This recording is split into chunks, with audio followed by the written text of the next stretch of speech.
So I got the word that we're still waiting for the track to come up to temperature, so we're still in a bit of a holding pattern. We are not going to be calling cars to the lanes just quite yet. The temperature looks to be just a tick over 9 degrees, and obviously we want the track to be a little bit warmer than that, if that's the air temperature.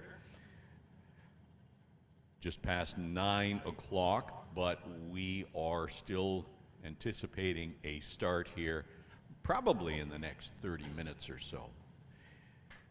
Temperature today is supposed to get up to about 15 or 16 degrees, and it should start rising pretty quickly. With the cloud cover, of course, that is holding it back a little bit. If the sun was out, it would probably be warm enough to go, but at this point, we're just in a bit of a holding pattern.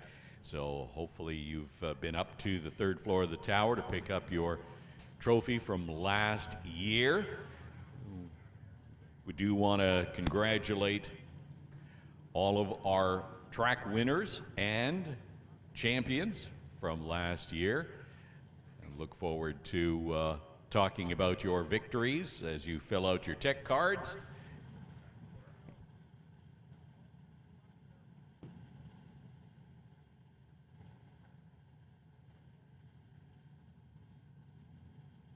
So just a bit of a clarification. We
So once again, I want to just mention that the safety crew is out there monitoring the track temperature, and as soon as we get up to temperature, we'll be calling cars to the lanes, and it will be Sportsman who will be first in line. And we have got designated lanes that we will be using, so make sure that you monitor that. You'll get used to it. You'll remember. And we will be monitoring, as I say, the track temperature, because we don't want to be running on a cold track. It's getting up there. It's almost 10 degrees now, and so it is climbing steadily. So please stand by. If you haven't completed your tech cards, of course, we always want you to complete the tech cards as completely as possible. The more information you put on the tech card for us to talk about in terms of sponsors and achievements, the better it is for us. So I guess the Half-Track Snack Shack is open for breakfast. I'm sure that most of you have had breakfast by now. And then we've got the Pro Shop right across from the Half-Track Snack Shack. The Pro Shop full of all kinds of great NHRA and Mission Raceway apparel. You can do all of your Christmas shopping there.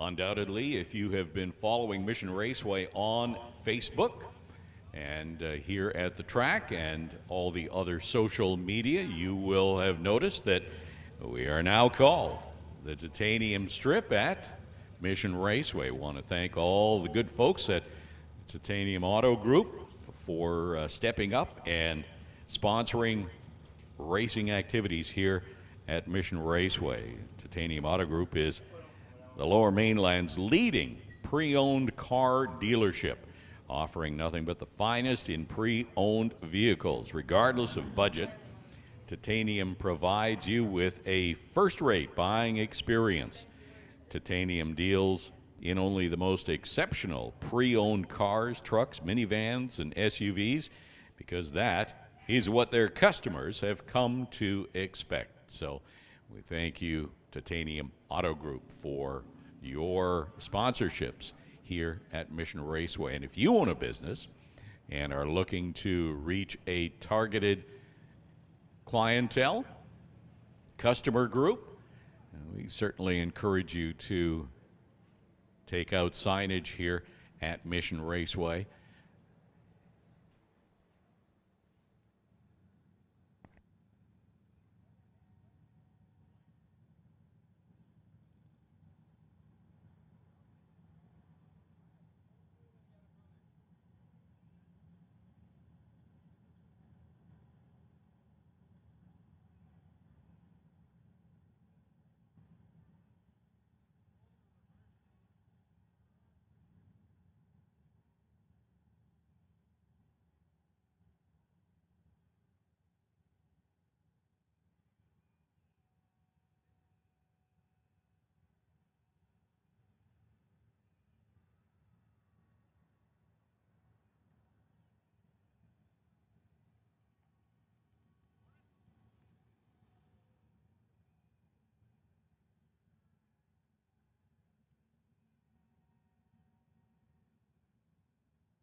So just checking on the license and test situation, and we were going to run after the second rotation, primarily because we want the track temperature to be up there for some of the faster cars who are licensing and testing. So as we get a little later on into the morning here, it is conceivable that we may be running license and test for some cars after even the first rotation. So if you are on the facility looking to make some test runs, we would ask that you check with Dave Strell. And Dave will make that call as far as when would be the most appropriate, when would be the safest time for you to be making a test run. So check with Dave Strell if you are here looking to make a test run. Other than that, we will be looking at maybe doing some after the first rotation of qualifying and time trials, and certainly after the second rotation. See that the sprayer is out on the track right now, laying down the traction compound. So we are definitely getting closer by the minute. So stay tuned. Again, if you're having trouble hearing the PA, 92.7 on the FM band is where you want to be. 92.7.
So here we are.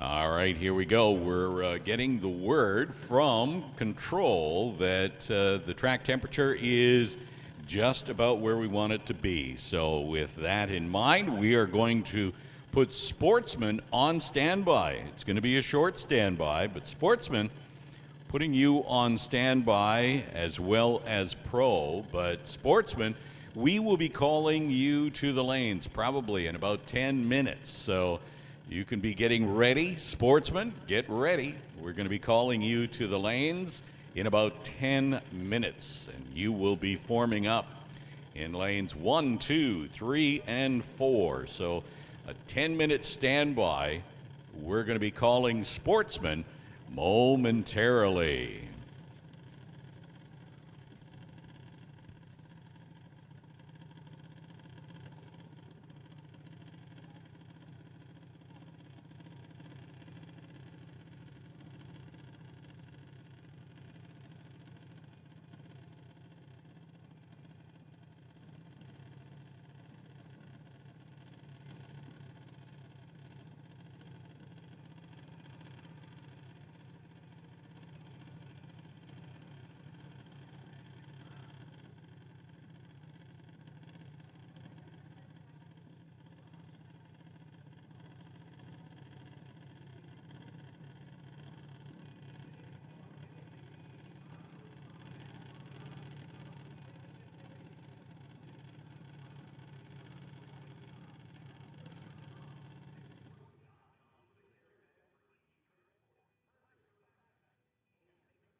So just trying to catch up on some loose ends. There were a large number, well, a goodly number of junior dragsters who were here on Friday who were in need of some paperwork or completing their paperwork, and will probably need a sign-off if you were licensing, and that sign-off is available. You need to see Dave Storell. Dave will be available in or around the main tower. So if you need, before running today, your license signed off, by all means, grab a hold of Dave Storell, and he will be the one signing your papers. So again, Sportsman, we have put you on a short standby, and we will be calling you to the lanes very shortly. A motorcycle, you're racing today, sponsored by Thrifty Machine Shop. You can find them online at thriftymachine.ca or on Facebook. I like their tagline, no job too small at thrifty prices. If you need milling, you need lathing, valve work, drilling, welding, all sorts of good stuff like that, check out Thrifty Machine Shop. The bike sponsorship today, we're looking for a 4-bike minimum. 4-bike minimum with $50 for the #1 qualifier and $25 for the best package in Eliminations. You must be running the Thrifty Machine Shop decal.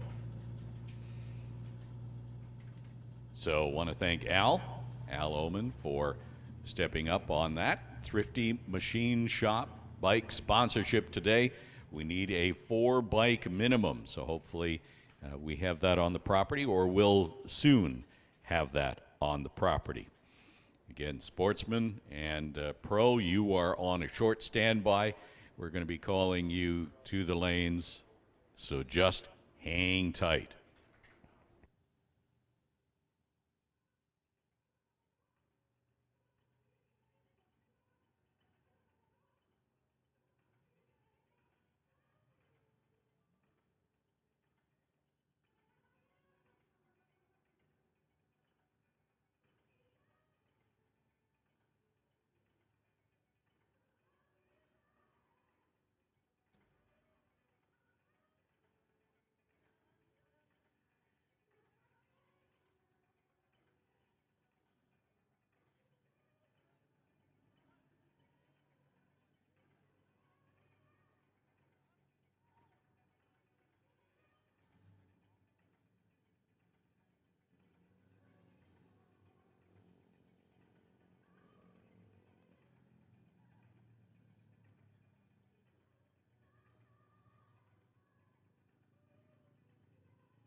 All right, you knew this was happening. Sportsman, we need you to the lanes. Sportsman, bring them up to the lanes. We need you in lanes 1, 2, 3, and 4. Sportsman, bring them up to the lanes 1, 2, 3, and 4. We will be calling Pro Bracket up next. Bubba's Speed Shop Pro Bracket. you are going to be called next, but Sportsman, we need you. Lanes 1, 2, 3, and 4. Bring them up. This is your call.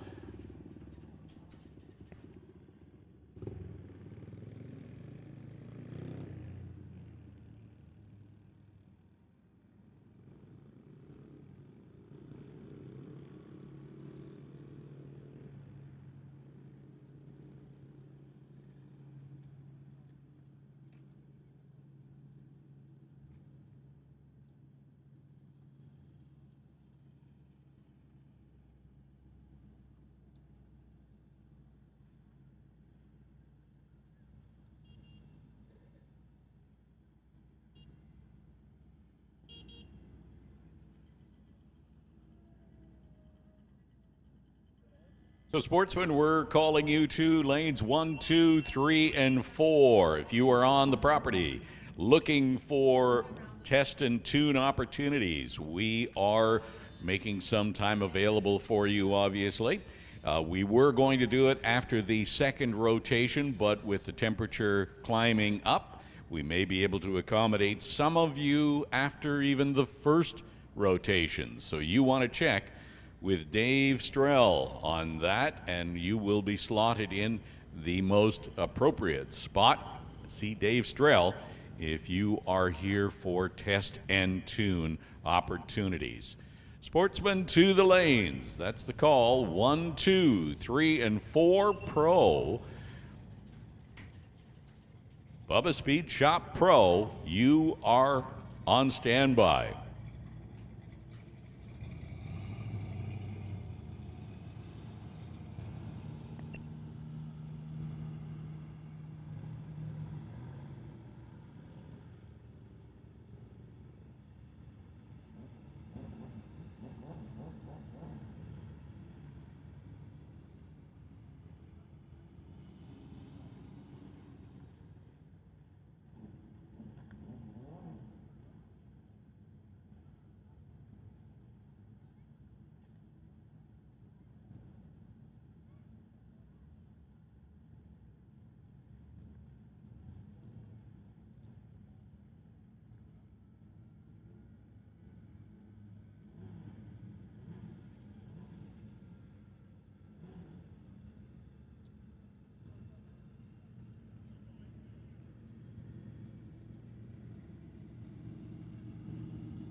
So all the cars are getting into lanes 1, 2, 3, and 4. That is Sportsman getting into the lanes. If I have my points from last year for this category, top 3 finishers were Carson Barlow in first place, second Jim Mantle, and third Randy Hermson. Last race, of course, of 2021 was, I believe, September 25th, and that's when the final points were calculated. So congratulations to all of the champions and track champions that picked up their trophies here this morning. We congratulate all the teams, all the racers, for their efforts last year. And here we are, starting off 2022 at the Titanium Strip at Mission Raceway.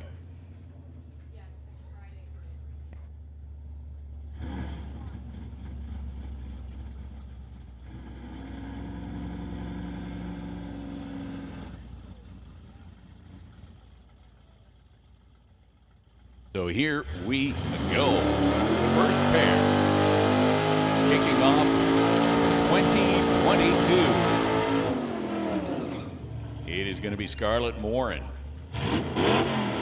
and Brendan Piscatchik.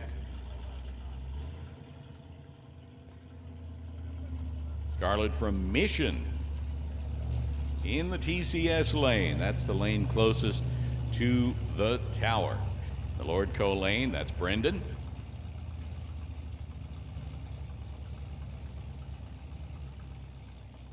First runs down the track here in 2022.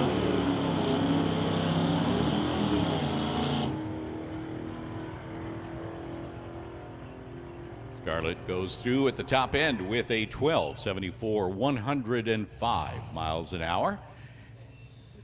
15.73 for Brendan, 89 miles an hour. Everybody will be getting a couple of hits at the track before we go into eliminations. Times down the track to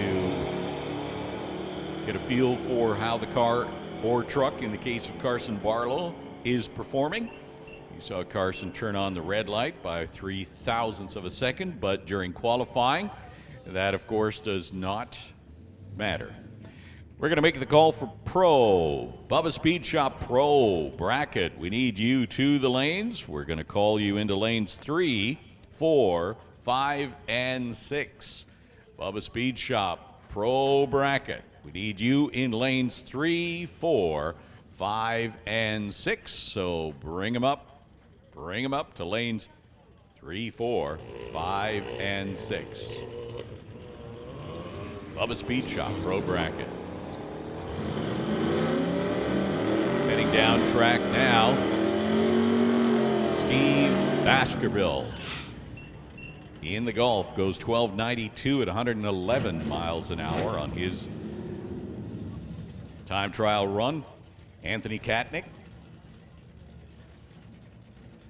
in the Lordco lane, 12.87, 113 miles an hour, and that's going to bring up Eric Hansen and Ken Christensen. Christensen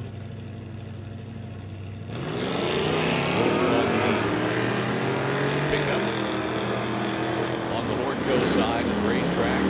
Plymouth and Eric Hansen over here on the TCS side.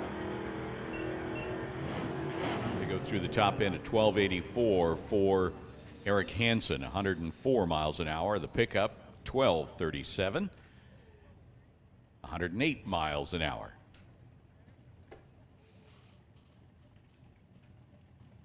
Regular runner here at Mission, Sylvia Hoogston from Maple Ridge in the 66 Ford Mustang. And Randy Hermsen, another regular runner from Mission, 58 Oldsmobile.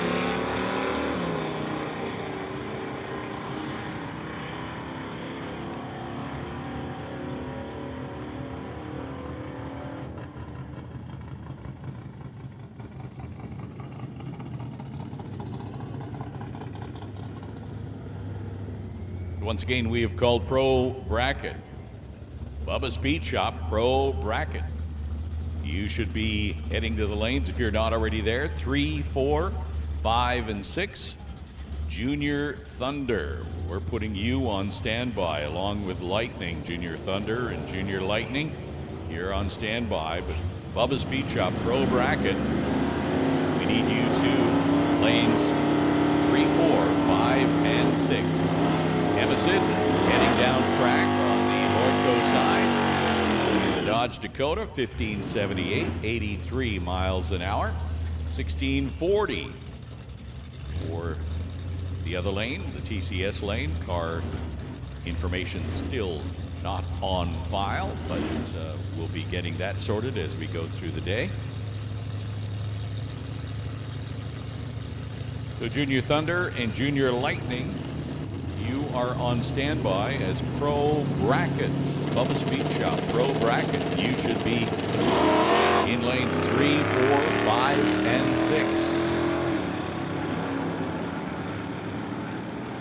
Bill Wells in the 79 Malibu is heading down the TCS lane, and he will stop the clocks at 13:29. 13:29 as Derek Johnstone in the Chevelle is slowly making his way down the track and is going to stop the timers at 28:85. It looks like he is going to take the early turnoff. Or maybe not. Once again, Pro Bracket, Bubba Speed Shop Pro Bracket. You should be in lanes 3, 4, 5, and 6. 3, 4, 5, and 6. And Junior Thunder and Junior Lightning will be calling you very, very shortly. Junior Thunder, Junior Lightning, you should be getting ready on standby.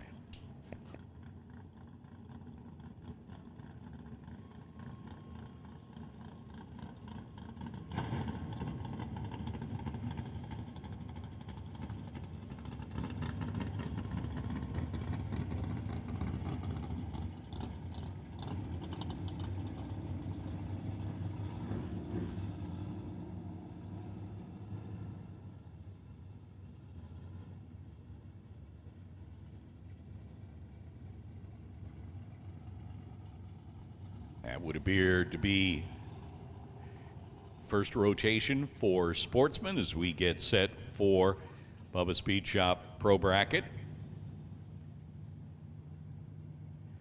You should be in the staging lanes 3, 4, 5, and 6.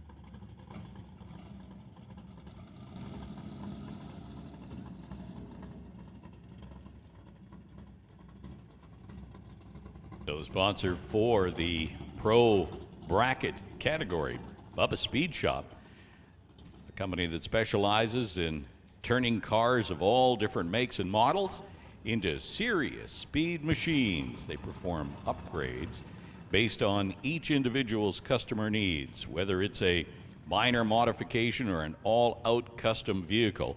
Bubba's is the place for you. They recognize that a hot rod built can be differently interpreted by each and every customer, so they will build each car exactly to the customer's specifications, providing suggestions along the way.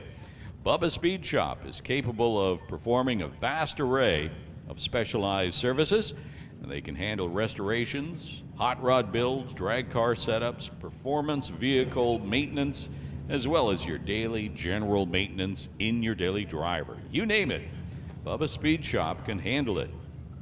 Bubba Speed Shop is located at 302-2630 Mufford Crescent in Langley. They can be found right down the street from the Langley Costco and directly behind PDR Diesel. You can also check them out on Facebook at Bubba's Speed Shop.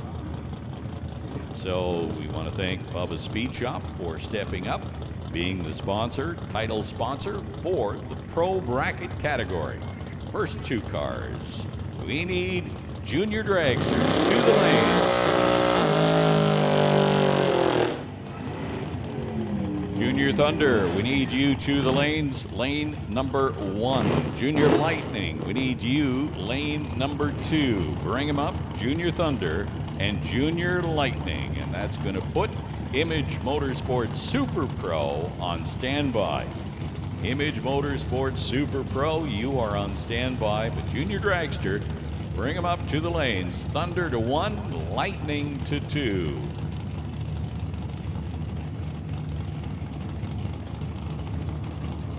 First pair in the Bubba Speed Shop Pro bracket category, Stu Funk, Lake Country, BC, in 70 Chevelle. And Dale Northgraves from Pitt Meadows in the Black Nova. Dale goes 11:04, 123 miles an hour as we get quicker in the time trial categories. The Stu goes 11:25, 119 miles per hour.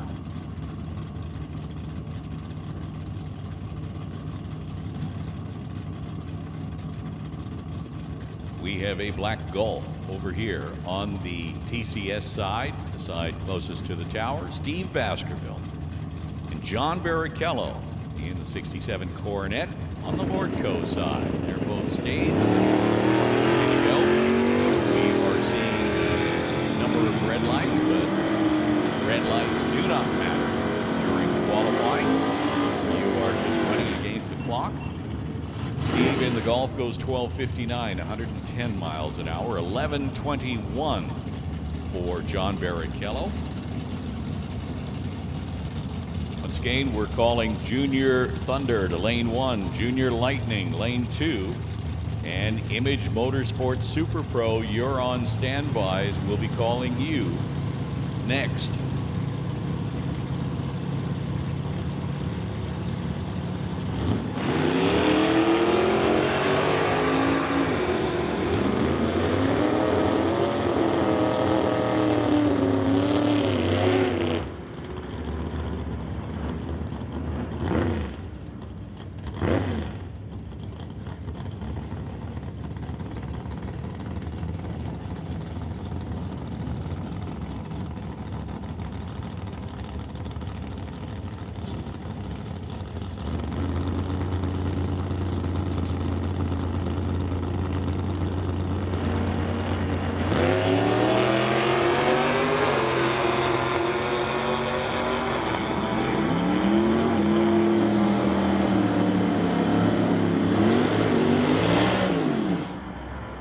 .44 is the time for that little Mustang, the fox-bodied Mustang of Kim Cornish. The 77 Mustang goes 115 miles an hour. Rich Dyes in the other lane in the Nova, 11:14, 118 miles per hour, as Dennis Winton and Nick Ribello roll forward. Lots of new cars, lots of new paint jobs. It is always exciting checking out the first races of a season. Everybody's got their new goods on the track.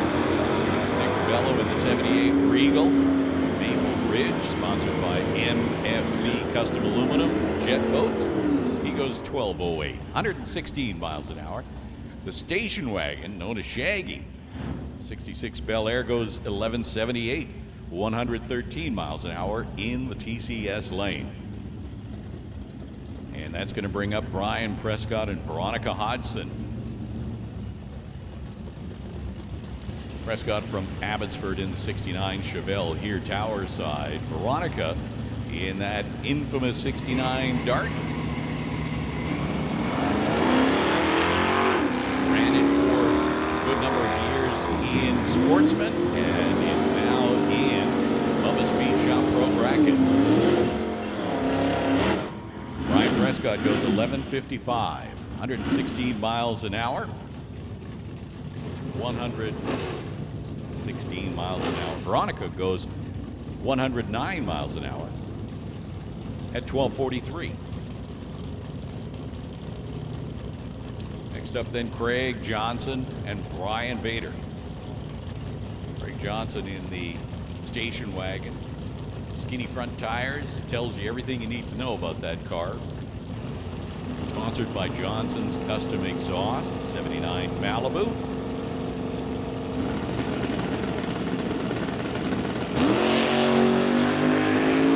Vader in the 72 Dodge.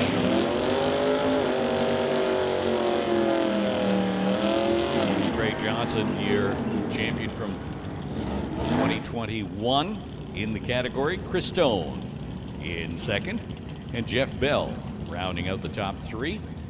Johnson in the wagon goes 10:68, 121 miles an hour. Little dodge in the other lane, and the Lordco lane goes 10-12, 131 miles an hour. As Glenn Stevens and Grant Gordon, our next pair. A little bit of smoke out of Grant Gordon's dodge.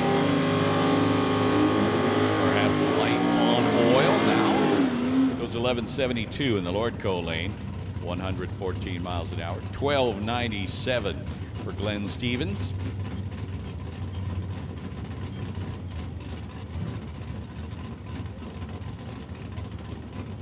So Rick McKinney and Ross Walker, next two as they pre-stage and then roll forward another 8 inches to break the stage beams.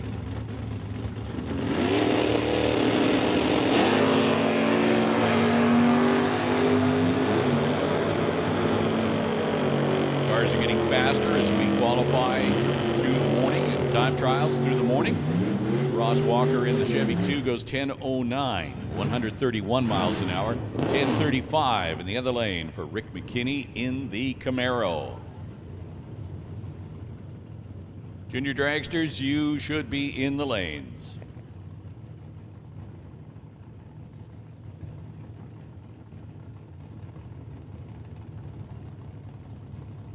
Couple of pickups then. Our next Heather Hornell from Chilliwack, sponsored by Brady Electrical Contracting, and Stephen Modenese from Abbotsford over in the Lordco lane. 1988 Chevy S10. Stephen goes through with a 1032 at 129 miles an hour. 1162 for Heather.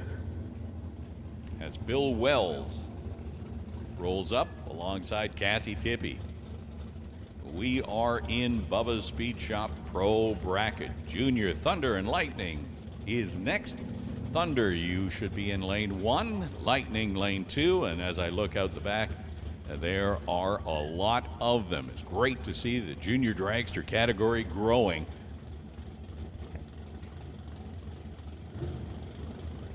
Bill Wells having a bit of a problem on the start line, getting pushed back.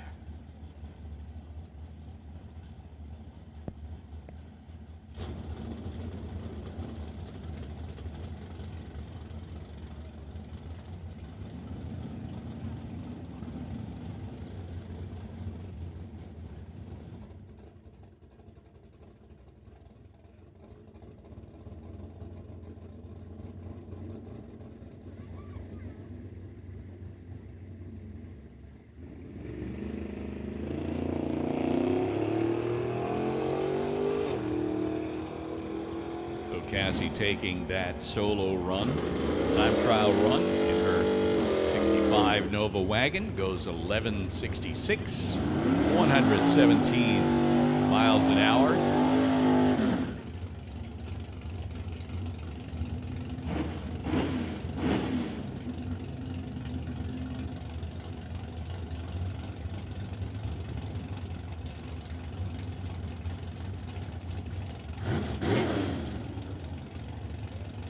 Al Patterson now and Loren Schwartz. Patterson over here on the tower side. Sponsored by Albion Tireland, the orange Acadian called Malfunction. Lifts front wheels, heads down track. The other lane, Loren Schwartz in the Monte Carlo. It's there with a 1029, 130 miles an hour. 1058 for the Acadian, 131 miles an hour. So attention in the pits, we have got a meeting scheduled for bracket and hot rod. Meeting after the second round of time trials. We need you to meet on the grassy spot. Bracket and hot rod meeting after the second round of time trials. The grassy spot, the grassy knoll beside the tower. Also a big happy 60th birthday going out to Brian Prescott. We will not sing happy birthday over the microphone. You would not want that.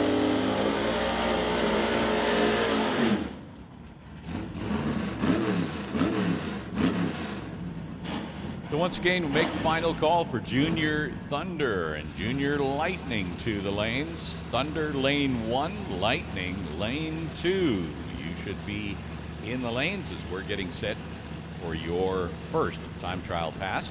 Jim Benke and Chris Stone roll up now. Front wheels up high for Benke in that 67 CUDA as he heads down track. First time trial pass of the year for both.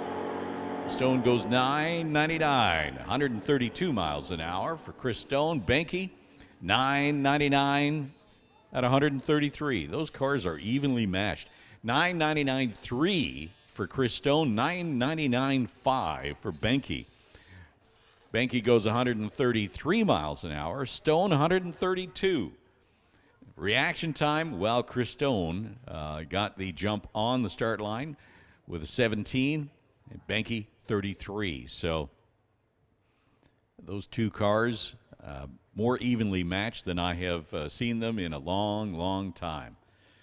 And I think that is about it for Bubba Speed Shop Pro Bracket. We're going to head into Peden Industries Junior Thunder and Junior Lightning. That will be coming up next. We have Image Motorsports Super Pro.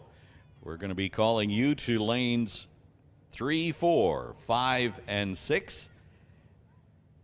Image Motorsports Super Pro. We're calling you to the lanes 3, 4, 5, and 6. You can bring up your cars as we head into Peden Industries Junior Dragster. Junior Dragster category broken down into two divisions, the Junior Thunder and Junior Lightning. Junior Thunder is for drivers between the ages of 5 and 12 years of age. After that, you graduate up into Junior Lightning, 13 years and older. Get up to 17.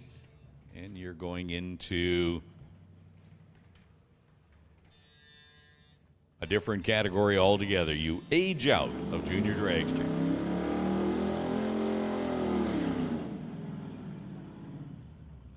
So Bill Wells getting whatever repairs needed done.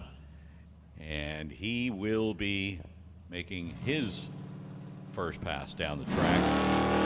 Sponsored by TNT Auto.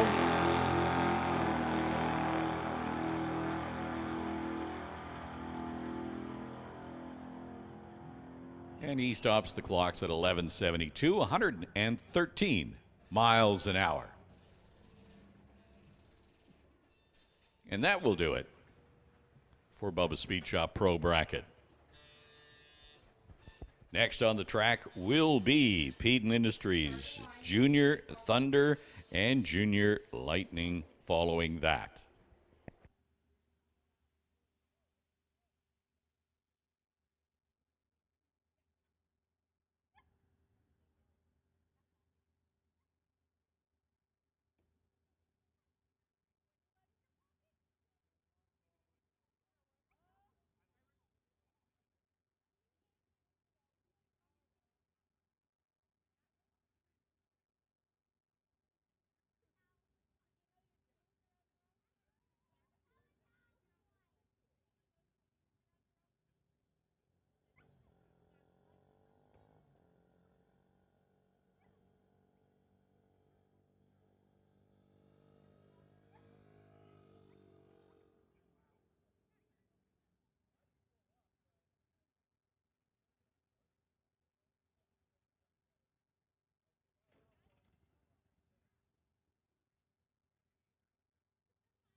right, we are set.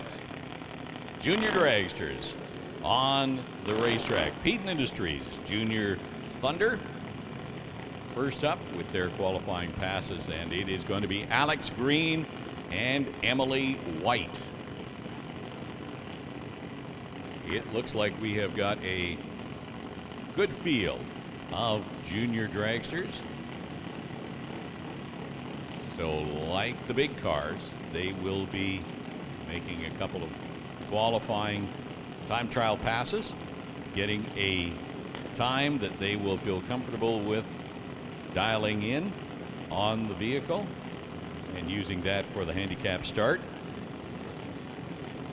The NHRA Summit Junior Drag Racing League is one of the fastest growing categories in the NHRA. You see the red light for Alex, but that's all right. Red lights don't matter. They race to the 8th mile, and Emily goes 8:97, 70 miles an hour. Alex goes 14:06, 14:06. Junior Thunder top 3 from 2021. In 3rd place, Wesley Armstrong. In 2nd, Abigail White. And in 1st, Alex Green. So Alex, your champion. Next 2 now, Wesley Armstrong from Chilliwack, sponsored by BD Diesel. And Connor Jackson from Abbotsford, sponsored by TKO Hot Rods Fitness Lab. Connor on the Lordco side of the racetrack, Wesley on the TCS side. As I say, they race to the 8th mile. This is their first hit at the track for the 2022 season at the Titanium Strip at Mission Raceway.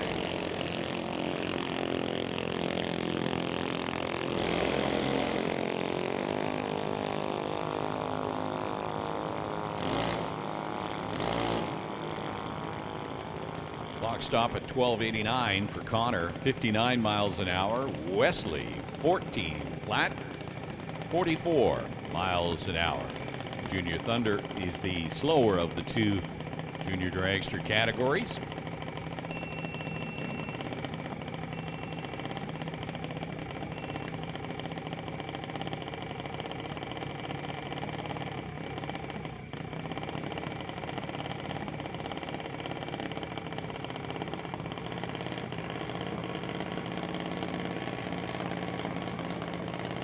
So tension in the pits, tension in the pits. We are making the call for Image Motorsports Super Pro. We need you to the lanes. Image Motorsports Super Pro. Need you in lanes 3, 4, 5, and 6. Image Motorsports Super Pro. We're calling you to the lanes 3, 4, 5, and 6. Roll them up, bring them up as we continue to roll through Peden Industries Junior Dragster. Jackson Dew goes 8:92 at 73 miles per hour. I like this. Lists his sponsors as JBS and Grandpa. Can't go wrong with that. Jackson, 10 years of age, 73 miles an hour in that time trial pass.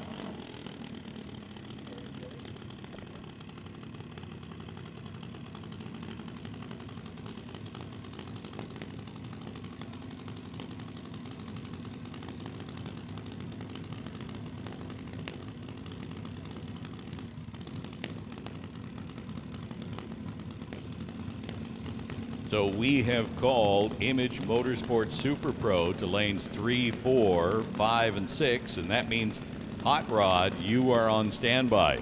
Hot Rod, you are on standby as we have called Image Motorsports Super Pro to the lanes. And once again, I remind all drivers, Bracket and Hot Rod, that there will be a meeting after the second round of time trials on the grassy knoll beside the tower. So Hunter Gallant Over on the TCS side, Dragster in the other lane, not on file, runs a 12:06, 50 miles an hour. 12:04 for Hunter Gallant from Chilliwack.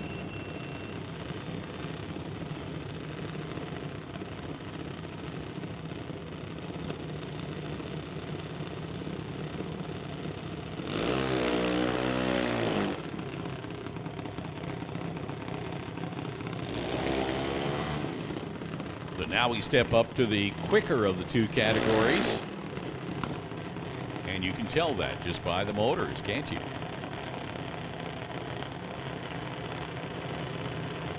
Peden Industries Junior Lightning. For racers 12 years of age and older. Over here, Tower side, Dee Stanley from Mission. And Colton Morin from Mission as well, part of the Morin Motorsports group, sponsored by JBS, Big Kids Racing.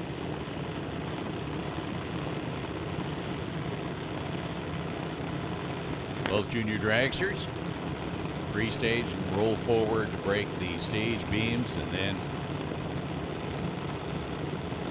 it's all up to mashing the gas.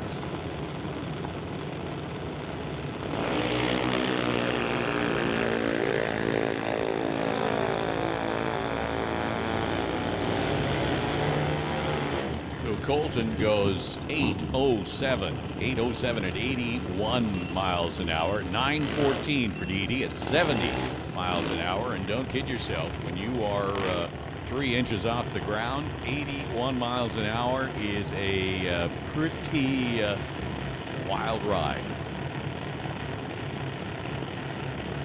Here's Lincoln Shirk now.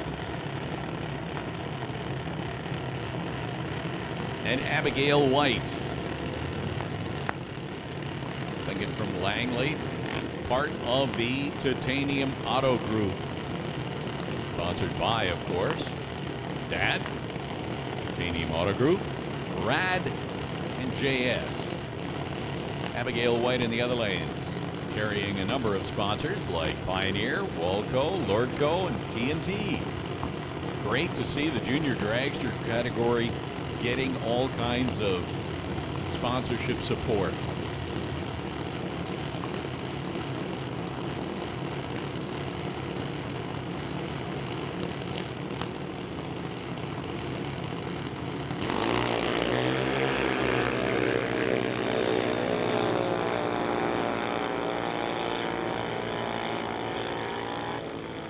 Abigail goes 7:97, 82 miles an hour, 8:62 for Lincoln, 76 miles an hour. And once again, attention in the pits. Image Motorsports Super Pro, you should be in the staging lanes. We're looking to have you in lanes 3, 4, 5, and 6. Image Motorsports Super Pro, lanes 3, 4, 5, and 6. Bring them up.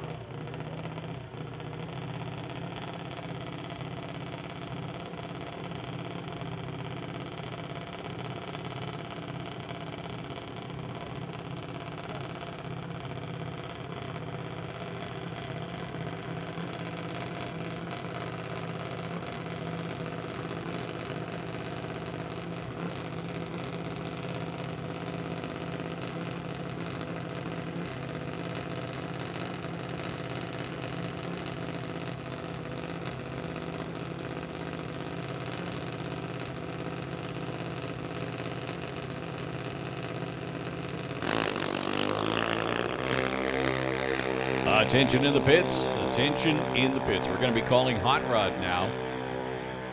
Image Motorsports Super Pro, you should be in lanes 3, 4, 5, and 6. Hot Rod, we are calling you to the lanes now. Bring them up. Hot Rod, 1, 2, 3, and 4. Hot Rod, we need you to the lanes. This is your call. As we continue with the last couple of cars in the Peden Industries Junior Lightning category.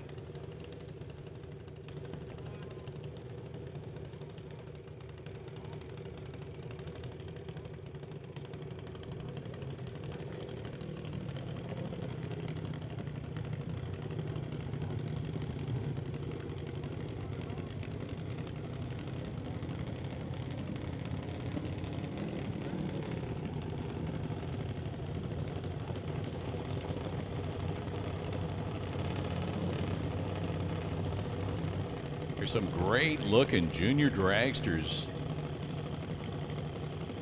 on the field this year. It is going to be an exciting run to the championship with the looks of some of these cars. The general consensus is that it is conceivable to start campaigning a junior dragster on a budget that, well, you can purchase the car for as little as $5,000. Yeah, but that's probably not going to go 85 miles an hour right away. So by the time you factor in all of the other bits and pieces, the helmets, the gears, the replacement parts, and everything else, we're looking at a substantial investment, and that is probably closer to 10 to 20. And there are categories even above, at some racetracks, above junior lightning. They have junior comp, where the cars almost reach 100 miles an hour in the 8th mile. So the junior dragster category, when I use that term, is a wide-ranging category from Thunder to Lightning and beyond. So Bill McDonald runs an 838 at 65 miles an hour. And that was a test run for McDonald. And next up, we have a licensing pass.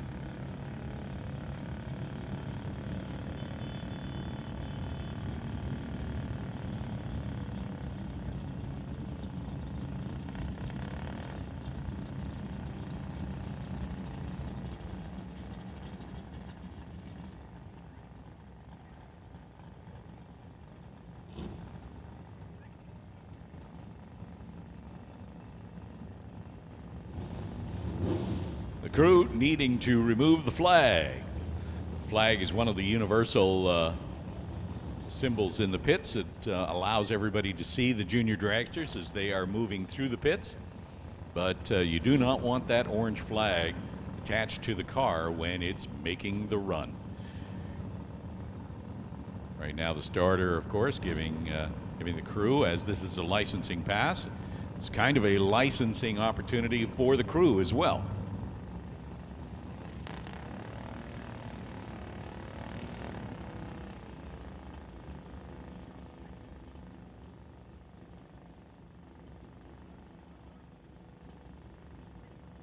Part of the licensing process is getting to know what it is that you need to do at the start line, where you need to stand, where you need to pre-stage the junior dragster, and what needs to happen when. And that is what we see right now. The junior dragster is needing to pre-stage first before rolling into the stage beams. And that's the instruction that is happening.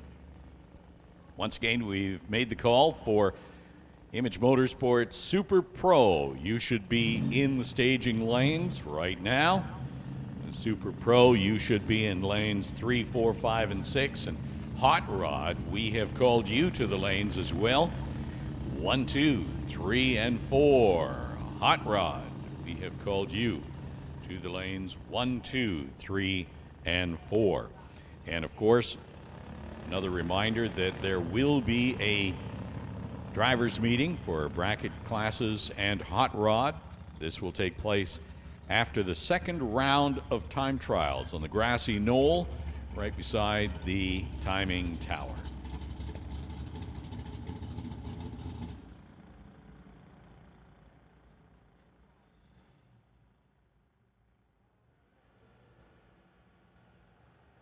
So if you are in the pits and you're looking for your customized 5/8 wrench with socket and you can't find it for love nor money, that is because it is at the top end with our safety crew.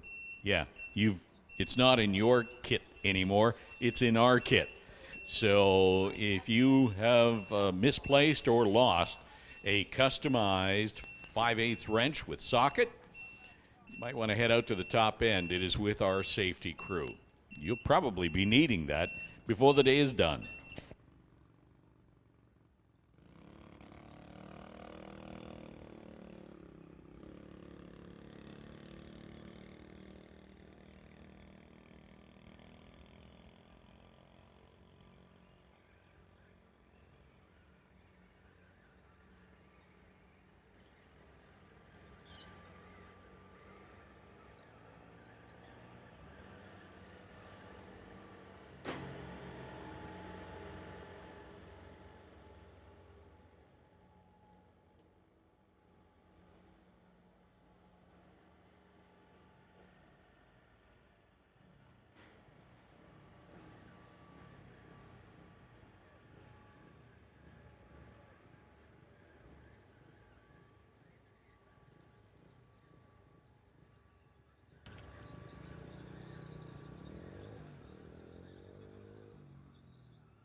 So the junior dragster is sitting out at the 8th mile stripe. It was a slow pass. Stopped the clocks at 42:09. We need the crew who appear to be heading out there and will rescue that junior dragster. Meantime, the tractor making a couple of passes just to build a little bit of heat in the track. Temperature is 12 degrees out there right now, and so it is getting warmer as we move through the day.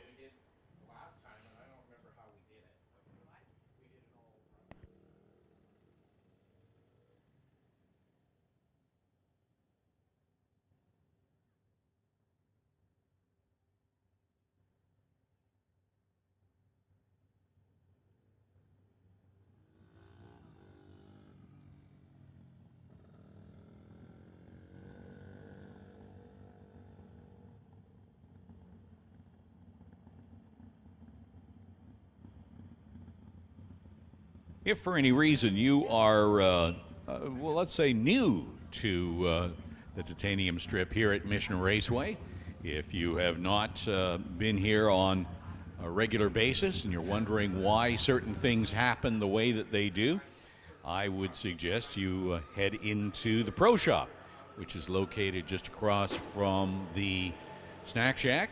At the Pro Shop, they have certain handouts there. Drag Racing 101 is one of the great little pamphlets that they have, and it will provide you with a wonderful overview of everything that goes on here during a race day, everything including the timing system, the lights, and all the other activities that you are maybe wondering about. It's good to see all of you folks in the stands.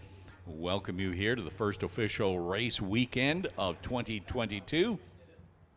Had a little bit of inclement weather yesterday that caused a bit of a delay. This is race number 3 in the NHRA Summit ET Racing Series.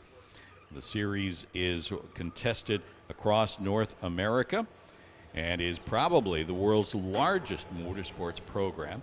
Upwards of 80,000 racers are in competition across Canada and the United States. It is a bracket racing format that allows drivers in all sorts of vehicles, from dragsters, roadsters, sedans, coupes, motorcycles, everything, you name it, to compete on an equal basis because of the handicap system that is in place. Participating NHRA member tracks right across North America host regularly scheduled events and award points. We have approximately 15 races in the Summit Series that will be taking place over 2022. At the end of the season, each track selects a team of racers from among its top points finishers, and that team will represent the track at the divisional Summit Racing Series final. And if you hear us talking about Team on a Mission, that is our Summit ET Racing Series team on a mission. Throughout the year, we will be hosting different kinds of activities to generate some revenue for the team to make their trek to the divisional Summit Racing Series finals. The division champions in Super Pro, Pro, Sportsman, and Motorcycle receive a division champions trophy, a jacket, and cash. And then they advance to the NHRA Summit Racing Series National Championships. And that takes place at the season-ending Auto Club NHRA Finals in Pomona, California, where they receive travel money as they compete for cash, the national championship trophy and jacket, and all sorts of contingency awards. That is the NHRA Summit ET Racing Series, and that is what is happening here today. Race number 3 in the series. As we get set to go into the Image Motorsports Super Pro category, we have called Super Pro to lanes 3, 4, 5, and 6. And we have also called Hot Rod to lanes 1, 2, 3, and 4. Early in the season, we see a number of racers who are performing licensing runs. The sequence of events for licensing runs in NHRA involves approximately, because it's different for every class, but approximately 6 runs. You need to do 2 hard launches. You need to do a couple that go through to the 8th mile. And then you have to do a couple that are full passes, and that will be witnessed by a couple of drivers who will recognize whether or not the car performed within the category parameters, and then they'll get a sign-off and be able to race. That is, in general terms, what happens with the licensing routine. So we have a Super Pro car making a license pass. First off,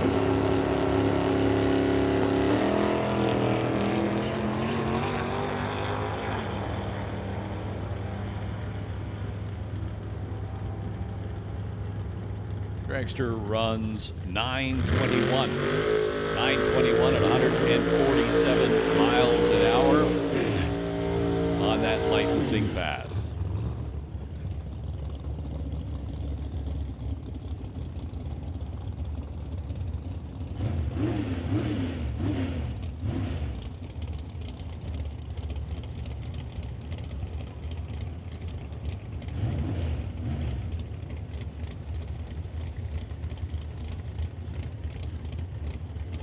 So here we go, first pair in the Image Motorsports Super Pro category. Brian Ritchie and Peter Lucanis. Brian Ritchie over here, Tower Side, TCS lane. Peter from Coquitlam in the Transporter Logistics 63 Corvette that we have seen out here for a good number of years.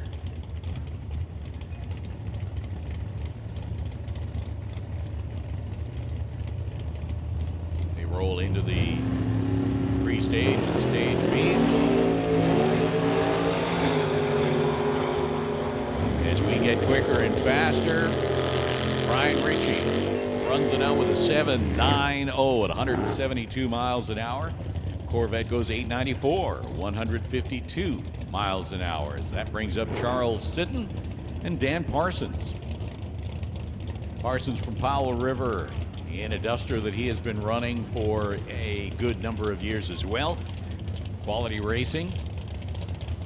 And Charles Siddon from Lake Country in a 67 Dodge Dart. Tops Auto in Kelowna, providing some sponsorship for Siddon.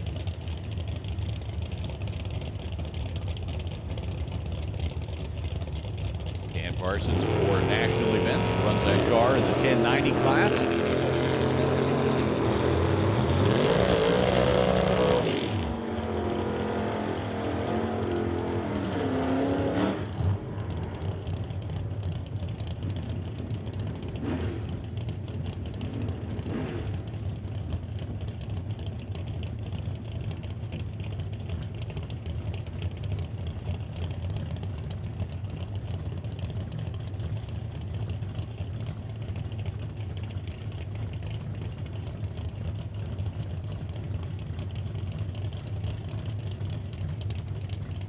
Attention in the pits. Attention in the pits. We are calling Junior Street.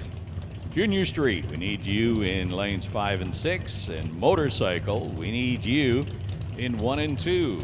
Motorcycle, we need you in lanes 1 and 2. Junior Street, this is your call, lanes 5 and 6. Motorcycle sponsored this weekend by Thrifty Machine Shop. They were looking for a 4-bike minimum. I'm not sure that we're there. I know we have a couple of bikes on the property, but we want to thank Thrifty Machine Shop. No job too small at thrifty prices. So check them out online at thriftymachines.ca. John Jenkins over here, Tower Side from Delta, driving the Titanium Auto Group sponsored Chevy in the other lane. Craig Johnson, Malibu Wagon, 9:10 for John Jenkins. 9:10. Jenkins runs 149 miles an hour. Craig Johnson in the station wagon, the grocery getter, runs a 1068, 121 miles an hour. As Kevin McNichol and Richard Love roll forward. Love in the 89 black S10, and Kevin in the orange 67 Nova, sponsored by Lucas Oil and Lordco.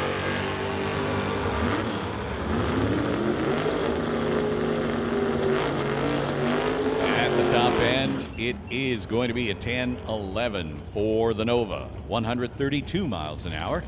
Richard Love in the pickup goes 1065, 126 miles an hour. Andy Hatton, as we continue in Image Motorsports Super Pro. Andy Hatton driving the green Grinch 69 Camaro over here, Tower Side, and Jan Christensen in the green 67 Nova. Hey, once again, attention in the pits. We have called Junior Street to lanes 5 and 6. Motorcycle, lanes 1 and 2. Super Combo and Super Shifter, you are on standby. The Grinch, 833. 833 for the Camaro, 162 miles an hour. Christensen off the pace at 1593, just rolling through the top end at 51 miles an hour. We'll hold things up while we clear the track at the top end.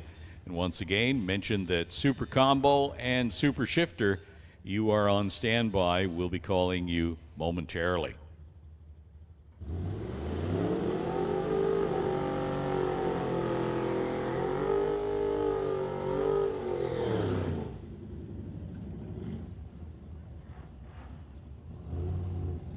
So we now move into the hot rod category.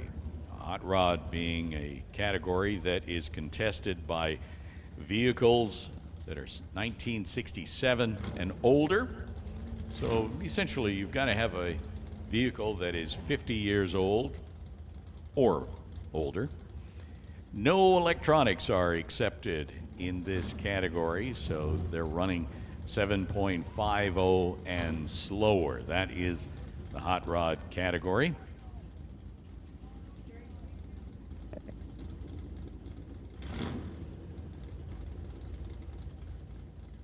So I understand in the pits there's still a problem hearing the PA, so I would urge everyone to tune in to 92.7. 92.7 on the FM band, and that will pick up the PA loud and clear. So as we sort through that speaker issue in the pits, tune us in at 92.7. Harold Tippy runs through with a 10.70 in the TCS side, 125 miles an hour. And Sylvia in the Mustang goes 12.55, 106 miles per hour. This is the hot rod category. As Randy Hermson rolls forward alongside Martin Jackman. Randy Hermson, stonecutter from Mission.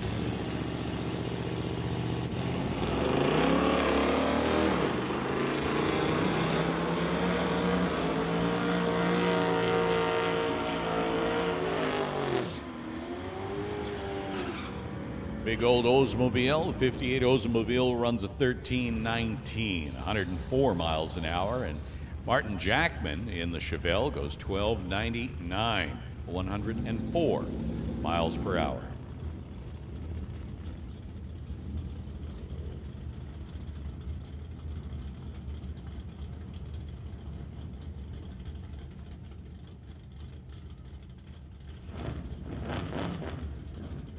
Attention in the pits, attention in the pits. Super shifters and super combo, we need you to the lanes, please.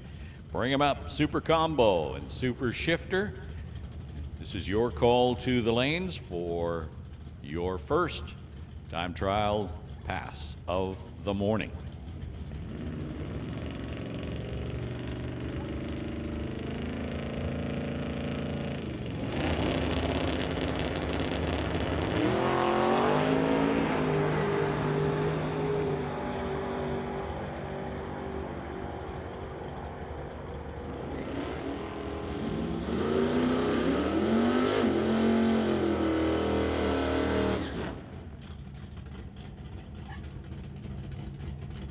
Rob Monroe, the 69 Acadian, goes 10.99.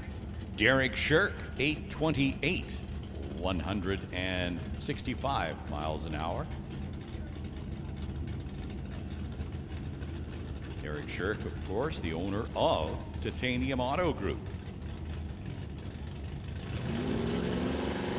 Rob Hodgson now and Glenn Fillingham.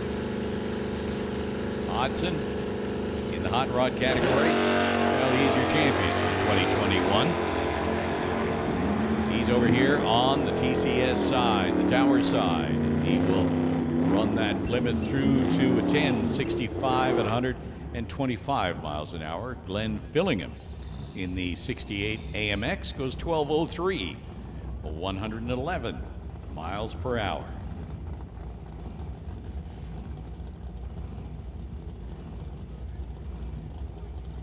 And that brings up Steve Wilson and Rob Monroe Sr.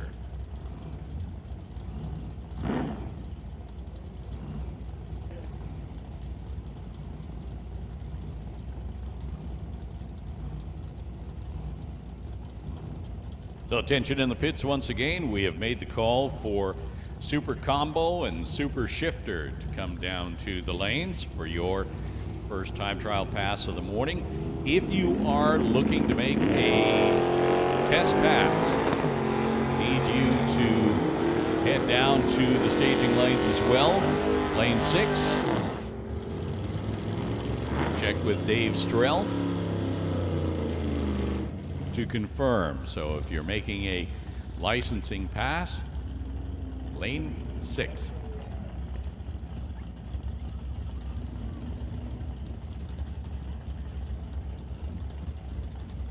What we're going to do is put Super Shifter in lanes 3 and 4 and Super Combo in 1 and 2.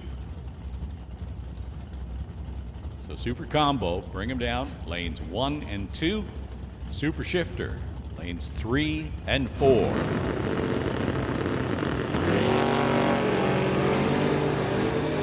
As we continue in the hot rod category, John Barrichello, tower side, Dustin Hunter, spectator side. 9:23 for the 64 Ford of Hunter in the Lordco lane, 143 miles an hour. 11:15 for John Barrichello and the big Coronet. Jerry Brabander now and Martin Dykstra. Dykstra in the 27 Roadster. Brabander in the 62 Chevy 2.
two individuals in the junior street category because one is driving with a competition license, and the other, though, because it's a full-size vehicle, has to have a provincial driver's license. So Bo Dickey runs a 9:10, 74 miles an hour, and would appear to be the only Peden Industries Junior Street runner here today. Motorcycle, this category sponsored by Thrifty Machine Shop. They were hoping for a 4-bike minimum. Looks like they have at least 2, but nonetheless sponsored by Thrifty Machine Shop. You can visit them online at Thrifty Machine Shop or thriftymachine.ca. Let me get that right. You can find them on Facebook. No job too small at thrifty prices. Over here, Towerside, Al Ullman, who is your 2021 motorcycle champion, and Dave DeGrassi from Victoria. Ullman in the Kawasaki and DeGrassi driving a 2007 Suzuki. Both of them about 1,400 cc.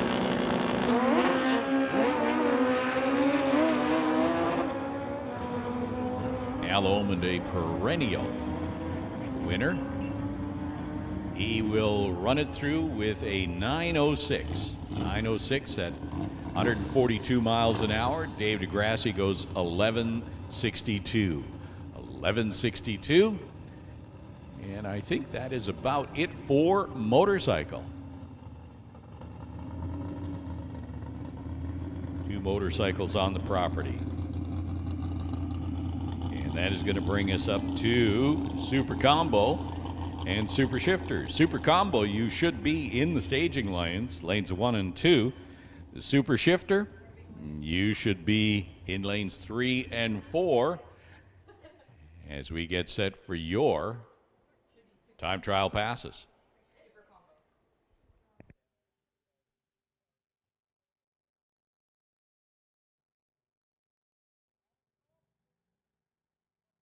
Once again, take the opportunity to welcome all of you race fans here to the Titanium Strip at Mission Raceway. That is the identification for 2022, as the Titanium Auto Group has stepped up in a major way and provided sponsorship for not only the racetrack, but the certain race categories as well. So we're looking forward to a spectacular 2022. 2021 was a good re-entry after 2019 that, well, nobody wants to talk about. But we're back, and it is looking great. The sun is coming out, so we are looking forward to a great race day as we move along. Track is sitting outside at about 12 degrees, so it is warming up. The forecast was for 15, 16 degrees. And if you are having trouble hearing us in the pit area, we know that some of the speakers were turned off. You can tune us in at 92.7 on the FM band. And all racers, bracket racers, and that includes Hot Rod, there will be a meeting after the second round of time trials on the grassy knoll right beside the timing tower. So we'll have a driver's meeting there. Make sure that you have the time to head over there. Hey, and the Snack Shack is open. It's always been open since breakfast. If you're feeling a little bit peckish, wow, this would be a perfect time. Head over to the Snack Shack. I don't know that they still have their breakfast eggers. It's getting close to noon. But there's all sorts of hamburgers, chicken strips, and French fries, and who knows what other surprises they have for you at the Half Track Snack Shack. And when you are there, before you leave today, make sure that you head over to the Pro Shop. I've got to head over there myself and check out what is in place for 2022. All sorts of new stuff, I'm sure, all over their shelves. I always find surprising things there. They also have ice cream and candy bars and potato chips and things like that. So all sorts of good reasons. They even have earplugs and bug spray. So sunscreen, if the sun stays out for too long, you didn't get any sunscreen on, well, you can find that available at the Pro Shop. If you are sitting over on the spectator side of the racetrack, that is the Lordco side. Please know that your admission to the track allows for you to have a pit pass. And so you can cross over the bridge free of charge. We ask that you not stand on the bridge and watch, but you can pass over the bridge and head over into the pits and take a close-up view, a bird's-eye view of what is happening in between rounds. Perhaps you want to pick a racer and follow them through the day. And that's one of the ways that you can enjoy your time here at Mission Raceway.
So we're just getting set for Super Combo and Super Shifters. And we're going to do a little bit of track preparation. You can see the safety crew out there. They are laying down the cardboard, the plywood, so that as the sprayer goes past, what you don't want is a shiny surface in front of either side of the infrared beams. You want that to be as flat black as possible, and in fact, there will be certain races where that portion of the racetrack where the infrared beams are, we will pre-spray that a flat black. So we lay down the boards so that when the sprayer goes across, it leaves a bit of a sheen on the racing surface. You don't want that sheen to be reflective on the infrared beams. Throughout the day, we will do these touch-ups to ensure that the track is sticky and is safe, and they have the adhesion for the cars, especially as we get quicker and quicker through the time trial sessions. You want to make sure that the track surface is prepared to the highest degree possible. It is a bit of an art and a science. I've talked about that a lot over the years. It's not just a matter of spraying traction compound. The traction compound that is there is a mixture, and we use different mixtures at different portions of the racetrack or for different race vehicles. So it's always a matter of knowing what is going to be running down the quarter mile, and that will determine the type of preparation. Once the spray is down, usually there is a bit of a rub with the tractor that gets it into the surface. The rub also is made up of used racing slicks, and that puts some nice real rubber onto the racing surface to provide the traction that a lot of the cars need on their runs. If you're wondering how sticky that is, there is a rule that unless you are wearing shoes that have laces and those shoes are laced up, you're going to lose that shoe when you walk on the traction compound. It is that sticky. And I have seen that on more times than one, where somebody will be walking, backing up a vehicle perhaps, or whatever. You will lose a shoe. And then once you step in that with your socks, I think that there's some serious cleaning going on after that. So we will do a little spray touch-up and get ready for Super Combo and Super Shifters.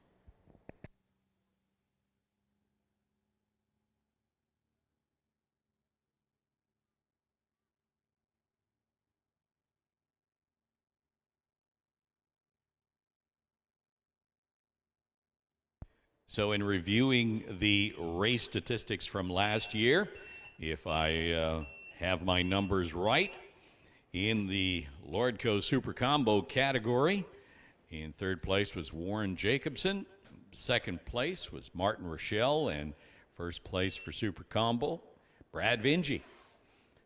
So I make that announcement knowing full well that if I'm wrong, somebody's coming up to the tower to beat me up. I know that. I know that. Okay, McLeod Super Shifter category for last year. In third place, Justin Gallant. In second place, Jamie Roth. And in first place, in the Super Shifter category, Scott Winterbottom. So congratulations to those teams as they are getting set to make their first passes of the year here at Mission. And welcome to the tower, Nolan. Nolan is back in the tower, back in the building. How are you doing, Nolan? I am doing absolutely fantastic, Jerry. Thank you for having me back up here. Well, it's my pleasure. I mean, it's good to see that we're all back here racing and announcing and timing and doing all that good stuff. What were you up to over the off season? Were you racing, announcing, doing stuff online? What's Nolan up to?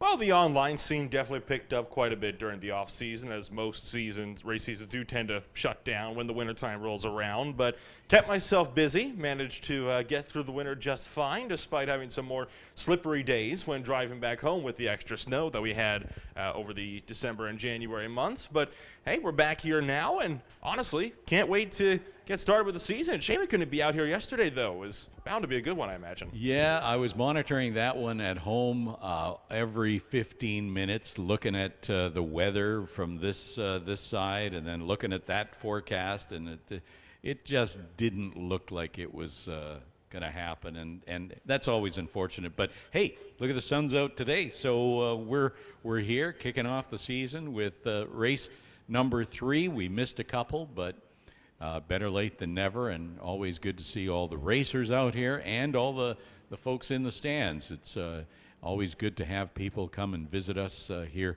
at the Titanium Strip at Mission Raceway. Got to get used to the new nomenclature, the new words, the new sponsorships. It's all good stuff that happened over the off season here at Mission.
Hey, you see the tent on the start line, Titanium Auto Group, and just want to mention that they have 2 stellar locations which are located in beautiful Langley.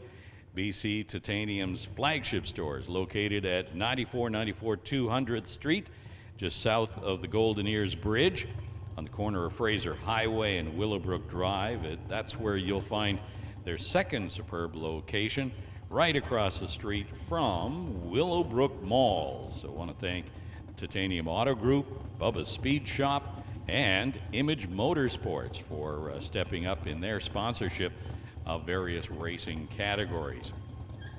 I hear motors running, and that means that we are going into Super Shifters, BC Super Shifters. Got Nolan in the tower with me as we will walk you through these 2 categories.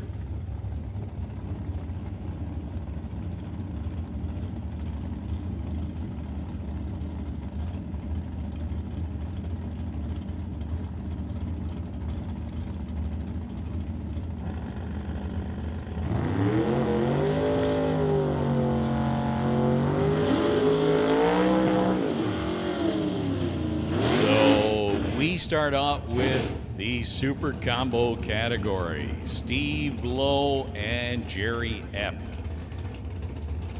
Lowe from Langley in the Camaro over here tower side, and Jerry Epp in the Mustang over on the Lordco side. Are you, Nolan, are you a Chevy guy or a Ford guy? It's hard to say. There are multiple different decades, of course, of cars that are absolutely fantastic, but I think overall, I think Chevy's the way to go. What? My grandfather drove a Ford, and I have always been a Ford guy, even though I don't always drive a Ford. So you see the electronic delay boxes come into play as they hit the gas on the green and use the delay box to make sure that they end up where they want to be. 1074 and 1087. Jerry Epp in the Mustang. Goes 153 miles an hour, 154 for Steve Lowe. Next up, we've got a Corvette. Mark Downing in the other lane in the Malibu. In the Super Combo category. Running against an Index. So again, the red light comes on for Mark Downing. But during time trials and qualifying, that is not an issue.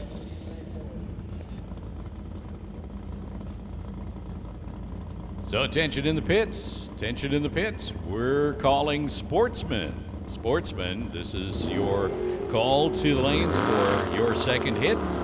Lanes 1, 2, 3, and 4. Sportsman, we need you back into the lanes 1, 2, 3, and 4. So Warren Jacobson making his run in the 67 Chevy 2 with Dan Parsons going up against him in the Duster out of Powell River. Warren Jacobson, local driver, right out of Mission.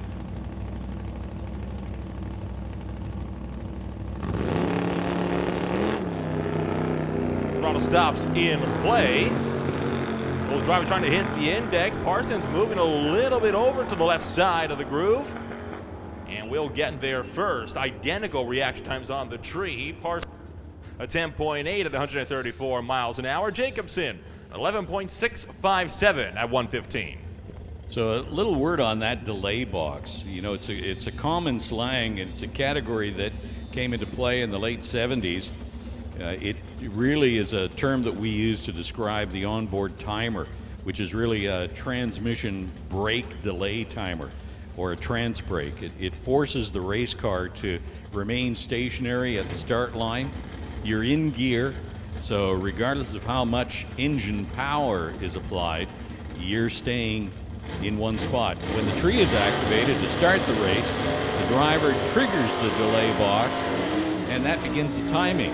If the driver does not interrupt this timing device, The car is launched down the track the instant the timer expires, and so you basically have a race at the start line and a race at the finish line. It's a much more complicated form of racing than people like myself can understand.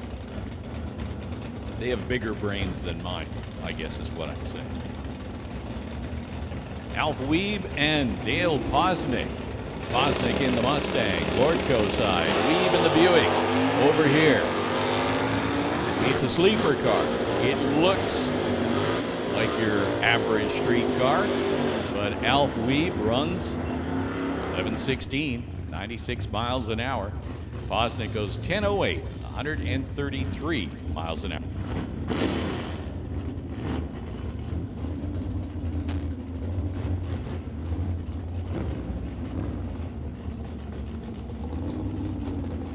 Jamie Roth returning in the Comet out of Langley, going up against another Langley racer, John DePork, in the Camaro, runner-up for the last 2 years in the BC Super Shifters category.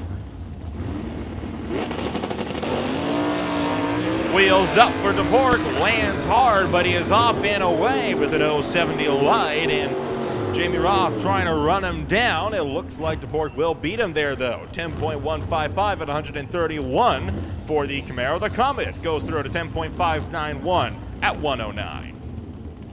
Once again, we make the call for Sportsman. Sportsman, we need you in the staging lanes. Lanes 1, 2, 3, and 4. Bring them up, Sportsman.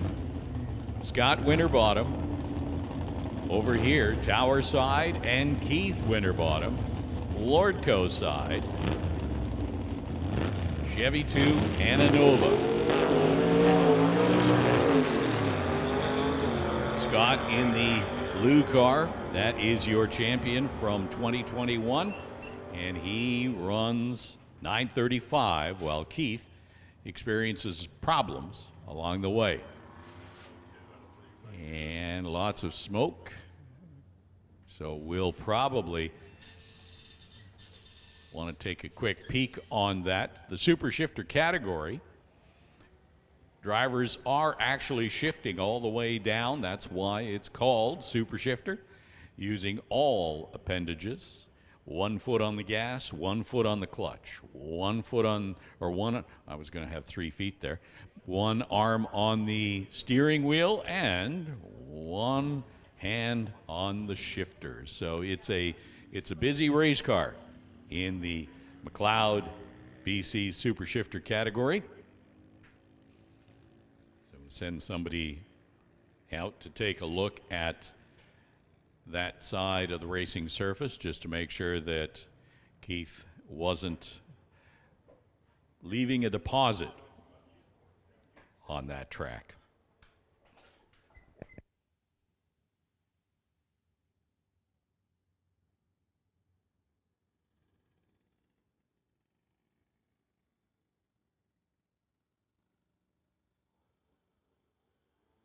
The Super Shifter category is technically not a track class. It is run by an independent group. All cars must have a clutch engaged transmission that's operated by the driver's foot. All pneumatics and hydraulic shifters are prohibited. In other words, this is a manually shifted category. No timers or delay boxes allowed. They run I guess it's a six race series, perhaps an 8 race series. I haven't looked that far ahead in the season at this point, but they run their series much like the Canada West Door Slammers run a series within a series, and so we welcome them here to the Titanium Strip at Mission Raceway. Reminder to all bracket drivers and the hot rod category that there is a meeting after the second round of time trials. It's a meeting that will take place on the grassy knoll right beside the tower. Also send out a big happy 60th birthday to Brian Prescott. Happy birthday to you. We'll have Nolan sing happy birthday later on in the day.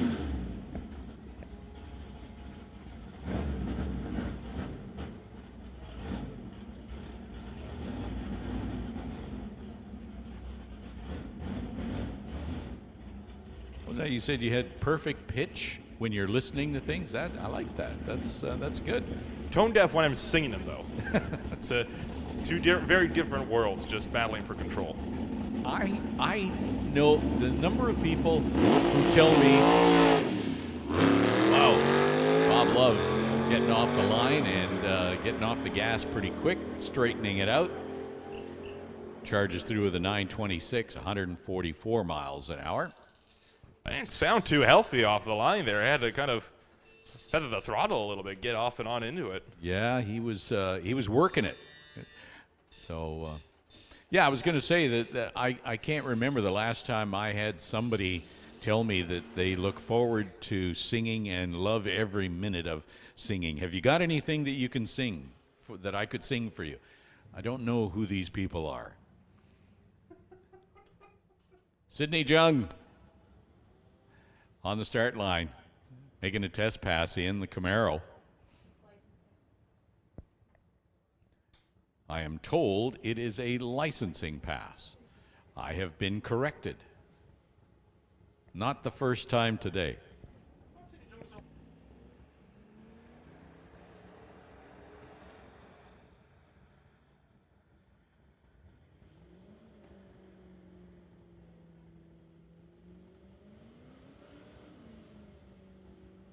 Sydney goes 14:47, 81 miles an hour, and I was sitting there thinking to myself, why is she licensing? I have seen her drive this car before, but last year she was in Junior Street, and that means that there would have been somebody else in the car with her with a street license, but now that she is old enough to drive a car on her own, she is licensing to run in the Sportsman category. Here's another licensing run from a Corvette, Joanna Ribello from Pitt Meadows. Once again, we have made the call for Sportsman. You should be in the staging lanes, 1, 2, 3, and 4. And we're also putting Bubba Speed Shop Pro Bracket on standby.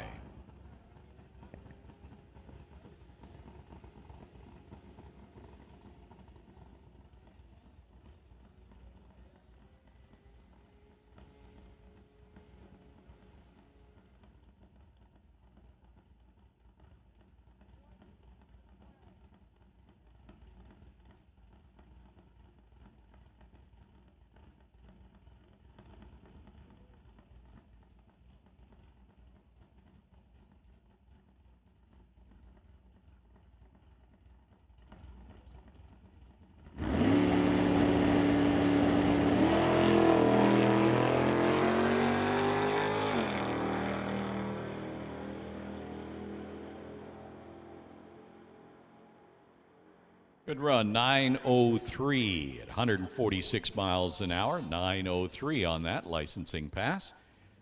Nice, clean, and straight, which is exactly what you want to see.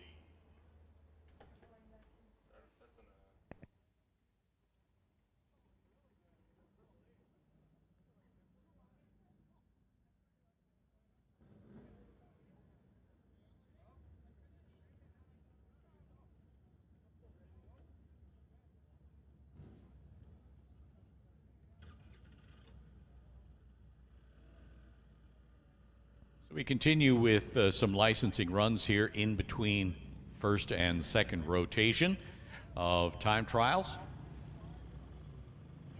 Part of the licensing process, of course, is getting a grip on the staging process, and that's what we're going through right now. Taryn Monroe is the driver's name. The 2000 Tahoe. And Taryn is from Surrey. So the staging process, of course, if you've never done it before, you roll up and you break the first infrared beam, and that lights the pre-staged bulb. You've got another 8 inches to roll forward to break the stage beam before the starter initiates the Christmas tree, and the ambers come down at 5/10 intervals.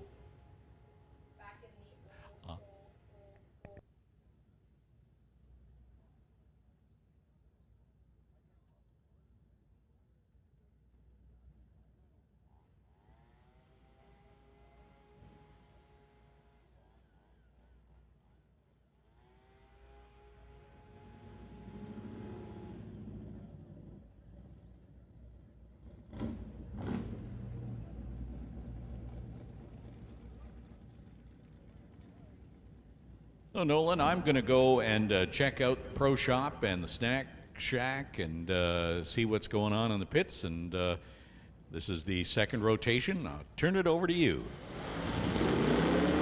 Second round of qualifying getting underway from the Titanium Strip at Mission Raceway. Sylvia Hoekstens bringing it up in the old 66 Mustang with Randy Hermsen.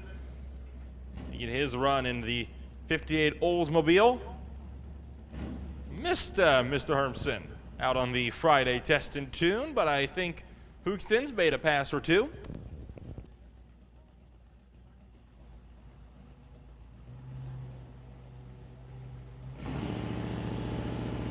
So correction on that one, separation of testing, and then it's first round qualifying. Bit of a different program we usually run as opposed to entering straight into qualifying, but obviously we did miss the Saturday runs, and as well as the entire first race where Saturday was supposed to be reserved for testing as well a couple of weeks ago. So that would explain the extra testing runs. I'm sure that a lot of these racers, though, will not complain, as it is a lot of their first times hitting the track in the new year. Steve Baskerville coming on up in the Volkswagen Golf. Baskerville made quite a few good performances out last year. Scarlett Morin lined up beside him in the Malibu.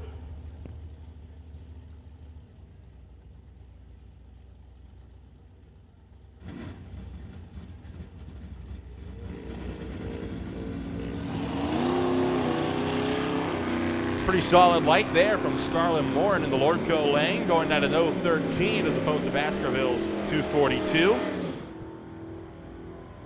That Volkswagen Golf's got some speed, and it's going to beat the Malibu there. 12.235 at 112 miles an hour.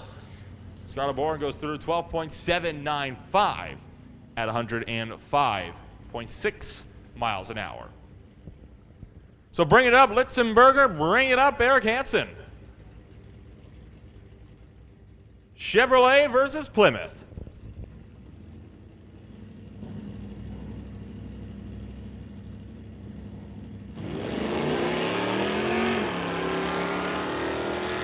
Both drivers good on the green light.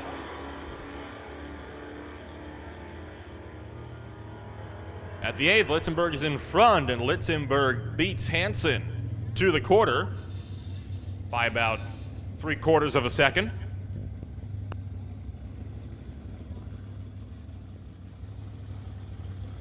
Brandon Piscasek in the Lexus out of 2002, going up against a driver not yet on the file, but will no doubt be up there before long. Reaction times in the Lordco lane might need a little bit of work, half a second, as opposed to Piscasek's 1:32.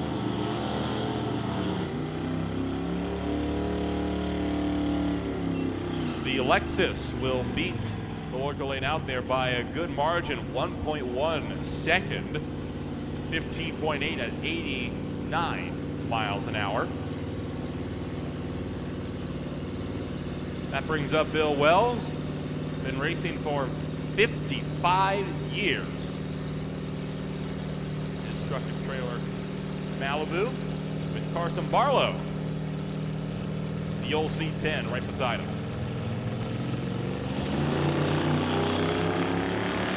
Both drivers go red. Wells is the lesser offender. Of course, red lights don't matter so much in these testing runs. You're really going to start worrying about them, though, when you get into qualifying, in fact, first round of eliminations.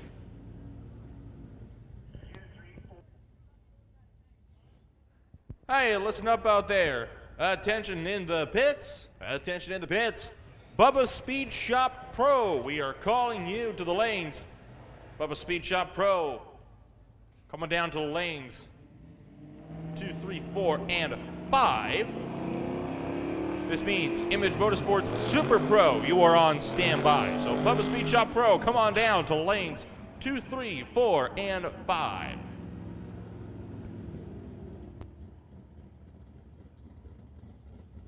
Gary Fawcett clocks in almost a perfect 14th-second run, just 8 thou over, 96.5 miles an hour. Scott Wilson, a 13.5-second run, bested Fawcett by just over half a second.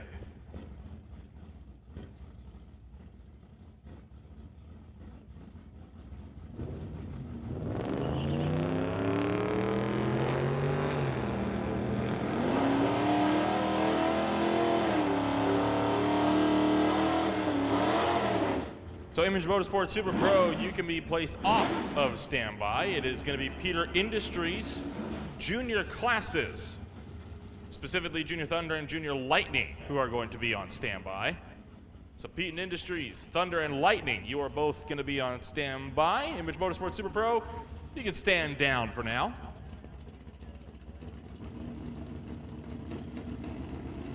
Emma Sidden in the top auto repair Dodge Dakota going up against Derek Johnstone in the 66 Chevrolet.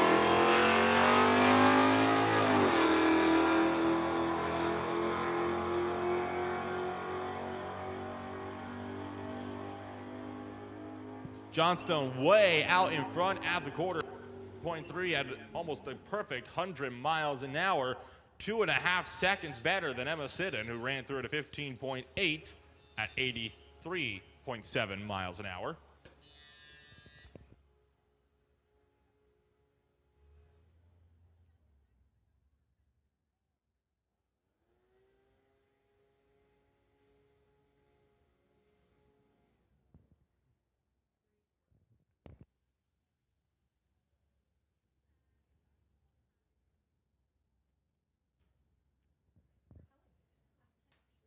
So that will wrap it up for Sportsman Time Trials, round number 2. Sydney Jung coming on up for another licensing pass in the 96 Camaro.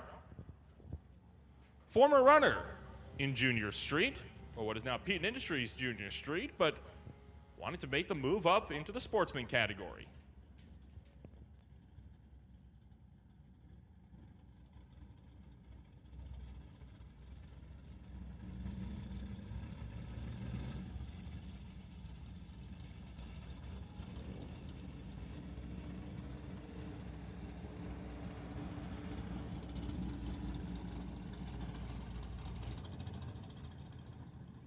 It's a solid light there from Sydney Jung on the licensing pass. 018 on the tree. 14.36 is the ET. 83 miles an hour. And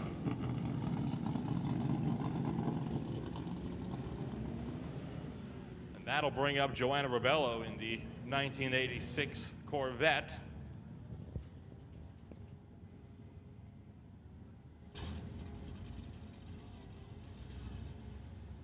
I remember seeing this car in a couple of older racing games that I used to play when I was just a wee little child. And boy, does seeing a car like that just bring me back to the good old days.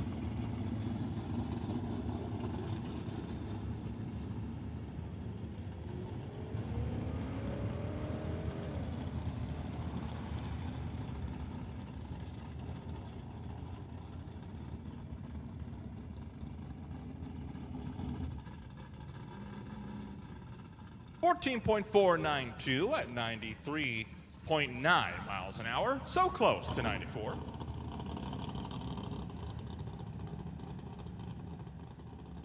This will bring up Taryn Monroe, licensing out of Surrey in the 2000 Chevy Tahoe.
So just down for a brief moment while the starting line crew does a little bit of track prep, making sure everything is up to scratch. Once again, Bubba Speed Shop Pro, you have been called to the staging lanes. Bubba Speed Shop Pro, we need you to lanes 2, 3, 4, and 5.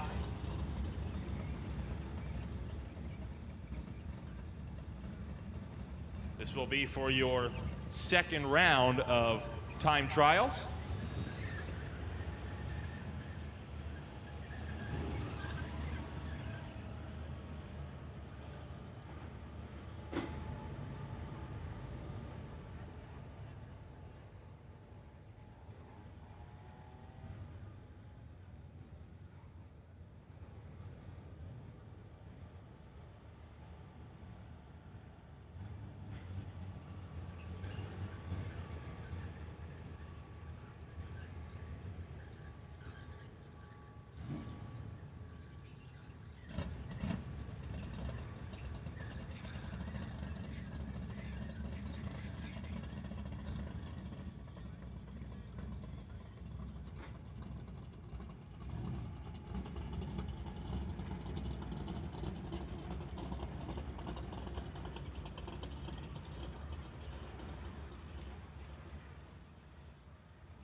All right, we are going to make that call for Peden Industries, Junior Thunder, and Junior Lightning to come to the lanes. Peden Industries, Junior Thunder, we need you in lane 1. Lightning, we're going to get you over into lane 2. Once again, Peden Industries, Junior Dragsters, you're being called to the staging lanes. Thunder to 1, Lightning to 2. And this means now Image Motorsports Super Pro are on standby.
All right, we got cars coming around underneath the Lordco bridge into the water box, which means time to get going for Bubba Speed Shop Pro's second round of time trials.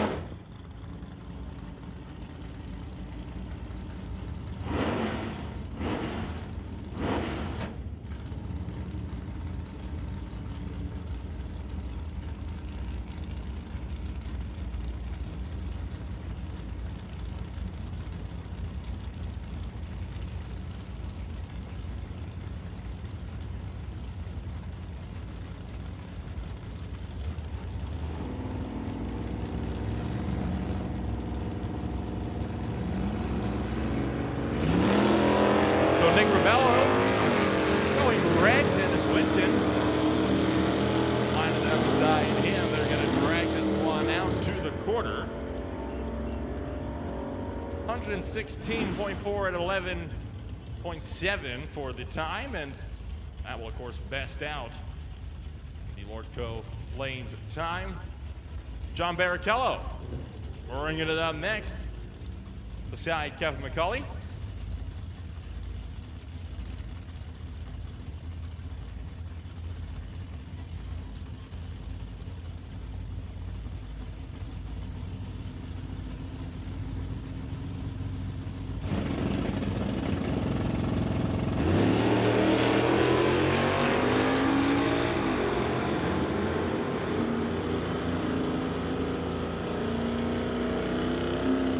John Barrichello was bested on the tree, but he'll get there first. 11.190 to 11.9. Beating out Kevin McCulley.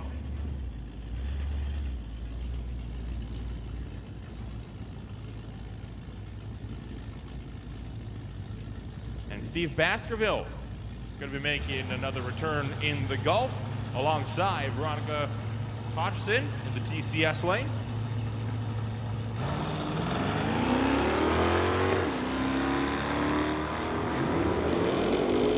Golf's got some serious speed underneath it, and Baskerville's good on the tree as well. Just 1 thou better than Hodges, and beats her to the line.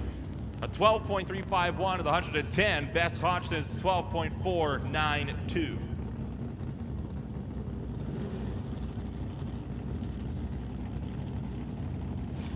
McCaskey is going to be coming on up in the TCS lane, and Heather Hornall in the Lordco lane.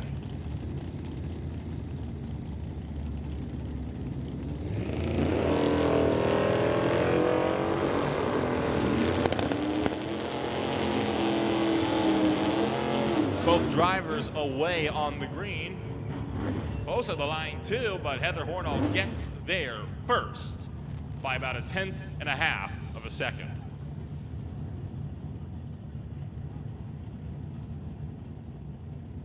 I'll bring up John Vandeven and Kim Cornish. I always loved that Chevy over here in the TCS lane. The bright orange just jumps out at you, and man, it looks sleek.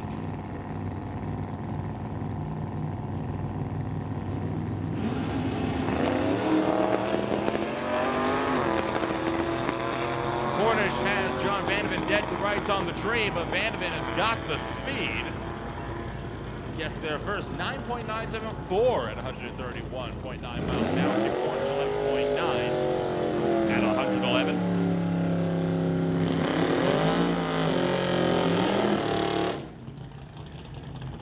So Stu Funk going up against Glenn Stevens.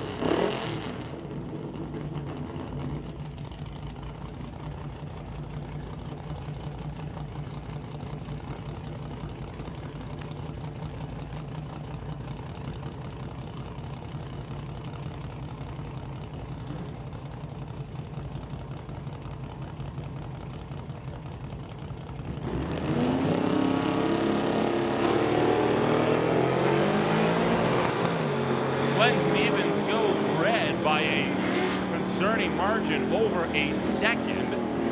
Stu Funk, 0.28 on the tree. He'll go through at 11.345 at 119 miles an hour in the TCS lane. That brings up Rich Dyes and Bill Wells.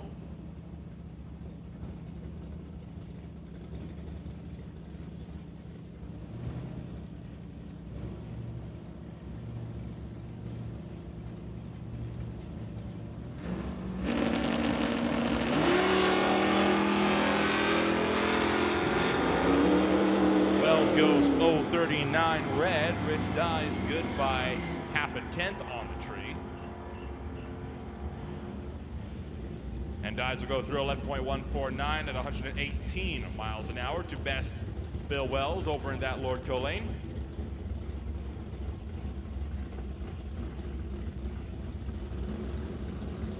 That'll reel in Brian Prescott and Mal Patterson, the malfunction Acadian.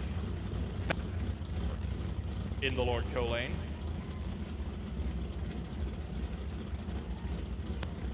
Once again, we have made the calls for Peden Industries, Junior Thunder lane 1 and Lightning to lane 2.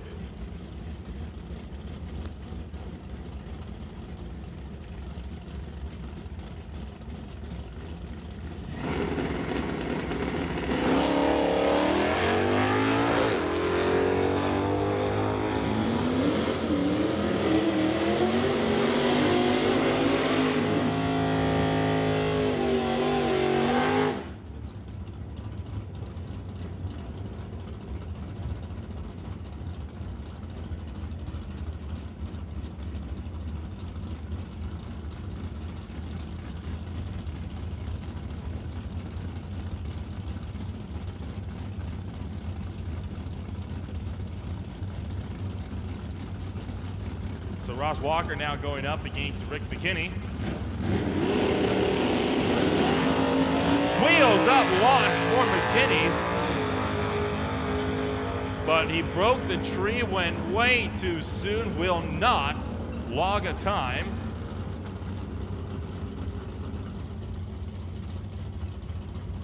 Ross Walker backs it out, and I'll tell you what, that was a wild one. It looks like time will go through. That was a wild launch there for Rick McKinney. I do not remember that car getting that high up off the ground, but hey, I'm pretty sure nobody here, certainly the ones in the stands, are going to be complaining about seeing a sight like that.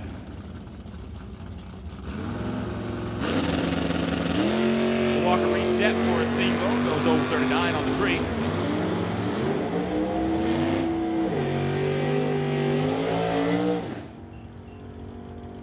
And goes through 10.124 at 130 miles an hour.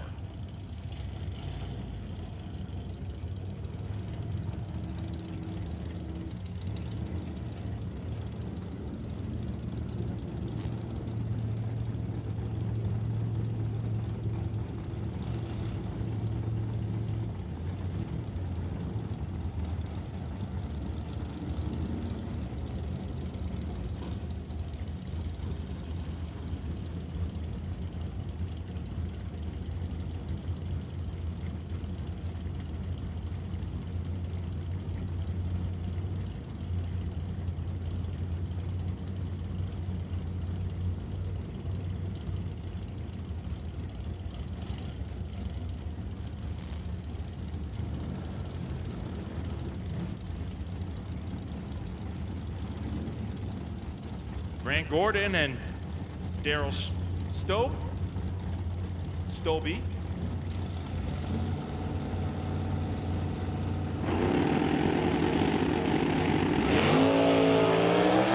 Wheels up for Stobie all the way past the 60-foot. Grant Gordon goes 0.26 bad on the tree, and Stobie pulling it over to the right and coming to a stop. Grant Gordon goes through 11.670 at 114 miles an hour, but Daryl Stobie, something else that was not intended, as he came down hard, immediately pulled over to the right-hand side of the Lordco lane, just shy of the 8th mile,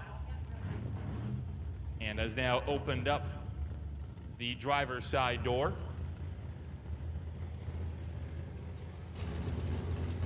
You see the safety safari making its way on down. Just make sure everything is fine and dandy.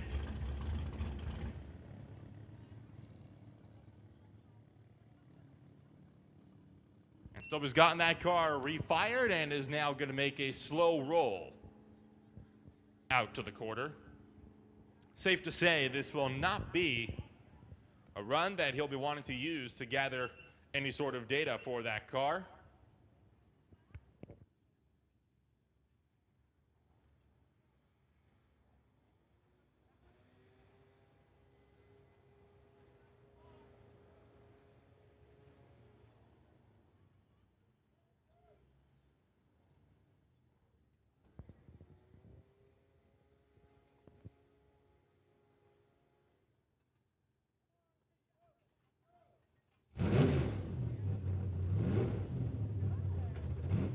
Bringing it up over here in the TCS lane will be defending Bubba Speed Shop Pro champion, Craig Johnson.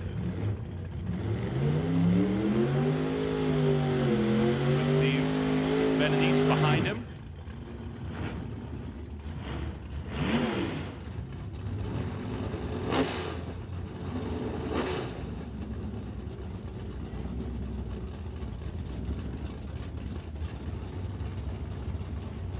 Attention to pits. Attention in the pits.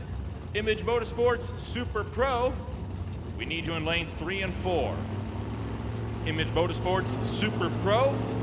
Come on down to lanes 3 and 4. Hot Rod, this puts you on standby. How's that for Craig Johnson? 009 on the tree. Peden trying to run him down in the pickup though. Johnson gets there first. 10.639, 121.8. So close though for Peden in the Lordco lane. Dale Northgraves and Brian Vader coming on up next. Northgraves on the left lane, the GCS lane, with Vader sitting patiently in the Lordco lane.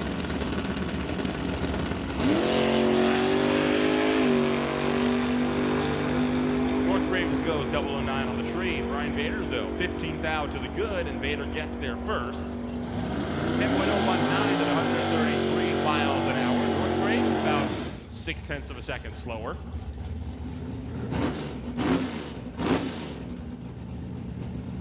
And that will make it this, I believe, a single pass here for Lorenz Schwartz. I can already see Jim Banky and Chris Stone in the water box.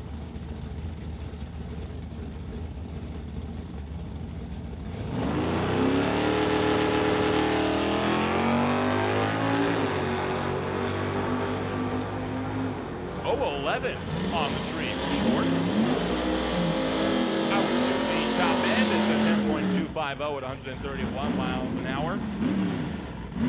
So here you have Jim Banky going up against Chris Stone in the TCS lane. Stone was the runner-up in the Bubba Speed Shop Pro class in 2021.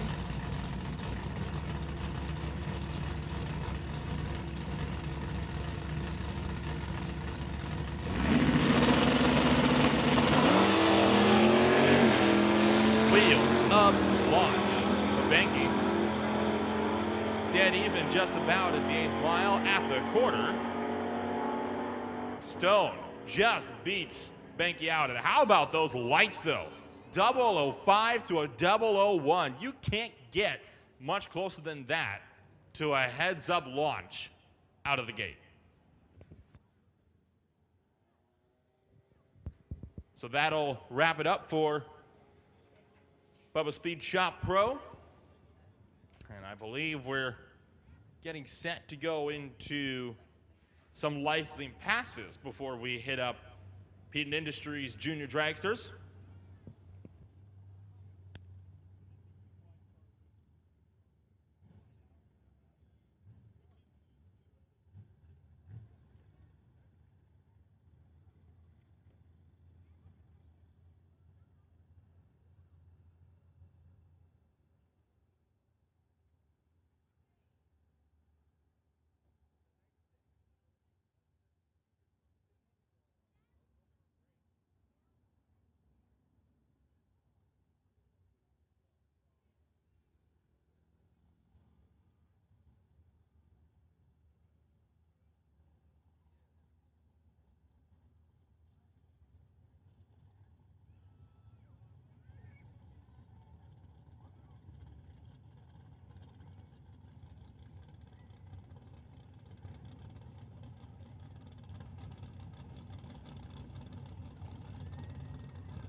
So once again, Image Motorsports Super Pro, you have been called to lanes 3 and 4. Image Motorsports Super Pro, this is your second call to lanes 3 and 4.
So how is that for a burnout?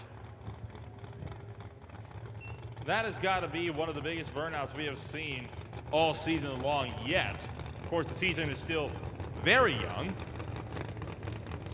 But hey, pretty sure we all love the smell of burning rubber in the morning. So new Corvette, and I have to say, one that's unfamiliar to my eye.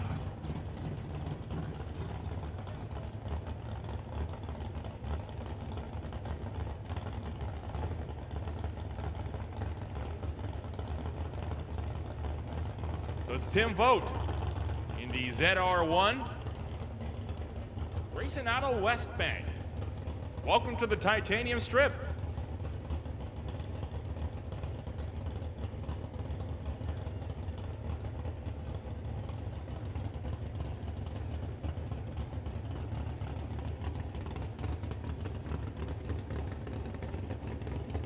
Judging by that burnout, I would expect a very rapid pass.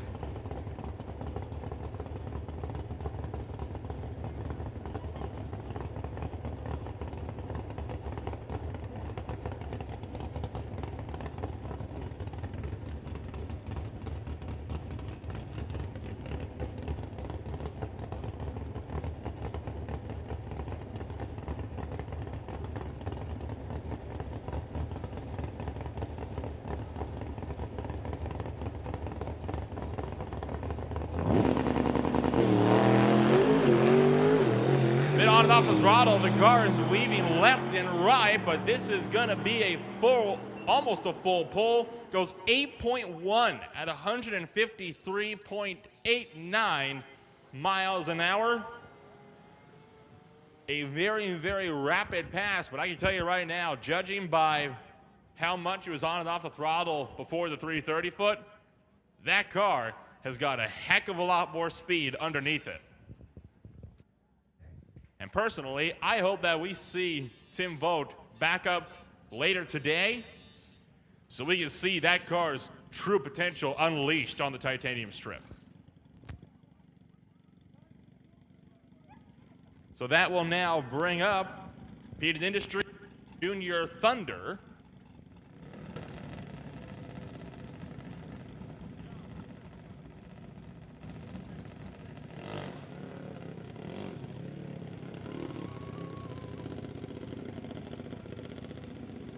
Alex Green going to be lining it up in the TCS lane.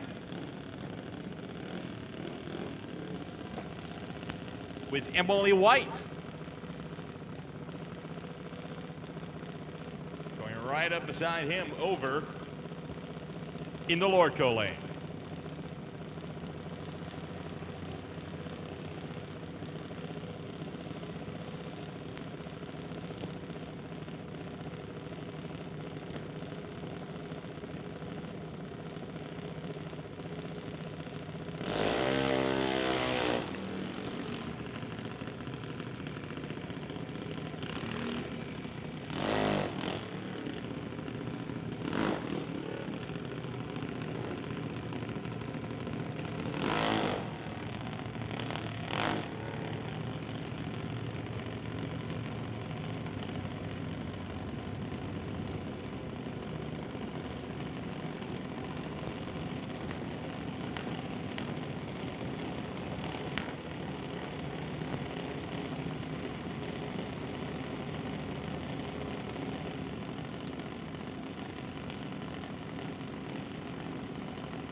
And White to the 8th mile goes 8.80 at 69.8 miles an hour.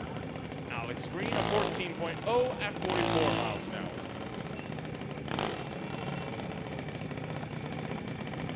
That'll pull up Jackson Dew for the TCS lane. And Hunter Gallant out of Chilliwack going to be in the Lordco lane.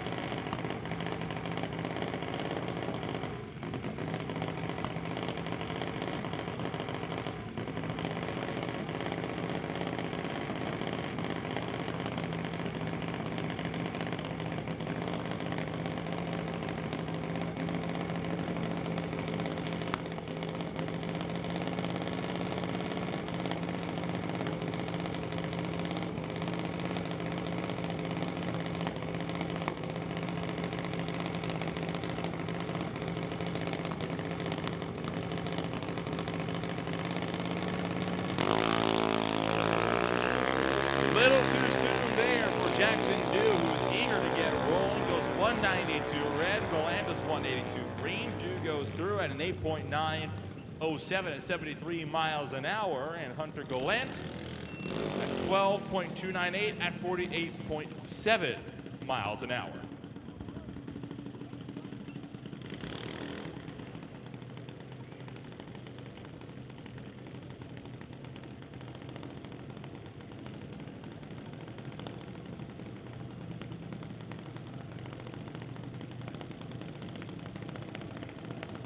So Wesley Armstrong in the quite different looking dragster, now sponsored by BD Diesel and Badass Garage. Going Connor Jackson, his TKO Hot Rods machine.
So we are in the middle of licensing and some testing, I guess. Is that what we're at here, Nolan?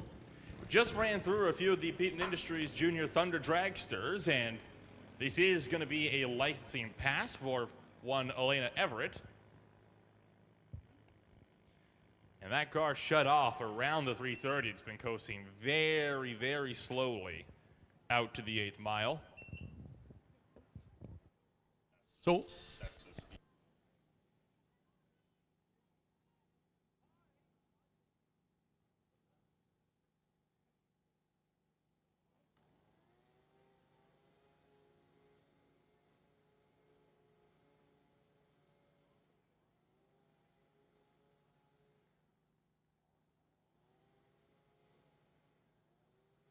So while we just wait for the top end to clear, I see the start line crew is saying, fire them up.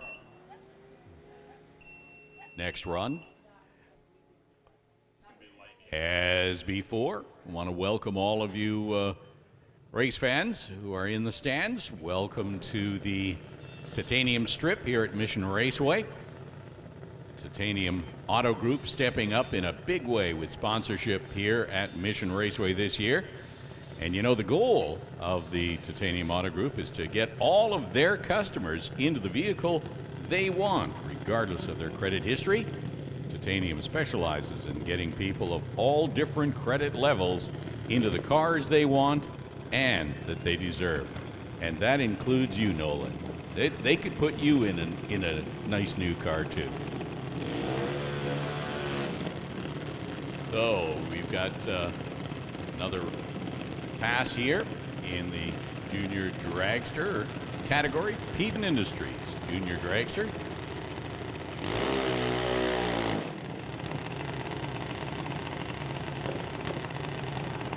Lightning is the category.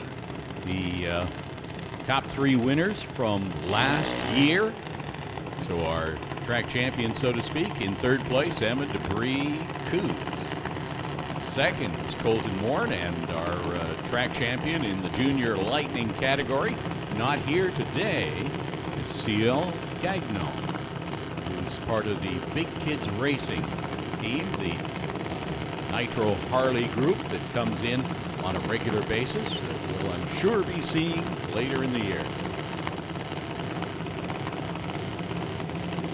I'm told that CL was here actually Friday, and I was not, so that's how I missed that one.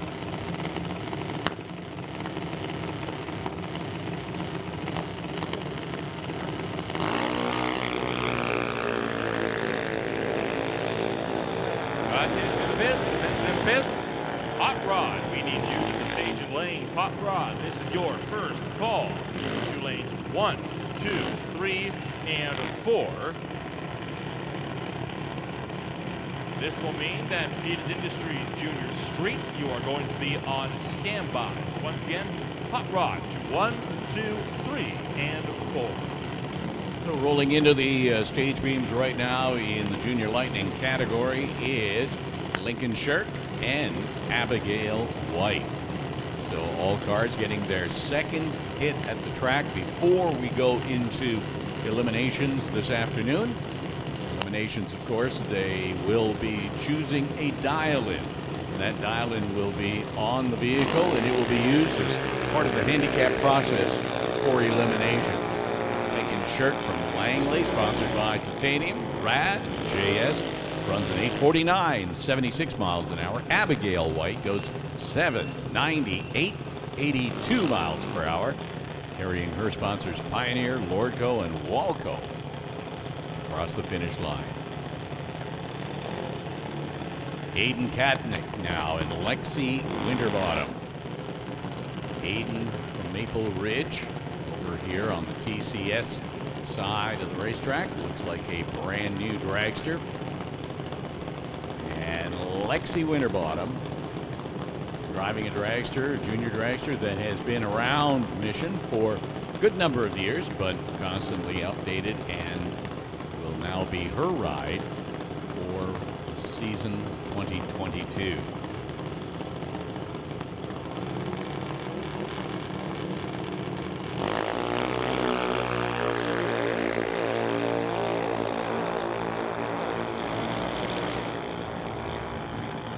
So Aiden runs 7:75, 83 miles an hour. Alexi goes 8:40 at 77 miles an hour, 7:75. That's a quick time in the 8th mile for a Junior Lightning car. 83 miles an hour is what they are usually targeting. As I mentioned earlier, there are some tracks that have a junior comp class in their junior categories, and those cars are actually getting closer to 100 miles an hour and use parachutes. So that's a pretty wild ride. Every track has the opportunity to build their junior program unique to the facility, and so here we use Thunder and Lightning, and that works pretty well. Good field here today.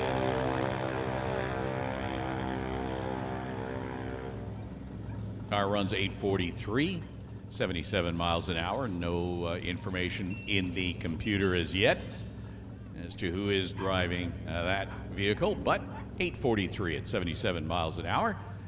And that is going to do it for Peden Industries Junior Dragster category.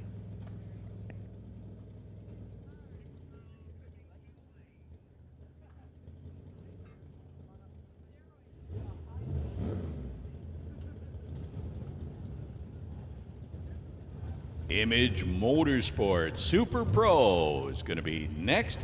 Just have a little word about Image Motorsports. Their mission is to be the company that consumers can rely on to handle all their automotive vinyl installations, auto detailing, and automotive signage needs. They're not only true masters of the art of applying vinyl graphics, but they have 20+ years of detailing experience in the auto industry.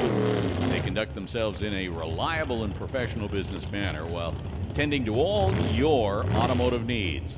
Simply stated, Image Motorsports possesses the skill sets necessary to complete a broad range of automotive applications and creations. This is the Image Motorsports Super Pro category. We kick things off. Second round of time trials with Jan Christensen from Langley and Peter Lucanis from Coquitlam. The Chevy Nova over here, tower side, that's Christensen, and Lucanis in that 63 blue and white Corvette.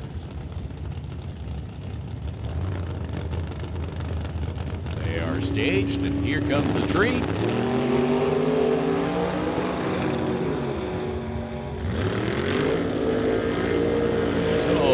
Christensen getting off the gas as Peter Lucanis goes 8:73, 152 miles an hour. Christensen just coasting through with a 12:88, 71 miles per hour. And it's going to bring up Brian Ritchie and Charles Sidden. Ritchie Racing Engines sponsoring that 68 black Chevelle here on the tower side.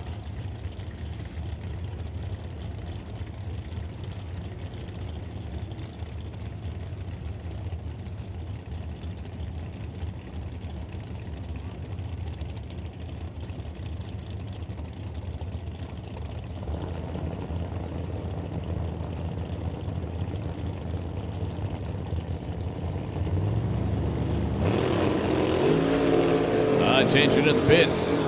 Junior Street. We need you to the staging lane. Junior Street. Brian Ritchie goes through with a 791, 173 miles per hour. Charles Sidden in the Dart goes 984, 135 miles an hour.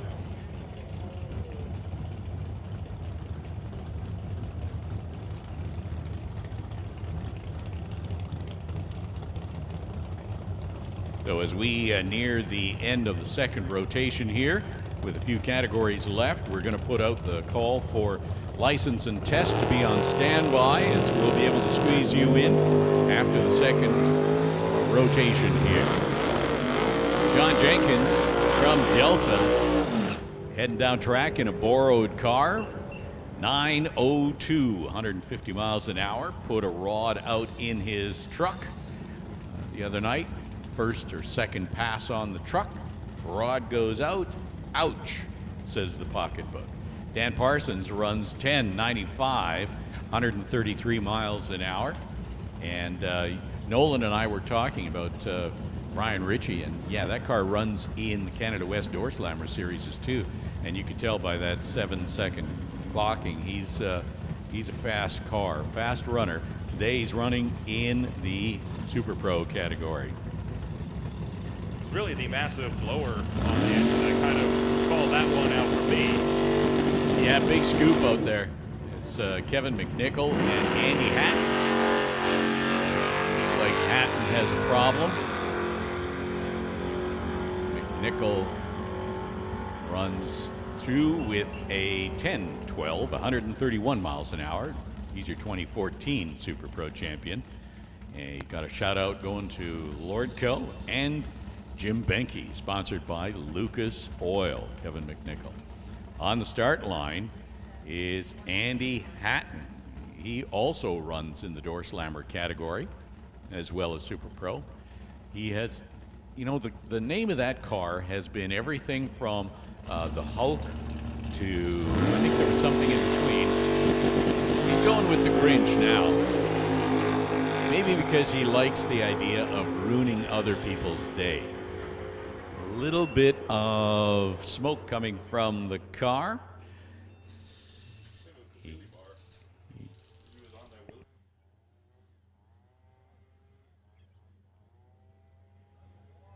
Safety crew out there just making a quick check of the track after Andy Hatton's run.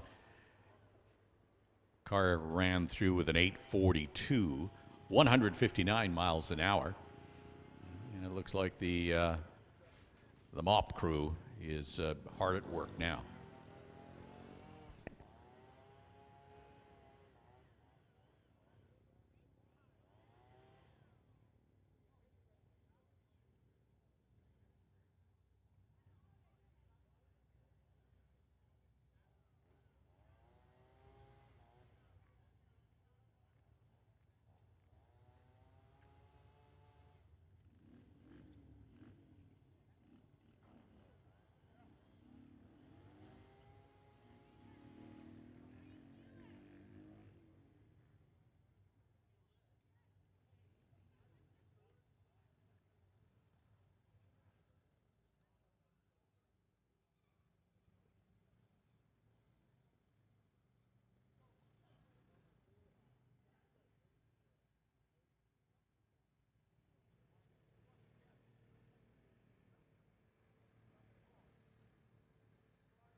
Alrighty, on the start line, Craig Johnson, Kelly Voss, brand new dragster here to Mission Raceway.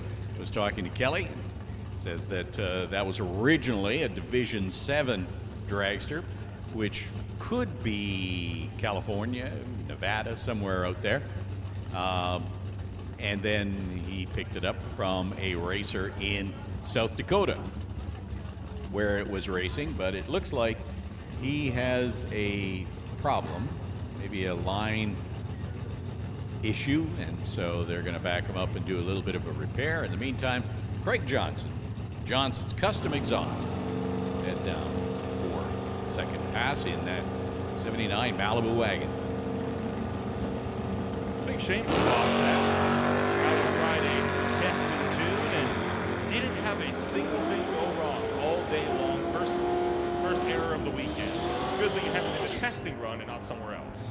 Yeah, he said the licensing is completed, so that's all set, and he is set to race this afternoon. It's unfortunate not being able to get a second pass on the car, although maybe they'll run it back and tighten up a bolt or a hose and still be able to make the session. Richard Love rolling up to the start line.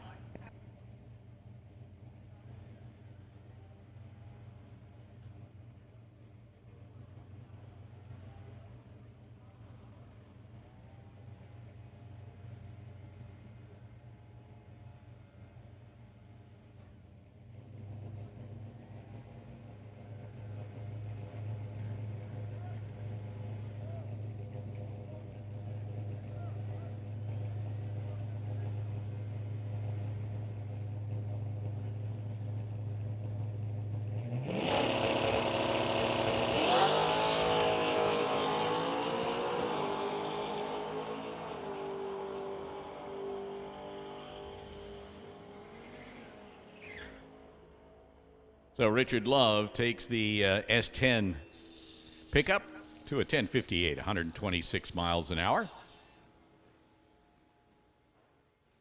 And we bring up Sydney Jung with another licensing pass as she's moving up to the Sportsman category.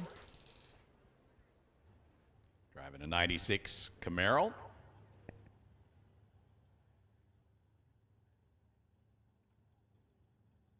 Once again, attention in the pits if you are in need of a test run, test and tune. We are going to make some openings after the Super Shifter and Super Combo. That will close out the second rotation of time trials and qualifying, so that will be your opportunity for any test runs. And make sure that you see Dave Strell in the staging lanes. He will probably want you in lane 5.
So one more test pass here, and my screen is telling me this is Joanna Ravello from Pitt Meadows making a move up in racing class.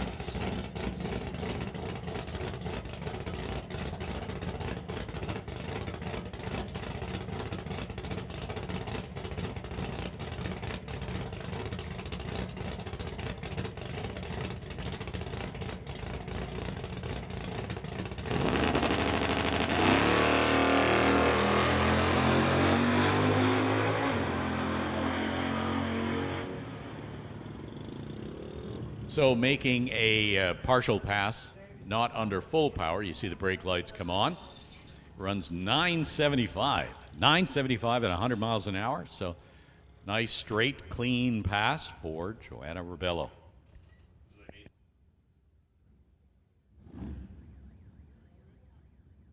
As I was talking about earlier with the licensing passes, and in general terms, yeah, you're making 2 hard hits off the line and getting off the gas. Then you're making 2 hits to the 8th mile and getting off the gas. And then you're making 2 full passes under supervision from other drivers who will, if you're within a certain range of that class's time, sign off, and voila, you have your license.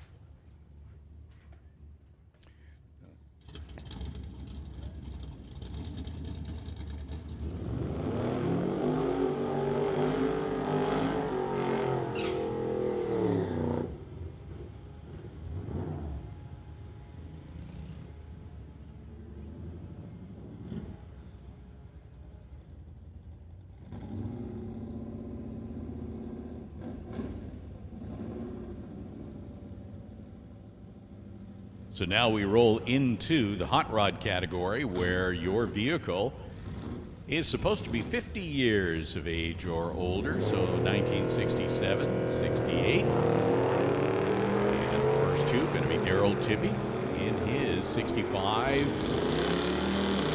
Over on the Lordco side, and Ken Christensen in the pickup. Ken runs 12:36.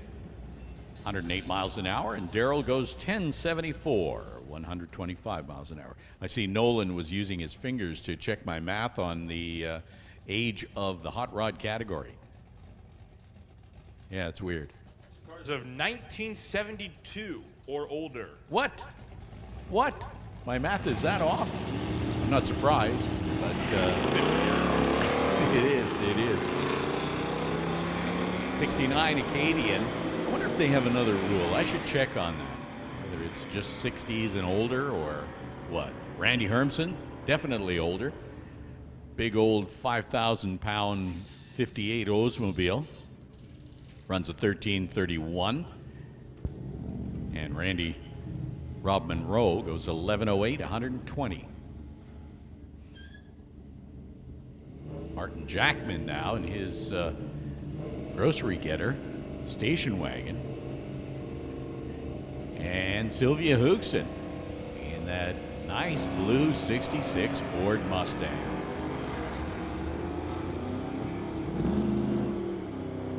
I saw a whole program, a documentary called Wagon Masters, and there are people out there who collect and treasure station wagons.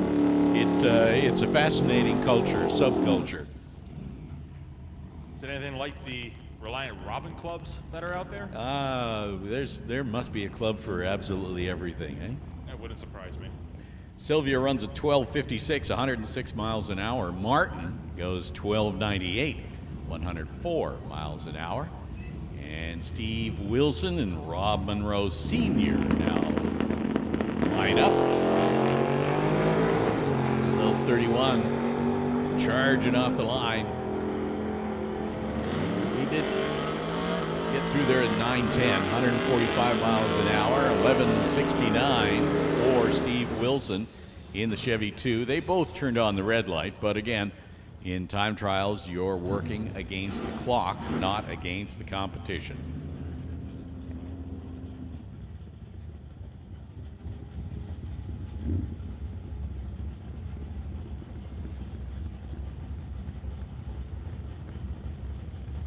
So taking a run in the hot rod category, Derek has run this car in the door slammer category. Over here, Tower Side, sponsored by, of course, Titanium Auto and Bubba Speed Shop. 66 Chevy 2. In the other lane is Rob Hodgson, your champion in the category from 2021. Rob's out of Mission, running that blue and silver 67 Plymouth. Now I expect the Chevy 2 will get to the finish line first.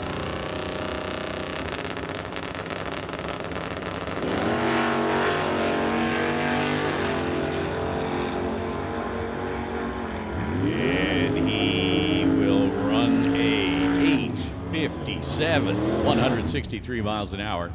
8:57. Rob goes 10:67, 124 miles an hour. Of course, during eliminations, each of them will have a specific time on their car, and that will be the dial-in time that the handicap system will use, so that both cars will leave at a staggered time on the start.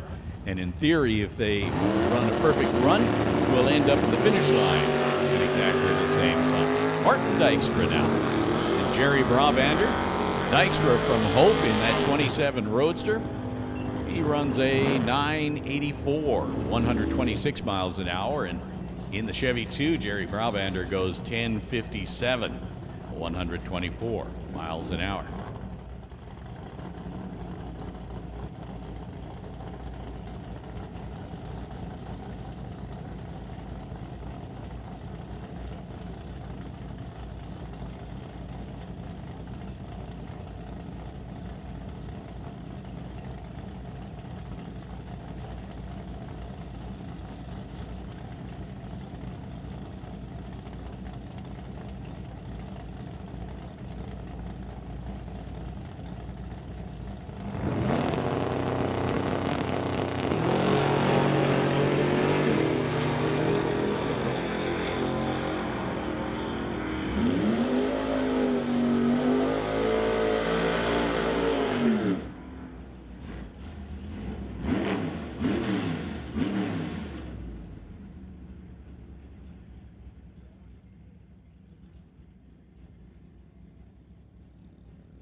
In the pits, attention in the pits. We need Lordco Super Combo to lanes 1 and 2. Lordco Super Combo, come on down to lanes 1 and 2. Beast Shifters, we're going to be calling you into lanes 3 and 4. BC Super Shifters to 3 and 4. So Lordco Combo to 1 and 2. BC Super Shifters, 3 and 4. As well as that, we're going to be making the call for any drivers wanting to make license or test hits to come on up to lanes 5 and 6. License and test passes can come on up to lanes 5 and 6.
Sydney Jump making another test hit in the old Camaro.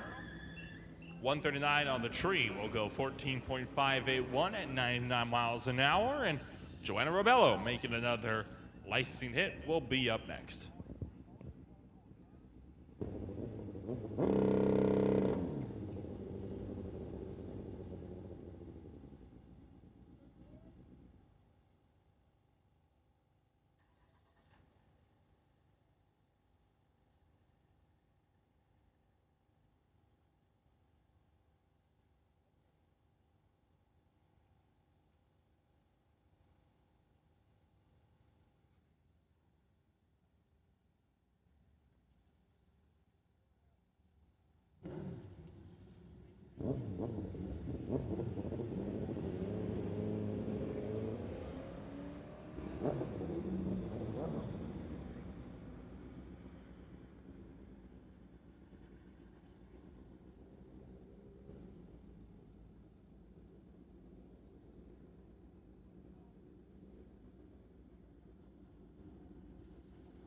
We go from 4 wheels down to 2 as a pair of motorcycles makes their way into the water box, and it is, of course, Dave DeGrassi and Al Oman. Oman with a very decorated career at the Titanium Strip, 13 times track champion, 2 times Division 6 champion, of course, finals in some of the ET finals in 2001 champion, and a 3 times runner-up. Of course, motorcycle sponsored by Thrifty Machine Shop.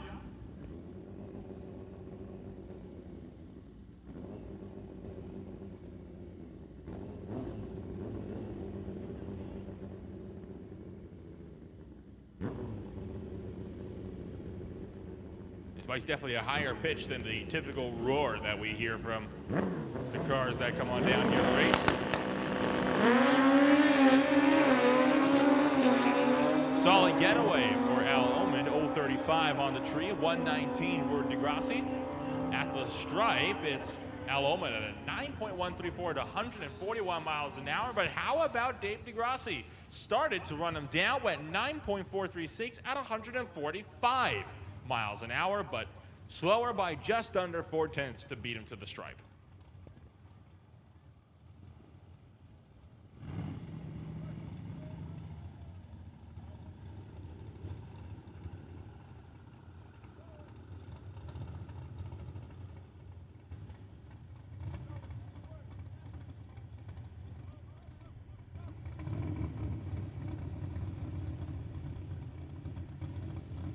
So you have probably noticed that we have got a lot more various sponsors for categories. And there I'm talking about how Peden Industries has stepped up and is the category sponsor for the junior categories. Bubba Speed Shop Pro Bracket, Image Motorsports Super Pro, and so forth. BC Super Shifters have been sponsored by McLeod for a good number of years, and Lordco is sponsoring the Super Combo Series. Well, if you're talking about the Bubba Speed Shop Pro Bracket, who is Bubba Speed Shop? Well, they are a company that specializes in turning cars of all different makes and models into serious speed machines. And they perform upgrades based on each individual's customer needs, and they recognize that a hot rod build can be differently interpreted by each and every customer. So they build each car exactly to the customer specifications, providing suggestions along the way. So Bubba Speed Shop is located at 302-206-30 Mufford Crescent in Langley. They can be found right down the street from the Langley Costco and directly behind PDR Diesel. You can also check them out on Facebook at Bubba Speed Shop. So I want to thank all of these brand new sponsors for stepping up and making their presence known here at the Strip, the Titanium Strip at Mission Raceway. And if you are a business owner and you're looking to, get a little bit of extra coverage, a little bit of extra mileage from your name, you may want to consider getting in touch with Mission Raceway. we can have your sign put up on the bleachers. And I know that they had a push, and a good number of businesses will be having their signage put up over the coming weeks. And so if there's still some available, you may want to avail yourself of that, as we always promote those people who are advertising here and supporting races. We always ask the various spectators to support them as they support us.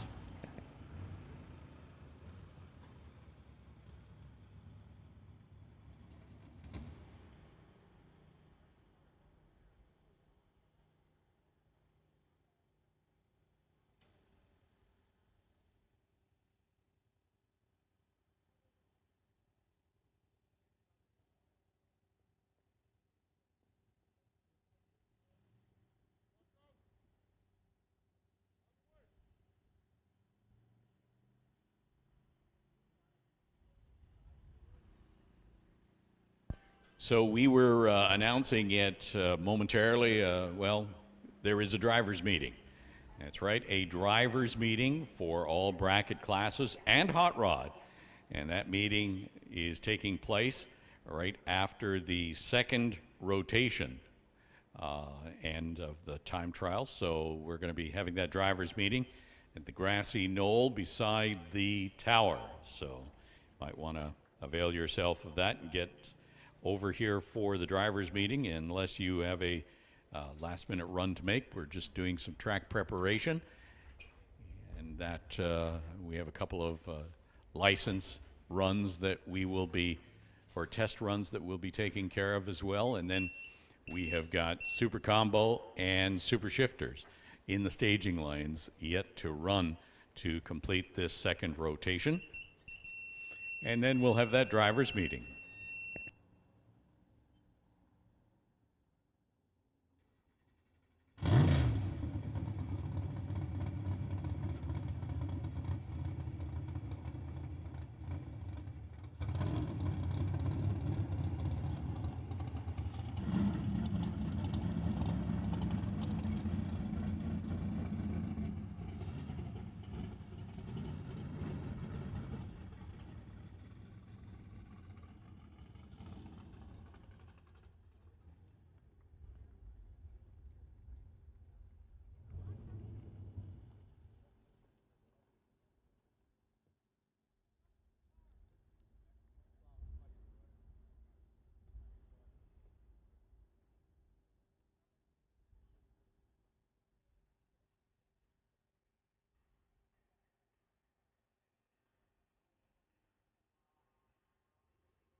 You know what? You could do a safety dance all the way over to the concession stand right now.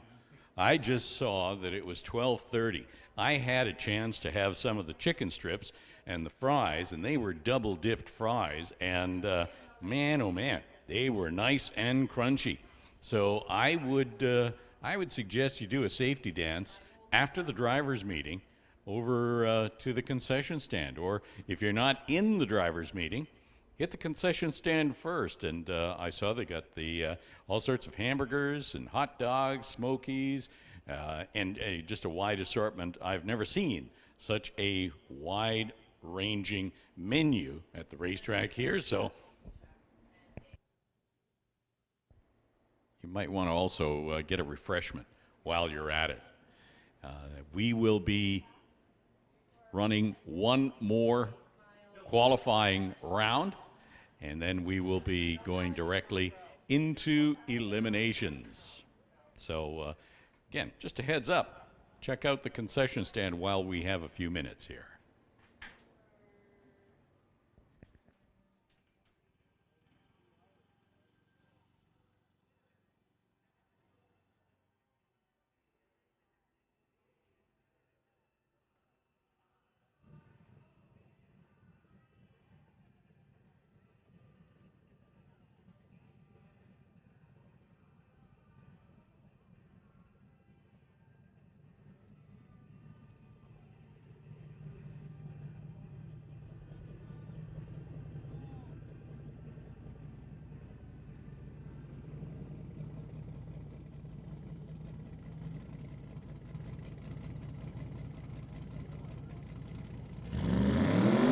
So if you aren't already at the fence, I recommend you make your way down around to the 8th mile.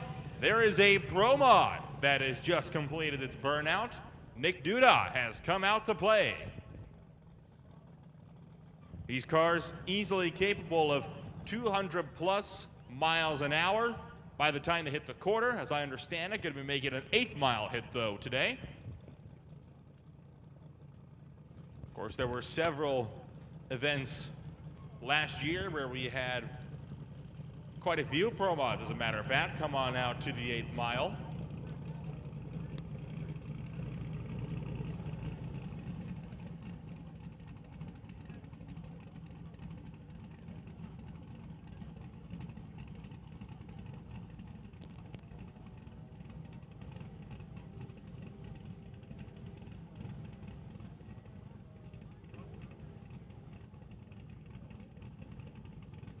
I believe this will be Duda's first hit of the year.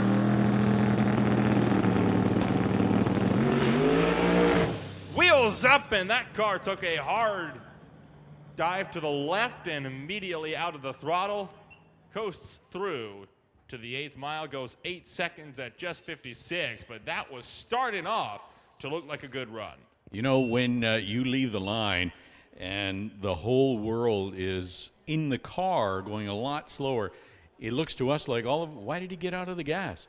The reality is at that speed, you're approaching the wall relatively quickly, and you want to make sure that you don't hit that wall. I used to have a video game, drag racing video game, and there's a new NHRA one that's coming out that the graphics look absolutely astounding. So if you're into video games, the game that I played a few years ago, it is amazing how quickly you can get out of shape on a run like that. And if you aren't sharp enough to correct, shut it down, put it back in the lane, there could be serious consequences. Do you happen to know what classes are going to be involved in this newer NHRA installment? Because I've been looking for an updated one for some time. Yeah, it's going to be everything, I think, from top fuel right down to some of the lower classes. I know that I just saw a little preview of it. There is something called career mode, so you can start and run a whole career moving up in classes and racing at all the regular tracks. So that should be coming out soon. Oh, it looks like Henry Zacharias is going to make a test pass here as well. Henry, of course, runs regularly in the Canada West Door Slammer Series.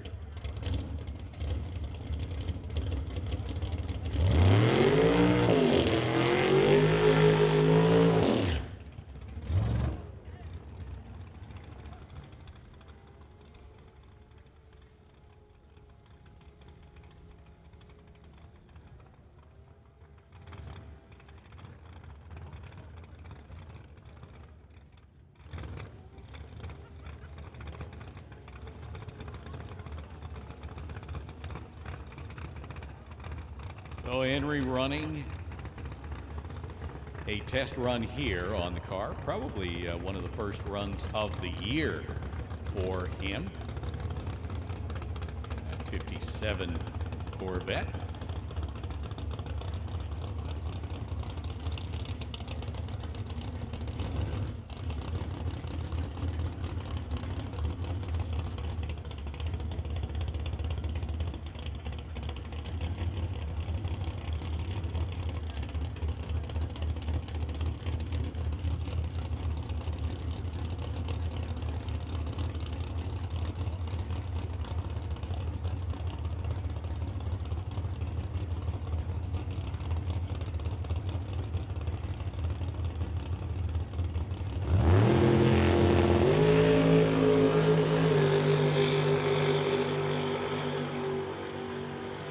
Zacharias goes 155 on a tree, and how's that for a good pass? 7.654 at 177 miles an hour. That has got to be the quickest pass we've had so far today, and hopefully if we see a certain testing car come on back for another test hit, that could very easily become the second fastest before long.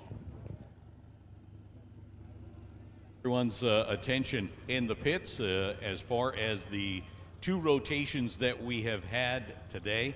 There was a little bit of a mix-up in the tower, and so we will be running one more rotation of all classes in the ET bracket series. One more rotation that will be a qualifying pass. So just to give everyone a heads up that we will be calling you to the lanes for one more rotation, and this will be a qualifying rotation for all of the Summit ET Racing Series racers here today.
Nice clean run down the quarter mile for 9:53. 9:53 at 141 miles an hour. Smooth all the way on that test pass.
Making a test pass as we purge the nitrous. It's pretty humid out there. You can usually tell how humid it is by the size of the nitrous plume. 8-mile pass on this car. This is a car that would very likely be running at Door Wars. So you might want to mark your calendars for attending Door Wars here. later on in the year. Door Wars 10 is what it is going to be. So this car in 10.5, 11275. Yeah, he had the blinker on. So it runs a 492. 492. Nice pass, 141 miles an hour.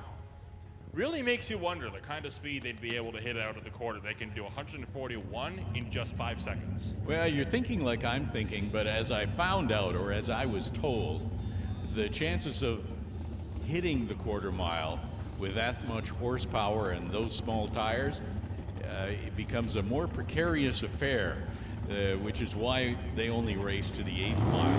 There's just a lot of horsepower in those cars with small tires, and running the full quarter mile, boy, that's a tricky proposition at best.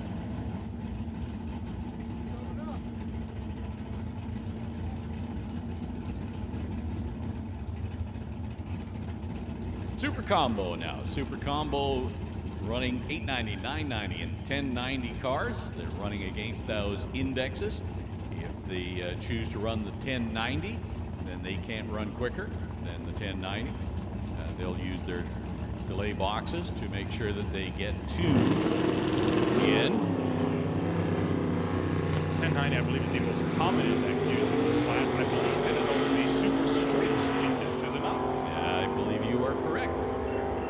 Mark Downing in the tower side goes 1091 with a 3.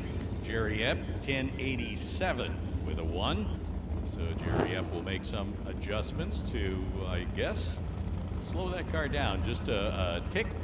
Make sure that he doesn't go quicker than 1090. Dan Parsons, also a 1090 runner. Glenn Eagleton, Surrey, and Corvette Specialties. Had a problem with the where he was in gear. That could have been a little bit touch and go there. Parsons goes 11:01. 11:01. As Warren Jacobson and Steve Lowe roll up. 6 cars in the Super Combo category. 6 cars. So we expect that we'll see them run 3 runs, but we'll try to keep you posted on who is actually leading in the Eliminator. Warren Jacobson in the 67 Chevy 2 here, tower side. Camaro of Steve Lowe in the other lane.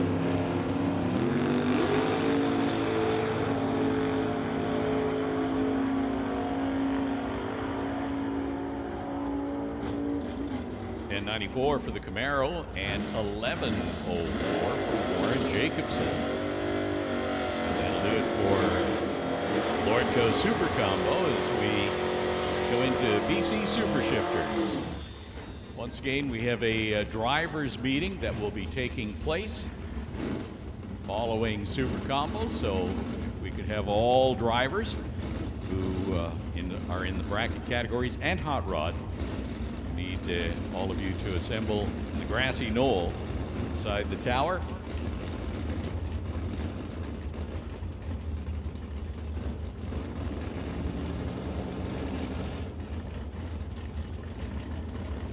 So, BC Super Shifters. Jamie Roth here, tower side. Alf Weave in the Buick on the Lordco side of the racetrack. Alf goes 1041, 127 miles an hour, 1021 for Jamie Roth in the Comet. As Dale Posnick and John DePork roll up. Dale Posnick in the Mustang, 67 Mustang out of Maple Ridge. John DePork driving a 77 Camaro. So once again, you got your classic Ford versus Chevy.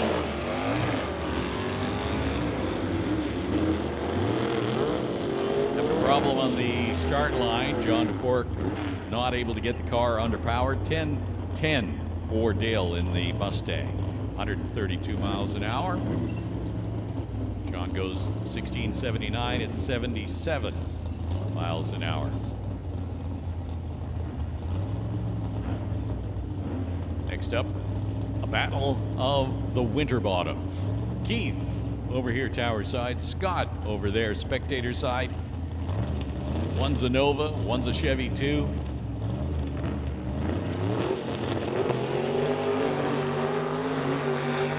Father and son battling it out, heading down track. 8:55, 157 miles an hour for Keith. Scott goes 9:42 at 138 miles an hour. And that is going to bring up Bob Love, 67 Nova.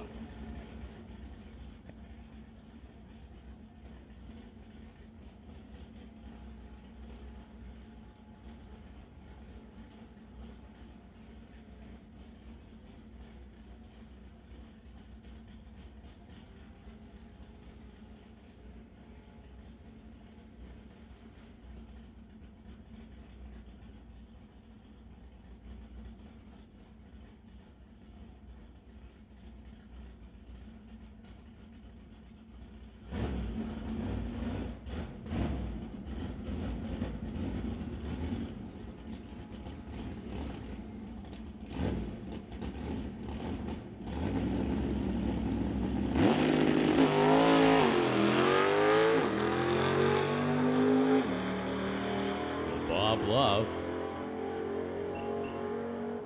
goes 8:36, 155 miles an hour, sponsored by BDL Automotive, and that is it for the Super Shifter category. And they'll all have one more qualifying session, and that will be the third rotation. So we'll slide into a few licensing passes while we have the opportunity to do so.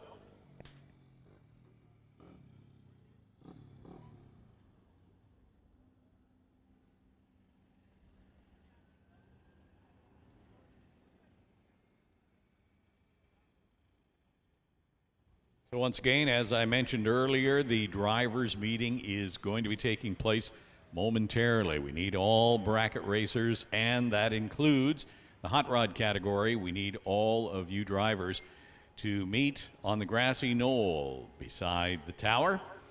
Those of you of a certain age will know what I mean by the grassy knoll. Those of you of a younger age will say, why is he calling it a knoll? Drivers' meeting taking place. Please head over to the timing tower.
So one more announcement in regards to the drivers' meeting. That includes all bracket racers, and yes, that includes junior dragsters, junior street, all bracket classes, and hot rod.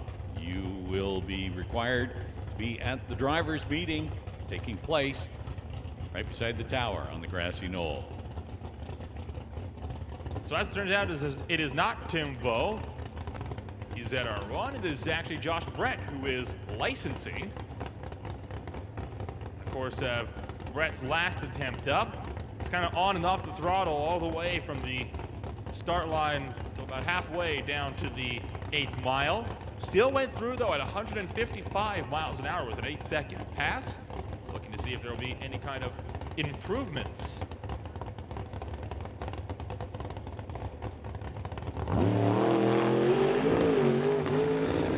Still kind of on and off the throttle, right out of the groove on the left side.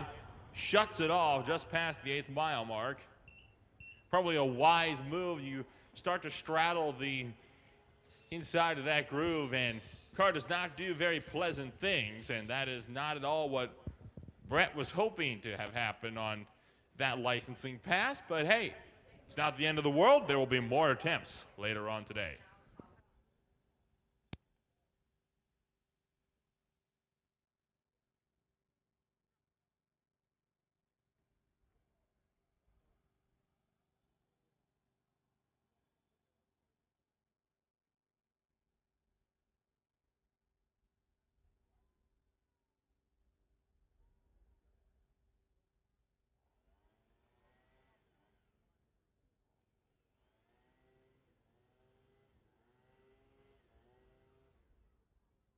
So we're going to take just a brief break. I'm not going to talk because they're going to be having a driver's meeting and the speaker will be too distracting. So if this is a good opportunity, yes, grab yourself something from the half-track snack shack and maybe take a walk through the pits and take a look at some of the great race cars we've got. And we have got one more qualifying round of cars to go through, and that will be happening right after the driver's meeting.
So now that the drivers' meeting has been completed, we are going to be calling cars to the lanes. So first up, it is Sportsman.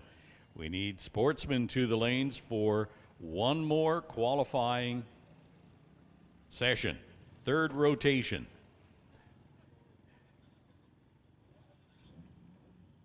So Sportsman, we need you to lanes 1, 2, 3, and 4.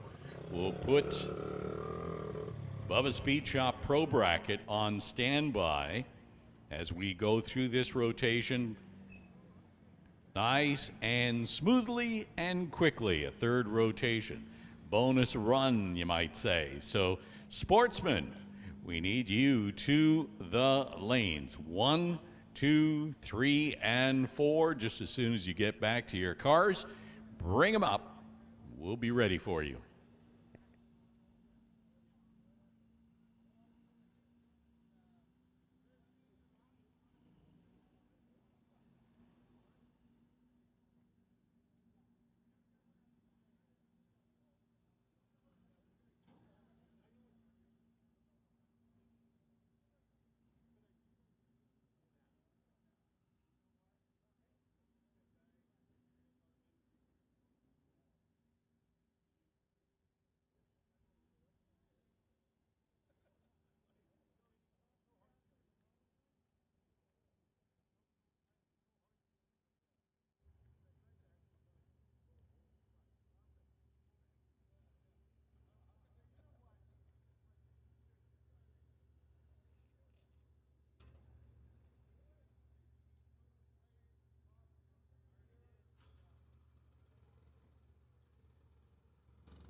Who made the call for Sportsman? To the lanes 1, 2, 3, and 4. And Pro Bracket, you're on standby. Hopefully everybody here has had a chance to hit the Half Track Snack Shack and the Pro Shop. Hey, if you're wandering in the pits, I noticed that there are a lot of racers who have things for sale.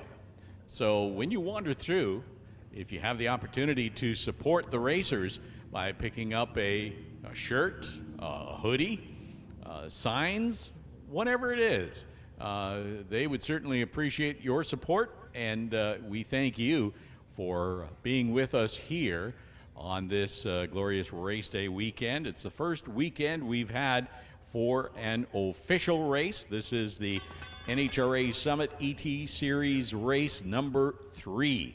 I don't know if you knew that.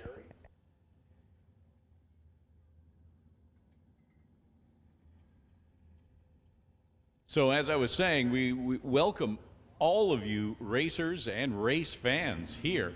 You know, I look across on the spectator side, all of you folks who are staring at the control tower. We want to thank you. Give yourselves a big hand for coming out and joining us here at the Titanium Strip at Mission Raceway. We want to make sure that you know if you bought an admission pass, you are certainly welcome to cross over the bridge and be on the pit side and go through and take a close look at all of the racing vehicles, watch the racers in between rounds when you have a chance. So again, thank you so much for joining us here at the racetrack. And while you're wandering around, you might want to head into the Pro Shop because there is a schedule there, and we'd certainly love to see you join us for future races as they come up. We have another big race weekend next week. As a matter of fact, let me just see if I can get my schedule out here. Next week, May 7th and 8th, it will be the NHRA Summit ET Series Race 4 and 5. And we will have some super fast cars here with the Canada West Door Slammers. They will be having their race number 1. Towards the end of May, the 21st and 22nd, we have another doubleheader weekend, race 6 and 7 with the Door Slammers and their race 2. All of these races will feature the Super Combo and the Super Shifters. And then on June 4th and 5th, another doubleheader weekend, race 8 and 9. And then we get into an NHRA Lucas Oil Divisional race, June 17th, 18th, and 19th.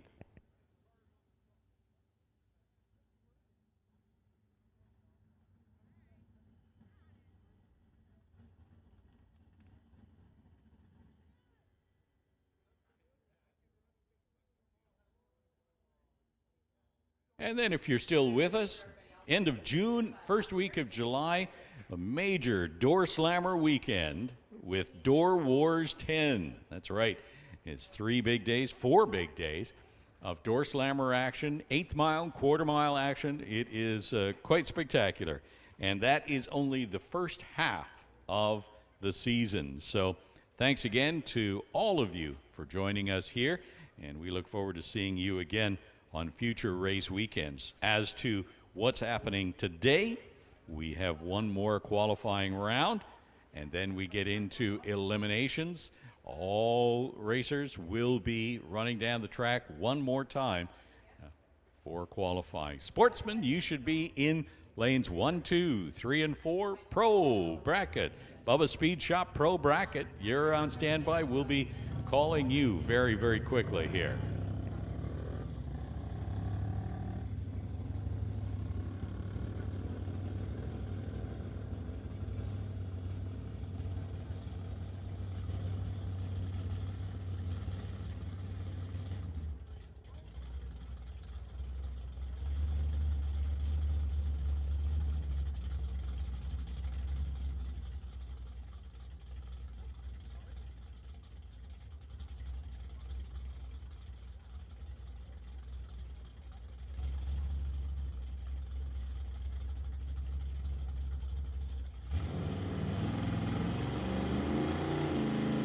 All right, as we get this show on the road, Pro Bracket, Bubba Speed Shop Pro Bracket.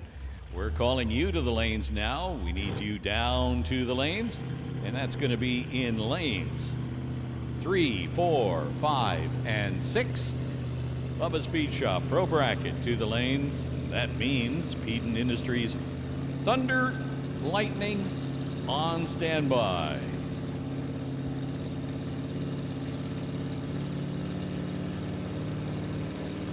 So you're no longer on standby, Junior Dragster. That's right. We're making the quick call. We need you to the lanes, because by the time you get here, we will be through Sportsman. So let's have Peden Industries Junior Thunder, lane number 1, and Junior Lightning, lane number 2. Bill Wells making the run. Tower Lane, 12:67, 14:44 in the other lane.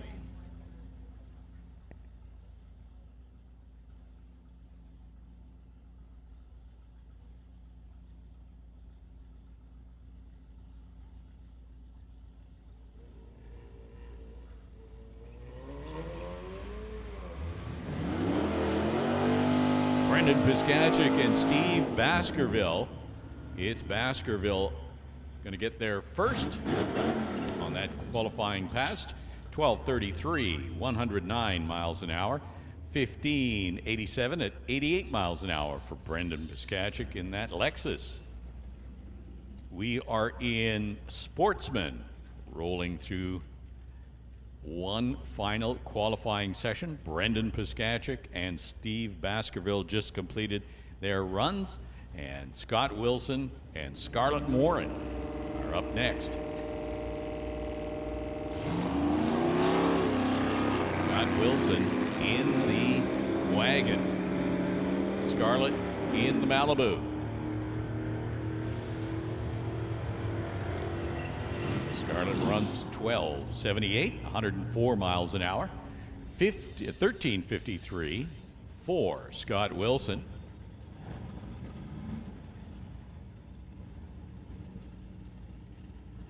As Gary Fawcett and Eric Hansen are the next pair in the Sportsman category. Fawcett from Burnaby, driving that 66 Plymouth, the TCS lane. Eric Hansen in a 68 Plymouth from North Van, where I'm told it rains a lot. Hansen goes 12:85 at 103 miles an hour, and Fawcett 13:91, 95 miles an hour.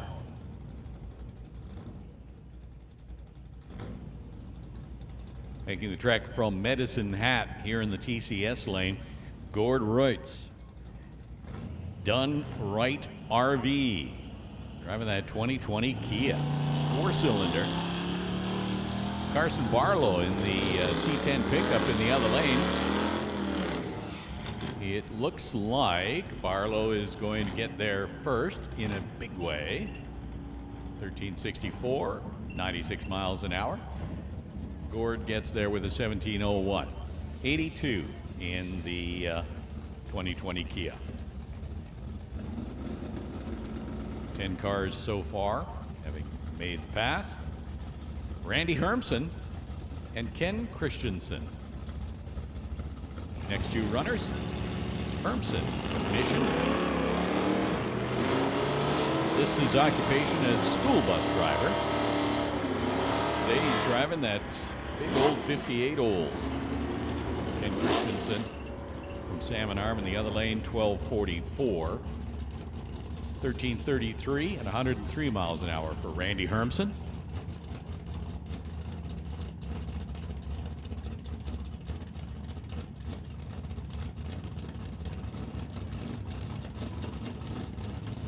Eric Johnstone now. Anthony Katnick.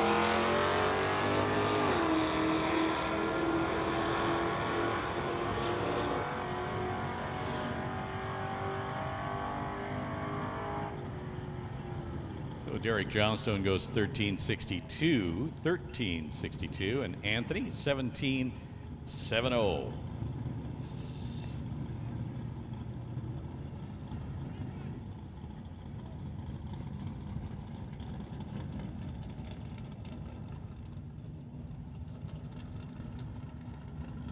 Emma Sidden in the 97 Dodge Dakota near Towerside.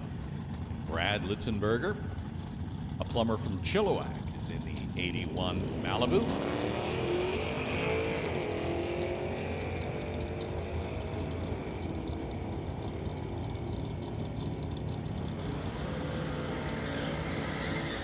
So Litzenberger goes 12:10, 112 miles an hour. Emma Sidden in the Dakota, 15:90. So Pro Bracket, we have called you to the lanes. Bubba Speed Shop, Pro Bracket, you should be in lanes 3, 4, 5, and 6. Junior Dragster, Peden Industries Junior Dragster, we've called you. Thunder to lane 1, Lightning to lane 2. And we continue with Sportsman qualifying. Sylvia Hoogston from Maple Ridge in the Mustang over at Towerside, and Sydney Jung, licensing complete, will be competing in Sportsman, and this is her first qualifying pass of the day, and she runs a 14:38, 99 miles an hour.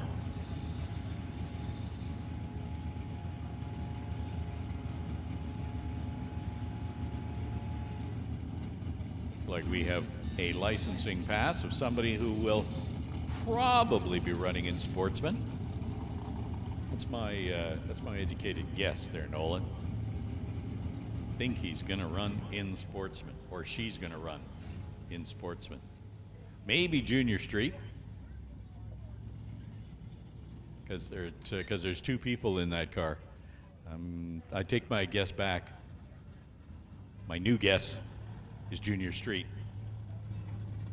And I get to do that because I have the microphone. Elementary, my dear Nolan. There you go. How was lunch? Lunch was fantastic. I got some good food there down at the Half-Track Snack Shack, as well as a few lovely little snacks, especially if you're more of the icy cold dairy variety over in the pro shop. You know that it's not actually halfway, right? No, it's actually just actually right around the 330-foot mark. It's called the quarter-track Snack Shack. Yeah, much harder to say at the 330-foot track. Yeah, it just doesn't roll off the tongue. Yeah. Every map I've seen, though, that's where it puts it, right around that timing beam. False marketing. Get that sorted. Looks like we're moving into Bubba Speed Shop Pro Bracket now. And their qualifying session before we go into eliminations.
Rich Dyes goes through with an 11:15.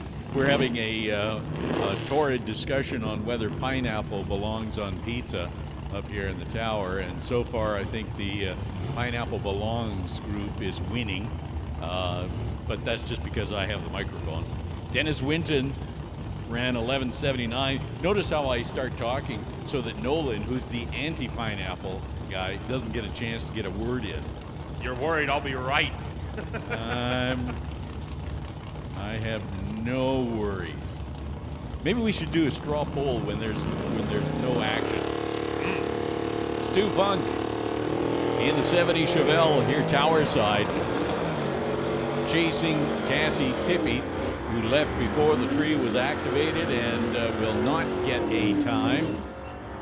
So 11:41 for Stu Funk from Lake Country, BC. Also, when it comes to what side of the fence you're on, I'm on the side of the fence that says cars should have a name. And so when I see malfunction on the side of that car, I like it. I think cars should have names. Malfunction Acadian. It just rolls off the tongue. There you go. Oh, wow. That's a wheel stand. Wheels up for Mal Patterson.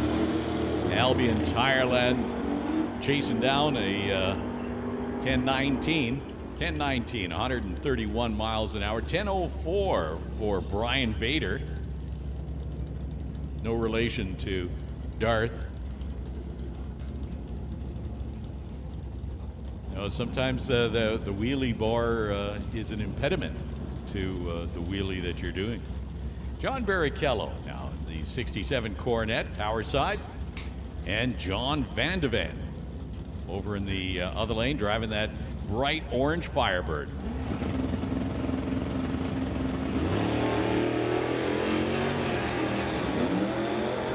Attention in the pits, Image Motorsports Super Pro Image Motorsports Super Pro, we need you to the lanes. 5 and 6, please.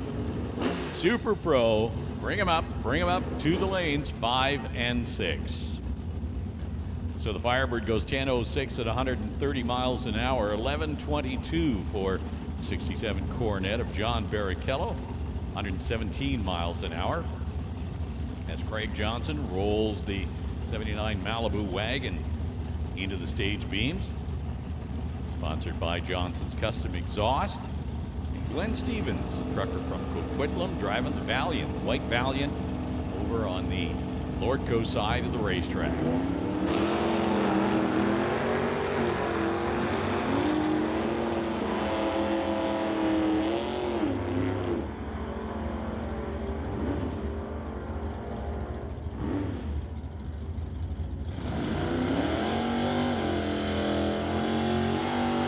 Craig Johnson goes 10:68, 121 miles an hour. Stevens, the white Valiant, 10:71, 124 miles an hour, as Lorenz Schwartz and Kim Cornish get set to make their qualifying pass here in the third and final qualifying session of the day. This race, the NHRA Summit ET Series race number 3, 15 degrees outside, so just perfect conditions for an April race. Both cars turn on the red light, but they are not racing each other. They're racing the clock, and clocks have started. Lorenz Schwartz goes 10:26, 131 miles an hour.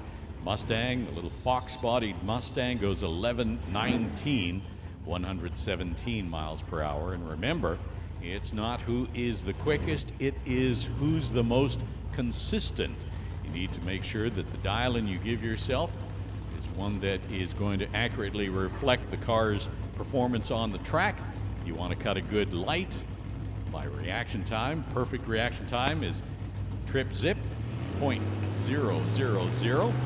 Anything as close to that as possible gives you a good light, and then you want to run on your dial.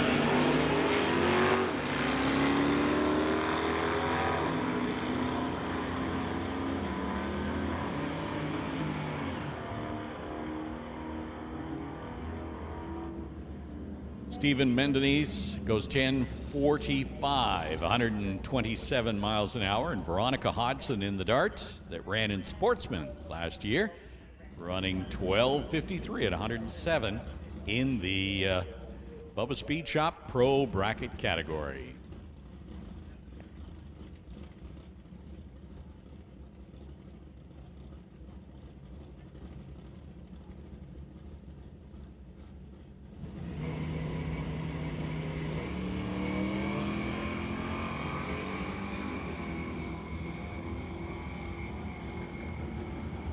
So Lordco lane, Brian Prescott. Steve Baskerville's in the TCS lane, and Prescott goes 11:64 at 115 miles an hour, and Baskerville, well,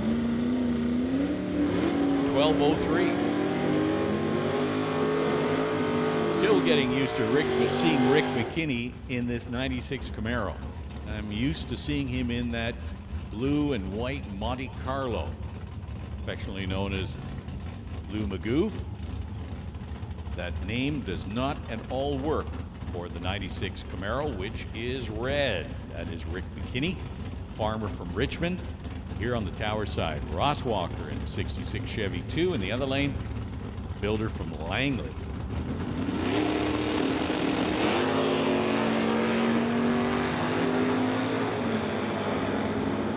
McKinney often running in the Superstock category, and that is why you see that vehicle lift the front wheels. Superstock category, well known for placing their weight transfer on the rear wheels in a way that gives some pretty spectacular wheel stands. 10:37, 127 miles an hour for McKinney. Ross Walker, 10:17, 129 miles an hour.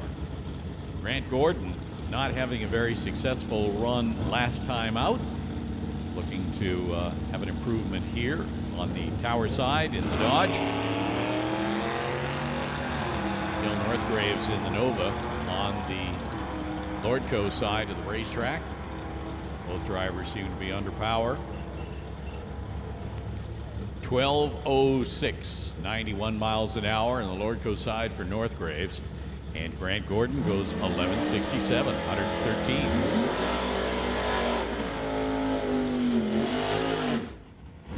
You know, it's the end of pro bracket qualifying when these two cars hit the start line.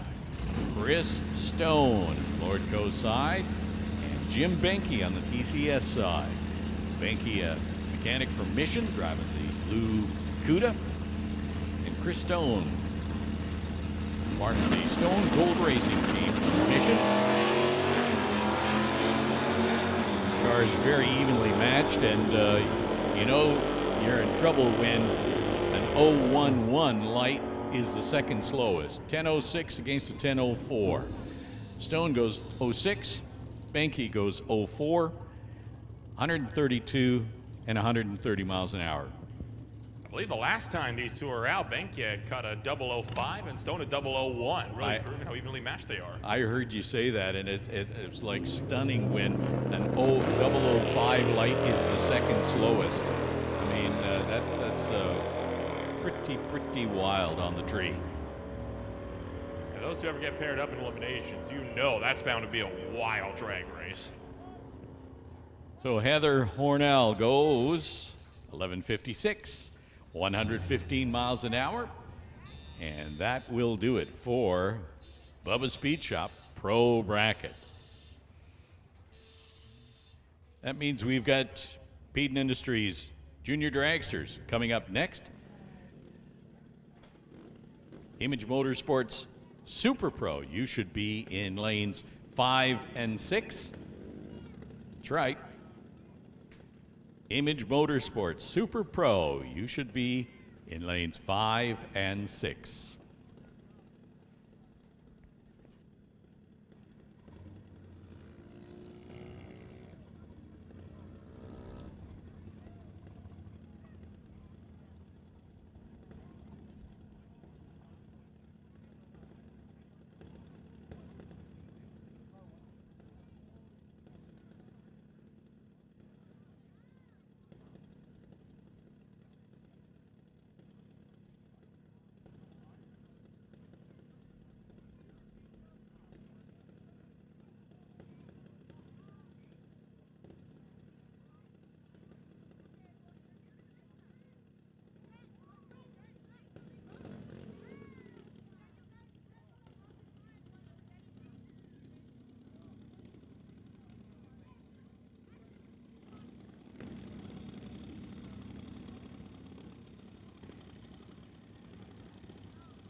So first pass in the Peden Industries Junior Thunder qualifying is going to be Hunter Gallant, Edens Rodrigue,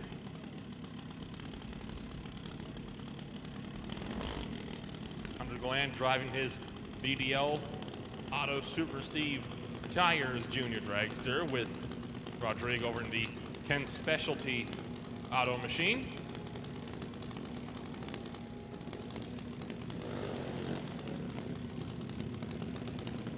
Sponsored by Milson Truck Body and Tricity Cutting over in the Lordco lane, and other names that are helping Hunter Gallant along are Diversified Metalworks, Rocket Coatings. The car was tuned by one Mr. Duda.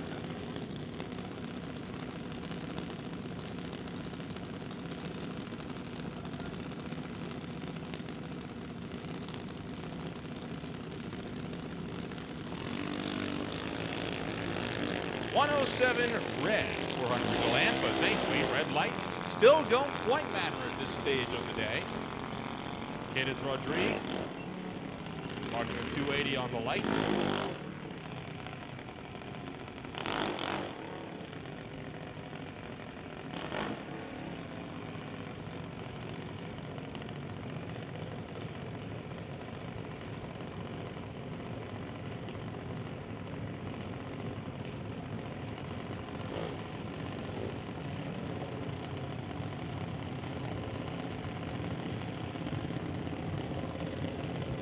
That will bring up Alex Green and Emily White.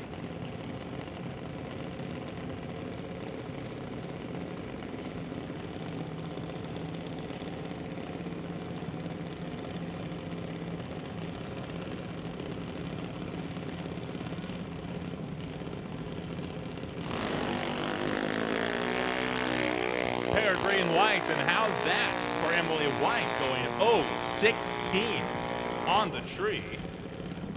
Alice Green cuts a 2:06.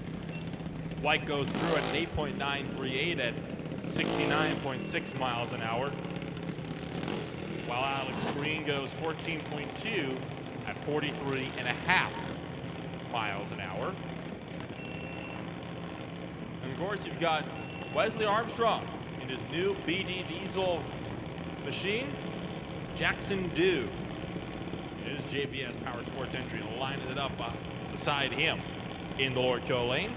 Armstrong also sponsored by Tubbo Towels and, of course, Badass Garage.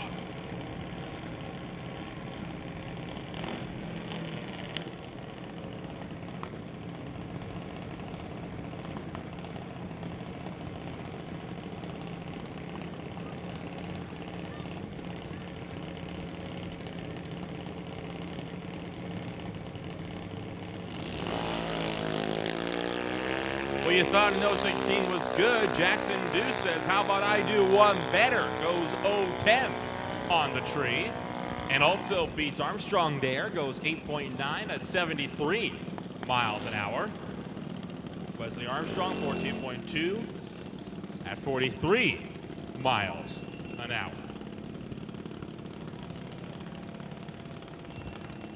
Last pair of Thunders coming to the line. Ashton Katnick for TKO Performance over in the TCS lane. You got Connor Jackson for TKO Hot Rods over in the Lordco lane. Also sponsored by Fitness Lab.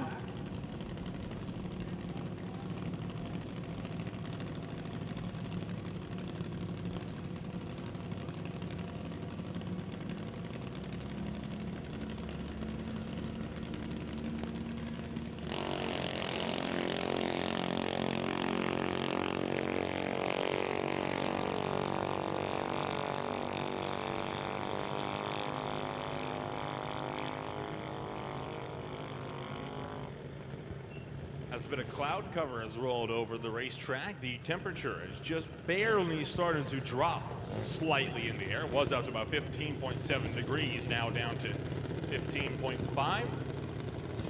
Just shy of 2 p.m. in the afternoon, and what a beautiful morning and early afternoon it has been for racing at the Titanium Strip. Bringing up the Lightnings now. Peden Industries Junior Lightning now coming on up into the water box.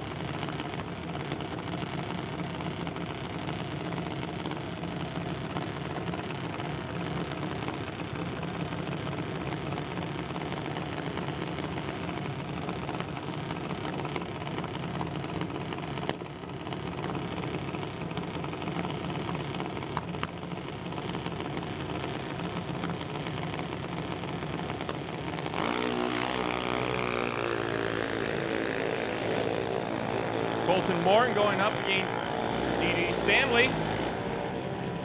Morin's got Stanley on the tree, goes 0-22, and also gets Stanley at the line by 1.3 seconds, went 8.025 at 80 miles an hour.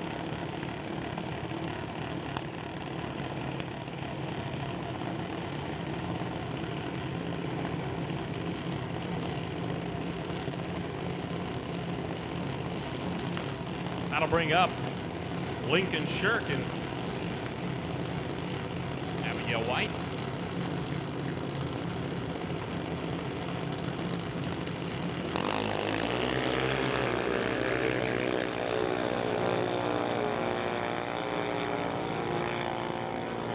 Hey, listen up out there. Attention in the pits. Attention in the pits.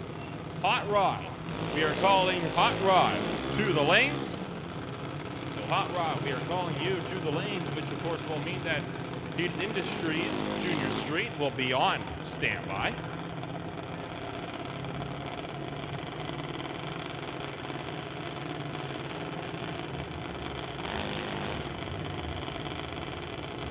Lexi Winterbottom bringing it up in the Lordco lane.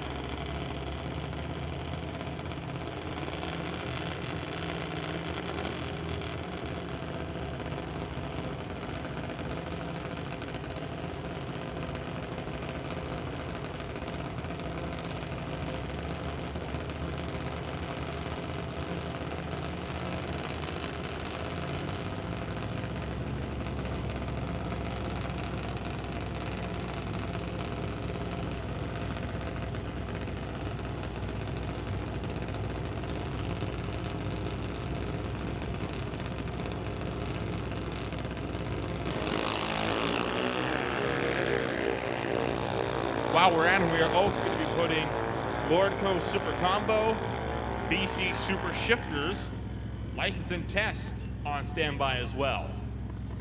So once again, we have called Hot Rod to the lanes, Peden Industries Junior Street, Lordco Super Combo, BC Super Shifters, license and test are all on standby.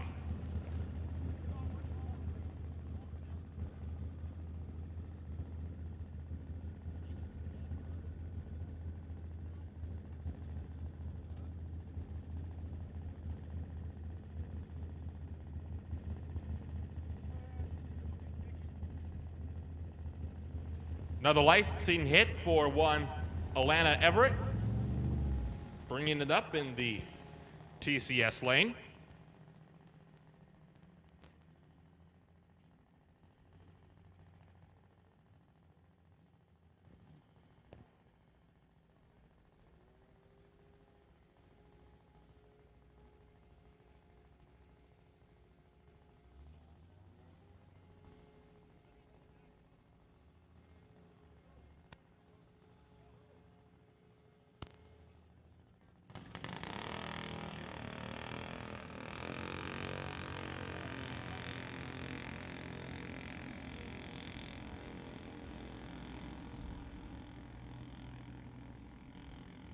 I believe that will just about do it then for the Peden Industries Junior Dragsters.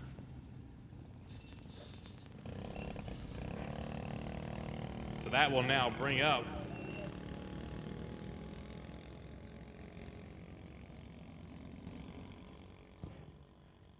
we are going to be making that call for several classes to come on down to the lane, so listen close. Motorcycle, Peden Industries Junior Street, Lordco Super Combo, BC Super Shifters, and license and test, all to the staging lanes. So once again, that is Junior Street, Motorcycle, Super Combo, Super Shifter, license and test, all to the staging lanes. Well, I mentioned when there was a brief break in the downtime, we would hold a little straw poll between those that might think pineapple does or does not belong on pizza. So, folks in the stands, raise your hands if you think pineapple does not belong on pizza. Well, it seems like I'm at a bit of a loss for this one.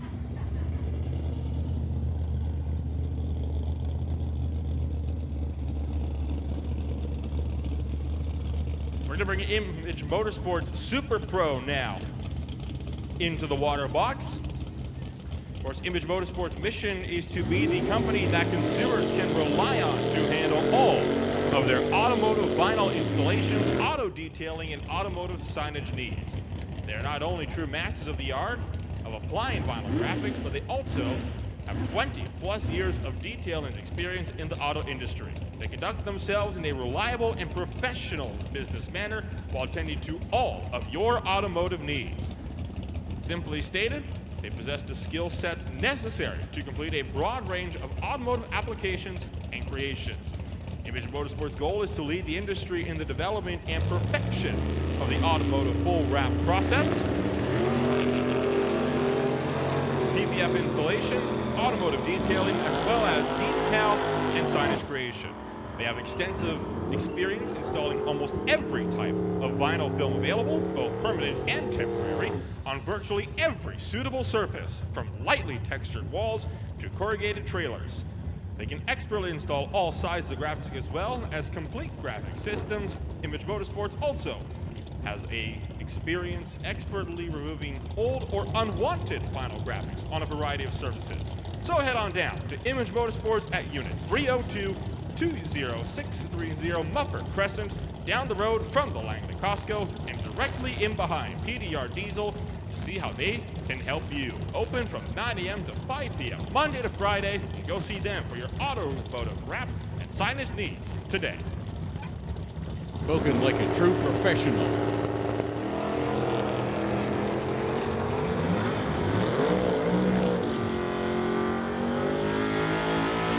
So Kelly Voss in that brand new dragster of his, trip zip, perfect reaction time, 0-0-0. 3 donuts, bag of donuts for Kelly Voss from Pitt Meadows. He's licensed that car today and is in competition.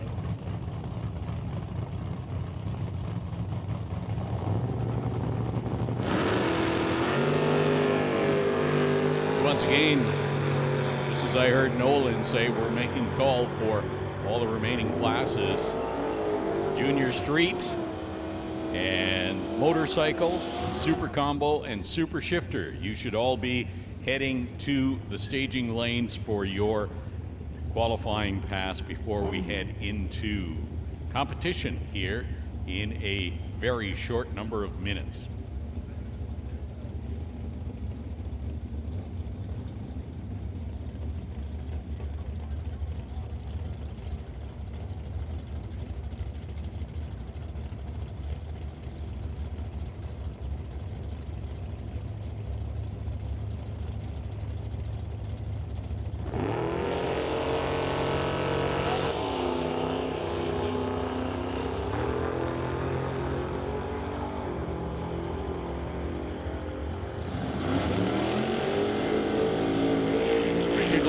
Running 10:57, 126 miles an hour, and Dan Parsons running 10:87, 133 miles per hour.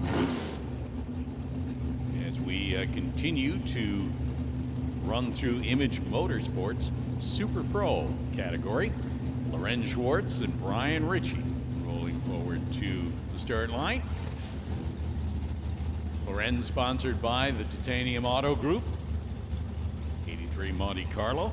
Brian Ritchie Race Engines, a car that we see running in the Canada West Door Slammer Series as well as in Super Pro.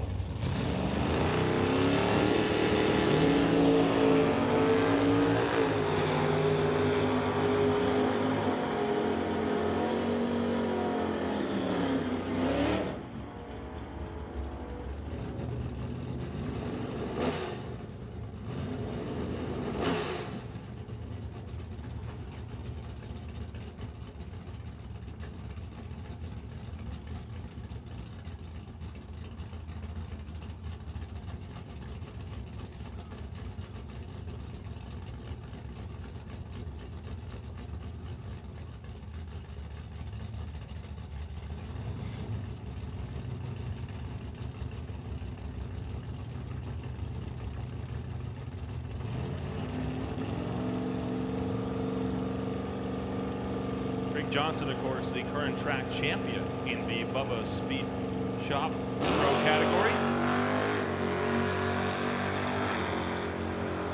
Leaves on a solid 014 light. Already striking 100 miles an hour at the 8th. Gets to 121.6 miles an hour at the quarter for a 10.665 ET.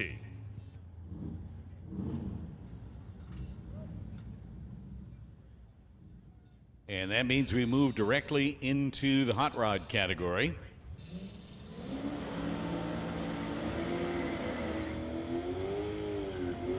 First pair In hot rod, Rob Monroe and Sylvia Hoogston. 1969 Acadian, over here tower side, running a 385 small block Chevy, up against a 302 Ford in that Mustang of Sylvia Hoogston from Maple Ridge. So that traditional battle, Ford versus Chevy.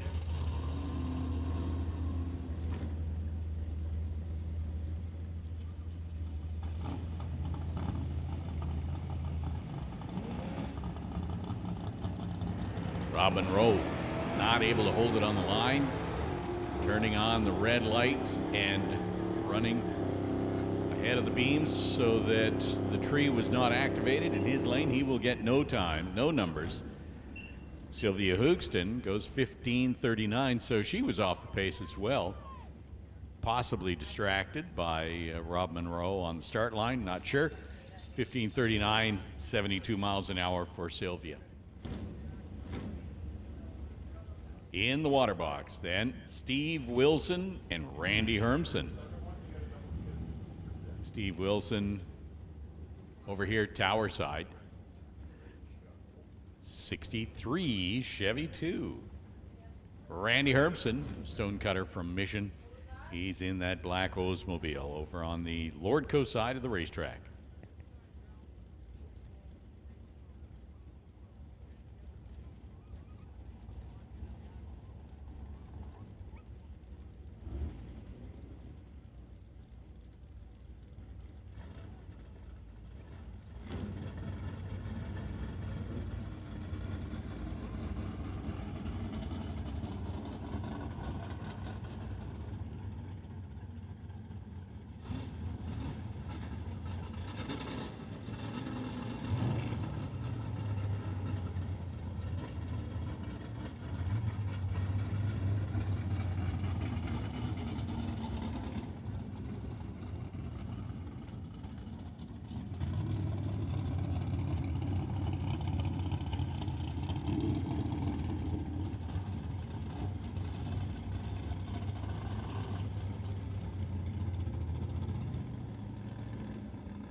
So we're just sorting through a computer glitch on the start line. May have to rerun that last pair simply because the times did not look right up here in the tower.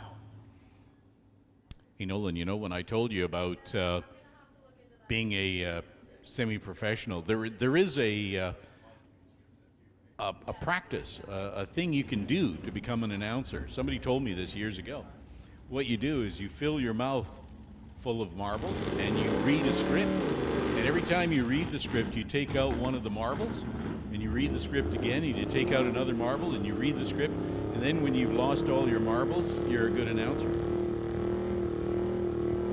That doesn't sound very effective, personally. Well, a lot of announcers would beg to differ as they have lost all their marbles. So, you know, it's just one of those things, you know. You just gotta do it right. Just trust me.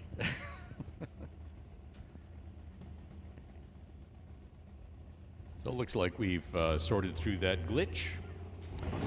Steve Wilson and Randy Hermson are leaving the line now.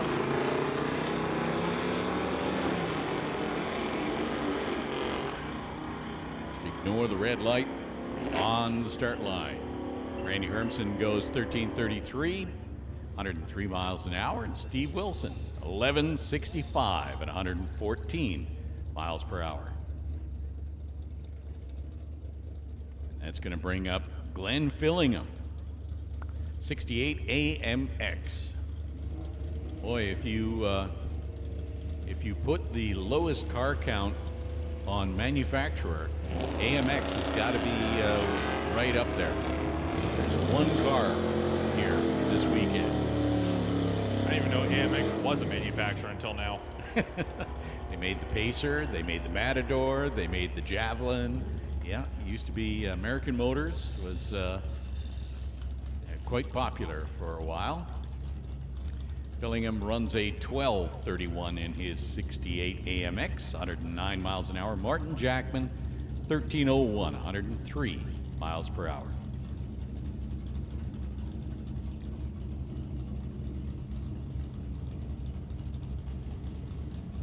That'll bring up John Barrichello and Ken Christensen. Dodge versus Chevelle.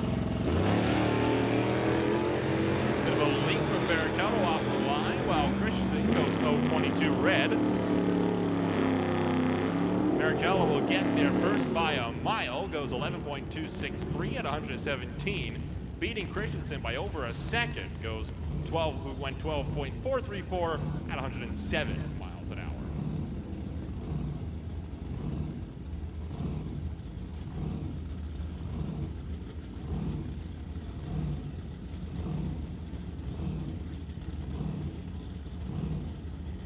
You got Rob Monroe coming on up in the classic Model A with Daryl Tippy returning in the Horizon painted auto body wagon.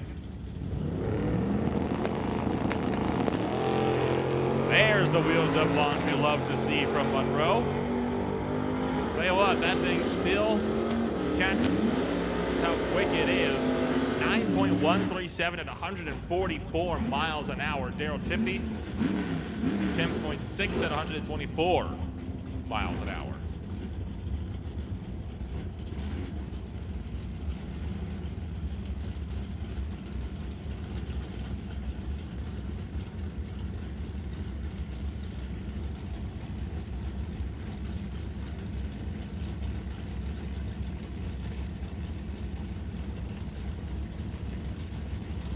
A pair of Plymouths, Rob Hodgson and Jim Benke going up against one another.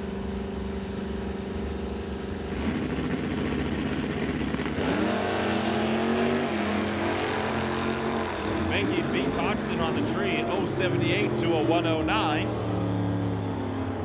Still out in front of the 8, still out in front of the quarter. 10.086 at 132. Hodgson can only muster up 6 at 124.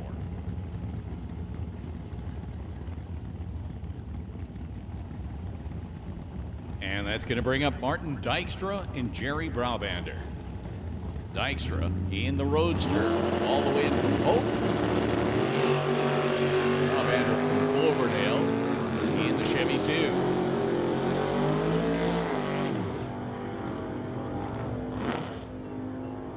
At the top end, 10:61 is the time for the Chevy 2.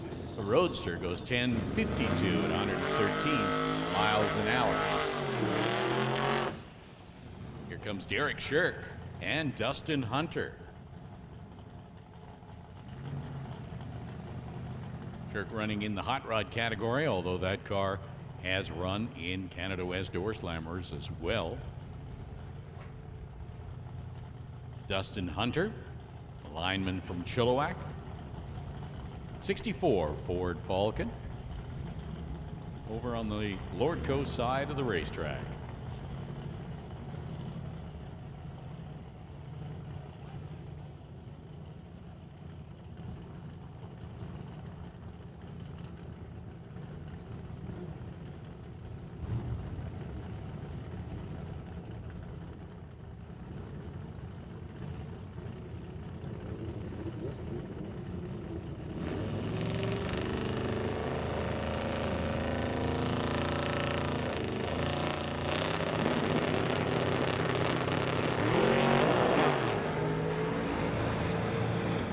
Problems right off the hit for Dustin Hunter as Derek Shirk runs it through with a 9:55, 150 miles an hour. That sounded expensive. Yeah, there was some grinding, and fortunately we don't see any bits and pieces.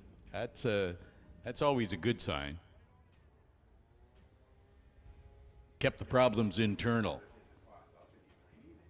It looks like no liquid from what I can see at the very least, but obviously starting line crew gonna understandably take a look at that as they push Hunter back.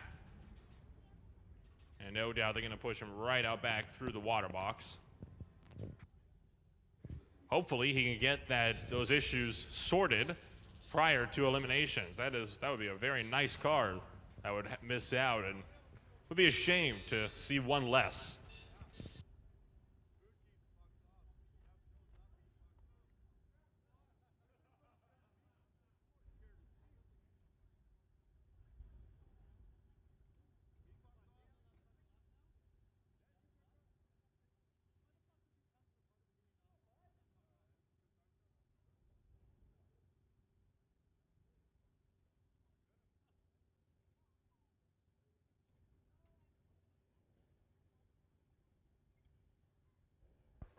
couple of motorcycles that will be making a pass. Only 2 motorcycles, so this will be a relatively quick eliminator category.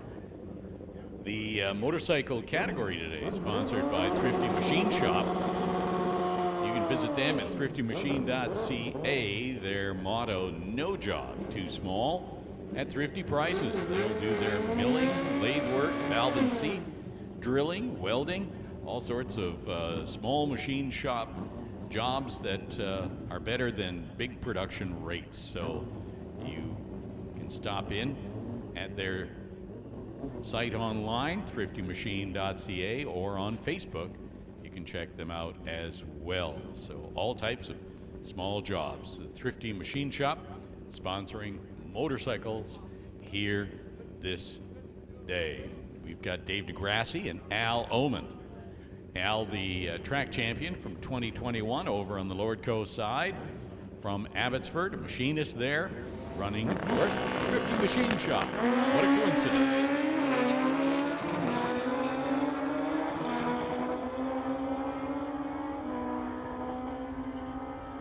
Al gets there with a 912, 136 miles per hour, and DeGrassi goes 984, 141 miles an hour.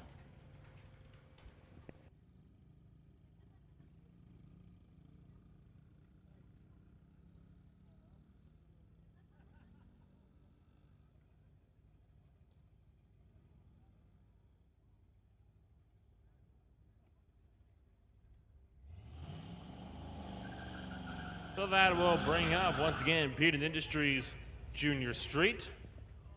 Bo Dickey bringing it up in the old 93 Chevy pickup. Sponsored, of course, by Motorsports as well as AMD Bay Industrial.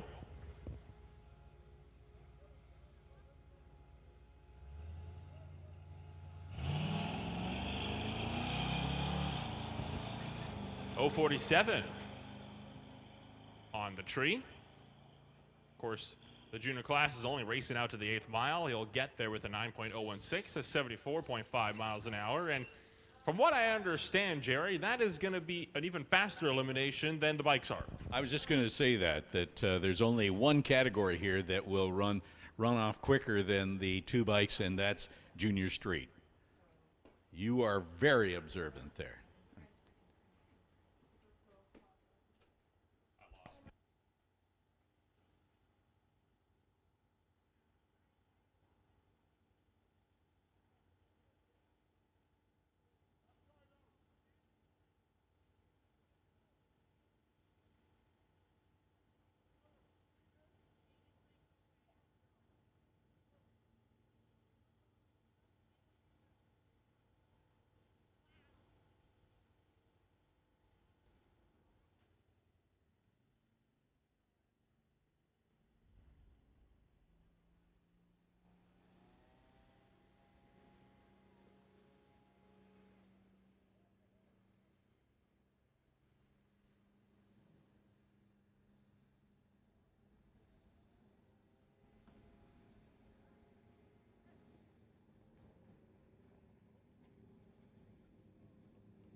So as we work our way through this final qualifying session. We still have some license and test runs that will be made, and then we have Super Combo and Super Shifter, and then we are into eliminations.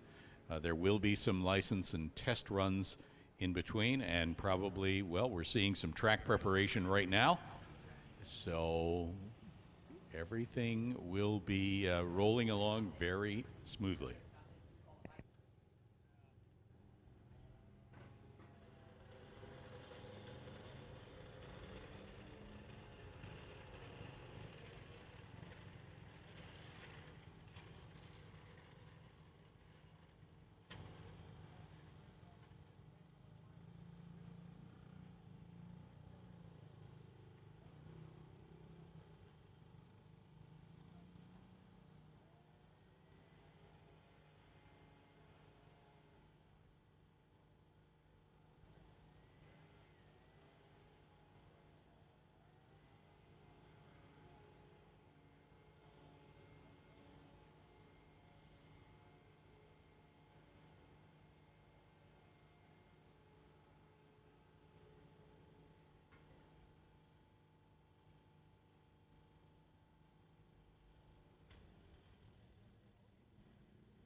So once again, while we are doing a little bit of track preparation, just want to thank all of you race fans for joining us here this weekend. This is the NHRA Summit ET Series race number 3.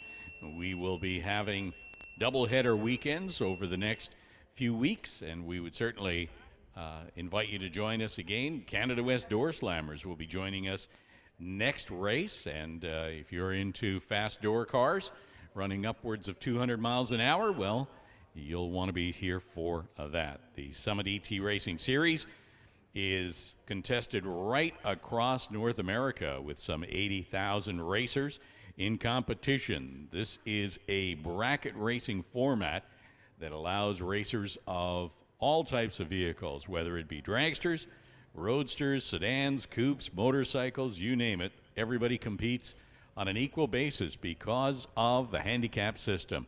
We made 3 passes earlier through the day. Everybody has an opportunity to see how the car is performing against the track and the conditions, and they will then put a dial-in time on their window. That will be inserted into the computer. The computer will take the calculations into consideration when the Christmas tree is started. The slower car leaves first. And in theory, if everybody runs a perfect reaction time and runs a perfect dial-in, they should end up at the stripe at the top end of the quarter mile at exactly the same time. Obviously, with all the variables involved, that rarely happens. But nonetheless, everybody is competing for points here each and every race weekend. This type of activity takes place at all sorts of participating NHRA member tracks across North America. These are then, these events award points to the racers, and at the end of the season, each track selects a team. That's our team on a mission, and they are sent to the Summit Racing Series Finals. And then from that, you have the opportunity to attend the NHRA Summit Racing Series National Championship, and that takes place at the Auto Club NHRA Finals in Pomona, California. All sorts of travel money and prizes are available up for grabs. So that is what we're experiencing today and over the full racing season. That is the NHRA Summit ET Racing Series.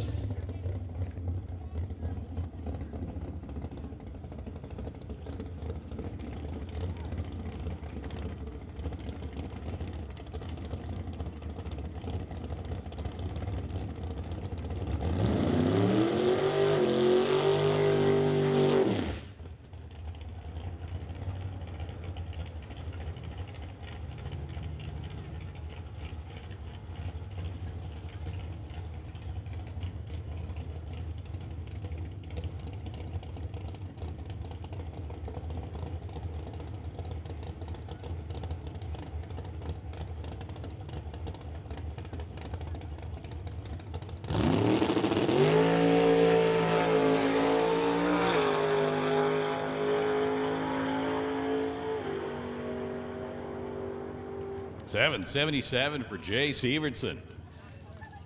Mission racer, driving that 2000 Dakota, normally in the Canada West Door Slammer Series, 173 miles an hour. So when I said that Canada West Door Slammers were going to be having their first race of the season, it seems to me that that is coming up on next weekend.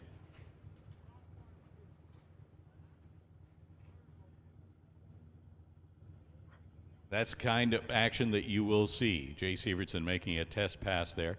777 with a 9. 173 miles per hour.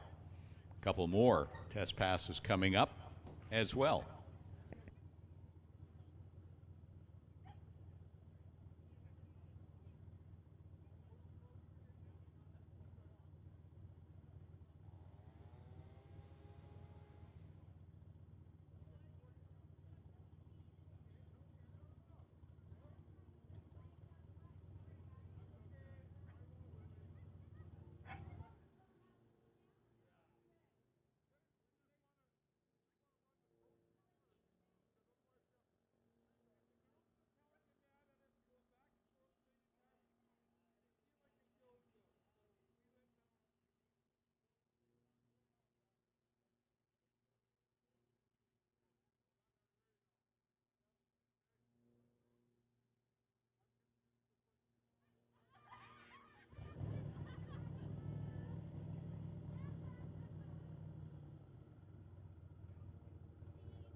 I love a fast car like this.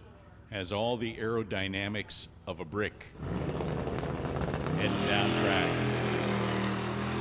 And yet set up properly. Makes a great run down the quarter mile. 9:55, 141 miles an hour.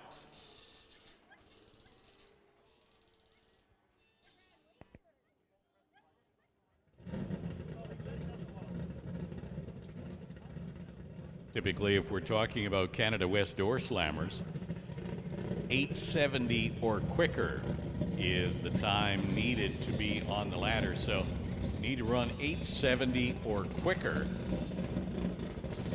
to run in the Canada West Door Slammer Series.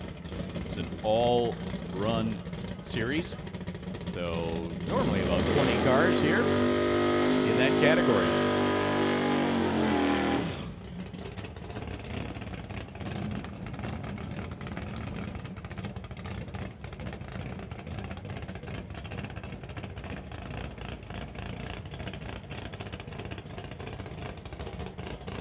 Attention in the pits, attention in the pits. We're going to put Sportsman on standby. Sportsman, for your first round, you're on standby. We'll be calling you up to lanes 1, 2, 3, and 4. Sportsman on standby for your first round of competition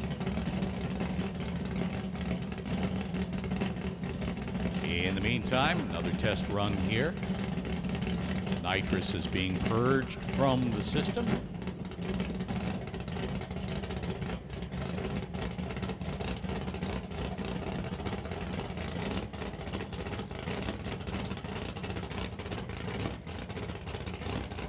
Attention in the pits, Sylvia Hoogston and Rob Monroe. There was a malfunction in the timer on your last run.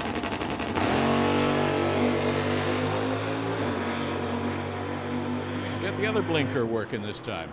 Running the 8th mile, 490, 141 miles an hour. So as I was saying, Sylvia Hoogston, Rob Monroe, your last run suffered an electronic timing glitch. We need you to rerun that qualifying pass. So Sylvia and Rob Monroe, could you please come to the staging lanes for a rerun of your qualifying? That was very prompt. They're already there.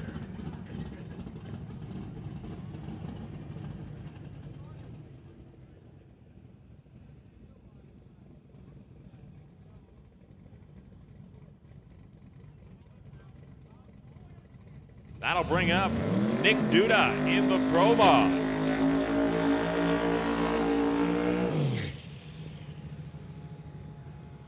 This is by far the fastest car currently on premises.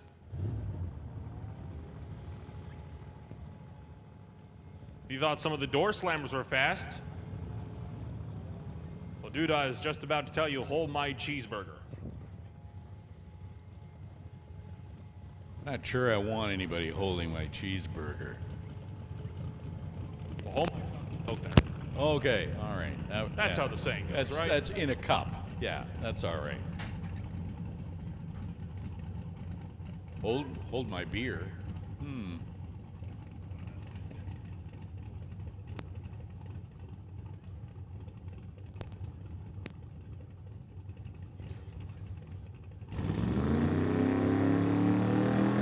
Had a bit of a nasty run last time out. Oh, not much better this time. There was a lot of tire shake going on with the right rear, and it'll coast through again. So still not able to get that car hooked up, but I've seen that thing perform. It's got potential. And that brings us into Super Combo. 6 cars on the property running in the category. Super Combo running 890, 990, and 1090.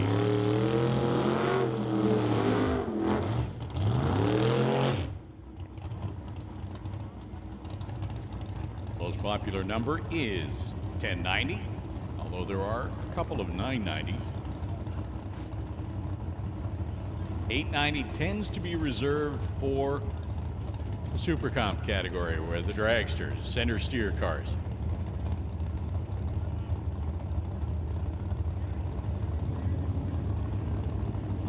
So attention in the pits, Sportsman, we need you to the lanes. First round of eliminations, Sportsman, bring them up. 1, 2, 3, and 4.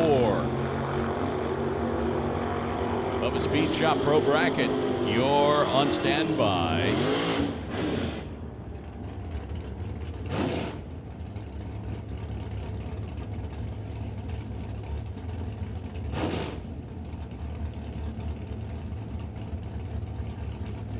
So 1088, 152 miles an hour for the Mustang of Jerry F. Warren Jacobson goes 1084, 125 as Dan Parsons and Steve Lowe get set to do battle here in their final qualifying session. Battle against the tree, battle against the track.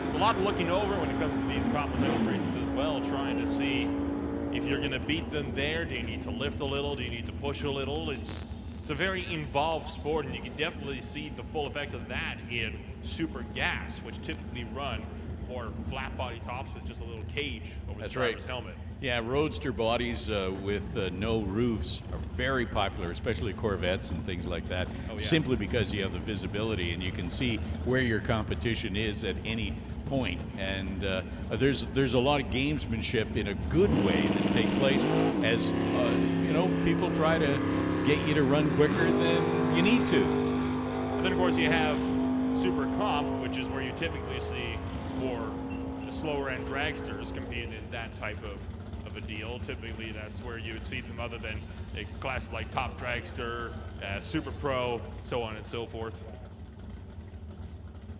So, attention in the pits, we're going to be calling Pro Bracket as well. Bubba Speed Shop Pro Bracket. Let's get you up into the lanes 3, 4, 5, and 6. Sportsman, you should already be in the lanes for your first round of competition. Lanes 1, 2, 3, 4, but Bubba Speed Shop Pro Bracket, we need you. Lanes 3, 4, 5, and 6, bring them up, bring them up. And that means that Junior Dragster, Peden Industries Junior Dragsters, Lightning and Thunder, you're on standby.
Keith Winterbottom charges through with an 841, 159 miles an hour.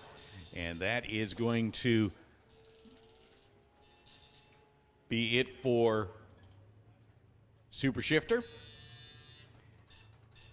We have one rerun that is going to take place right now before we may have a couple of test runs and then head into eliminations. First round.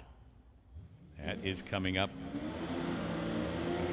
very shortly. This rerun, Rob Monroe and Sylvia Hoogston, we experienced a bit of a timer glitch, and so we get to see them run again. Sylvia from Maple Ridge in the light blue Mustang, and Rob Monroe from Surrey in the light blue Acadian.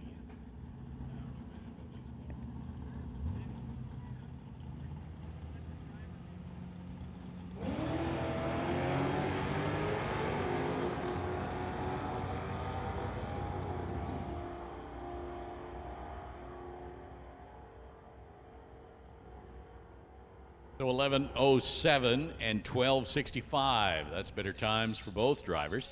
Robin Rowe goes 11:07, 119 miles an hour. Sylvia Hoogston goes 12:65 at 105 miles an hour.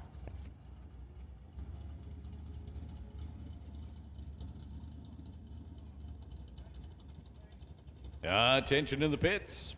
Attention in the pits. Bubba Speed Shop Pro Bracket. We're calling you to the lanes now. Lanes 3, 4, 5, and 6. Bubba Speed Shop Pro Bracket.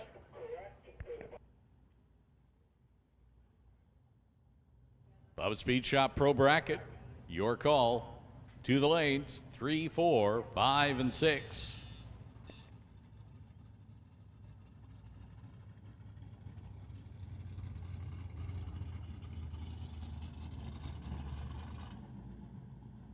So I was doing my walk in the pits and went through all the great stuff that they have in the pro shop. Right out in front of the pro shop, between the pro shop and the drag strip, you'll notice a tinted covering there. That is the good folks from the Badass Garage Sign and Vintage Shop. If you're wandering through the pits, make sure that you check them out. They have got all kinds of great stuff. They're on Facebook, they're on Google. All their hours are on Google. But if you're looking for stuff to decorate your garage or your cave, whether it be a man cave or a woman cave, don't matter. Neon signs, custom neon tin signs, wood signs, decals, or if you're from the US, decals. It's all sorts of stuff. New and vintage arcade machines, gas pumps. Man, oh man, they have got everything, including free balloons today. So check them out. Badass Garage, out there by the pro shop, between the pro shop and the drag strip. And we are now in first round of Eliminations. Nolan, take it over. So first, pairing up in Sportsman, it's Scott Wilson going up against Scarlett Warren, ripping it out. Scarlett Warren has got Wilson dead to rights on the tree, and at the line, sure enough, pulls one over.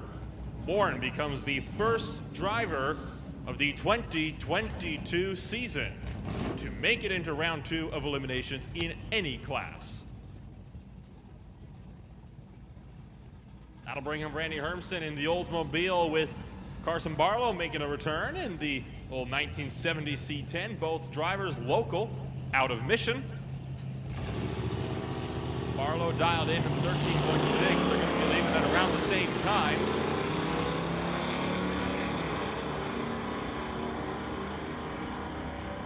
Advantage on the tree going to Carson Barlow at the line.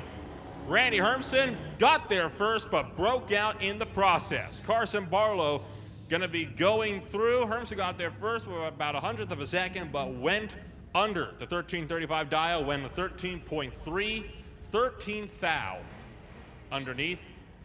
Bringing it up, Brandon Piscasek and Gary Fawcett. Piscasek will be leaving first by some margin, 15.9 compared to the 13.9 dial, so almost a 2-second head start. 2 green lights. This will be decided at the quarter mile.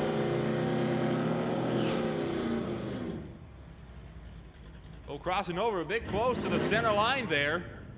Gary Fawcett out of the groove, but will get there first. Runs a 14.025 on a 13.9 dial, wins that one by 17th thou. So Eric Hansen in the Plymouth. You've got Ken Christensen dialed into the 12.4. Listen up in the pits. Peden Industries, Junior Dragsters. Peden Industries, Junior Dragsters, we need you in the station lanes. Peden Industries, Junior Dragsters, come on down to the station lanes for first round of Eliminations.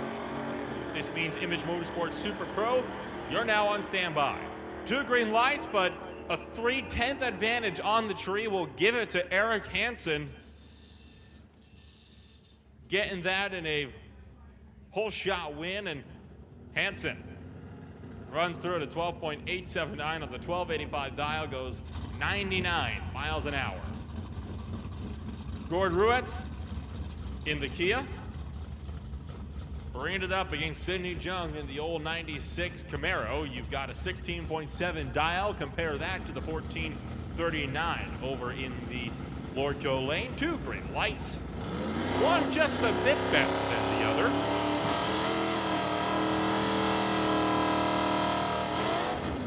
Sidney Jung trying to run Ruetz down. Has the advantage on the tree. Double breakout though. Gives it to Gord Ruetz. 2 drivers going under. Ruetz, the lesser offender, ran a 16.607 on a 16.7 dial compared to Sidney Jung, who went almost a quarter of a second underneath the dial. Seen that a few times before, Jerry, where we've had drivers that have had to make up a massive head start and they run a little bit quicker than they're expecting because they don't think they're going to get there in time.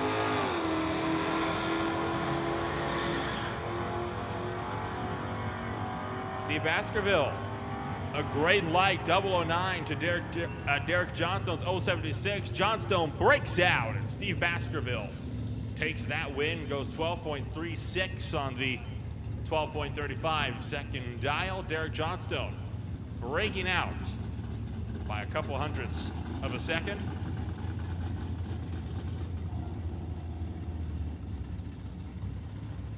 So Sylvia Hoogstens in the older Mustang with a 12.65 dial in, going up against duly licensed Joanna Rebello.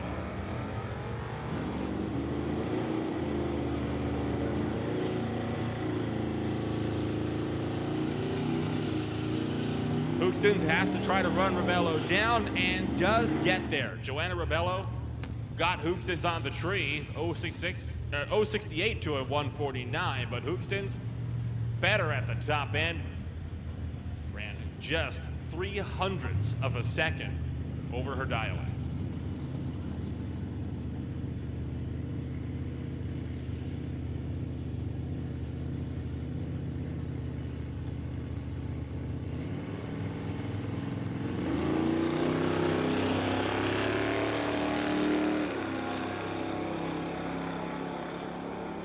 So both cars go red, and the True Start system says the win light goes to Bill Wells.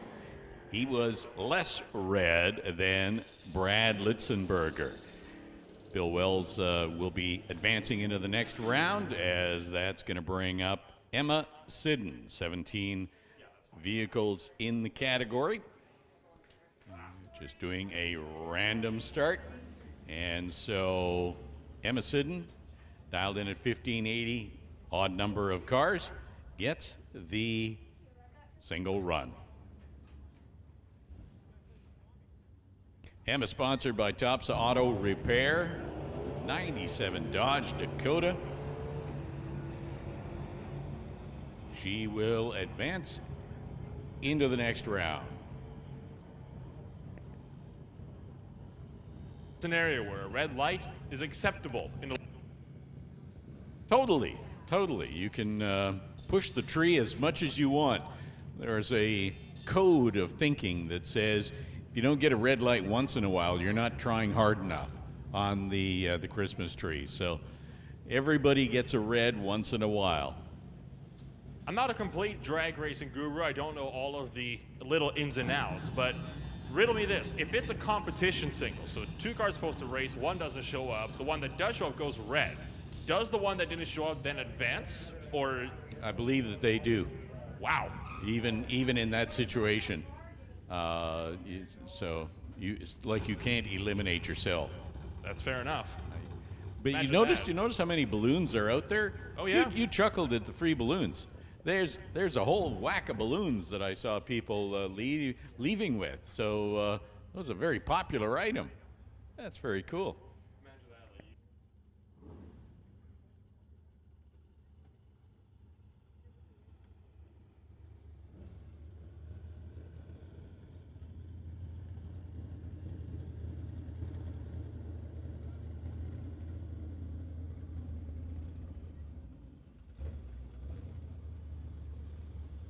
Bubba's Speed Shop Pro Bracket. That is where we get a little bit quicker, a little bit faster. We go from Sportsman to first round of Pro Bracket, sponsored by Bubba's Speed Shop. And it's going to feature Rich Dyes and John Barrichello. Rich Dyes from Poco. He lists his occupation as a stay-at-home dad, except when he's racing. He is not at home today. Sponsored by Transporters Logistics. That's that black 73 Nova over on the tower side. John Barrichello,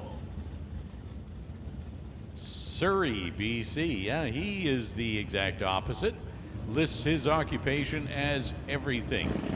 Not sure what that entails or where you get your qualifications, but John Barrichello is on the Lordco side in that 67 Coronet as he and Dyes head down the quarter mile. Win light comes on for John Barrichello. 11:35 as Rich Dyes goes under his dial. Dialed in 11:16, runs an 11:11, so 0.05 under his dial-in, and that means he runs too quick.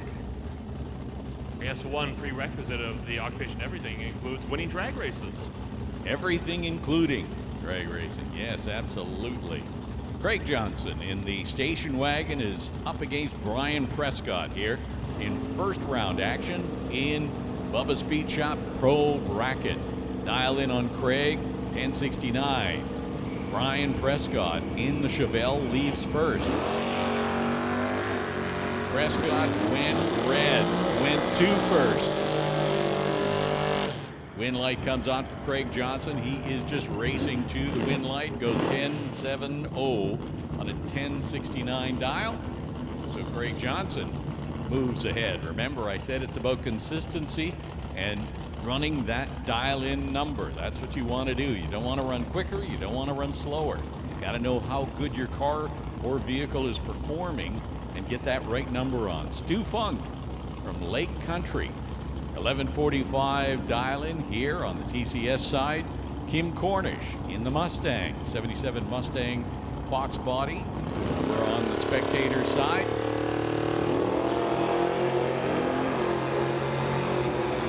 Handicap going in favor of Stu Funk. A lot happens on the start line, and the reaction time was better for Kim, but Stu Funk manages to hang on for the win at 11:56, 118 miles an hour. Left way later, but managed to run his number. It's the little things that matter. Every fraction of a second really matters on that dial-in. Absolutely. Brian Vader, Mal Patterson.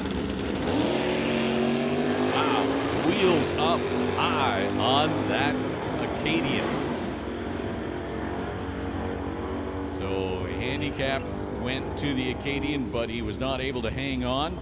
Brian Vader goes 10:26 for the win, 120 miles an hour.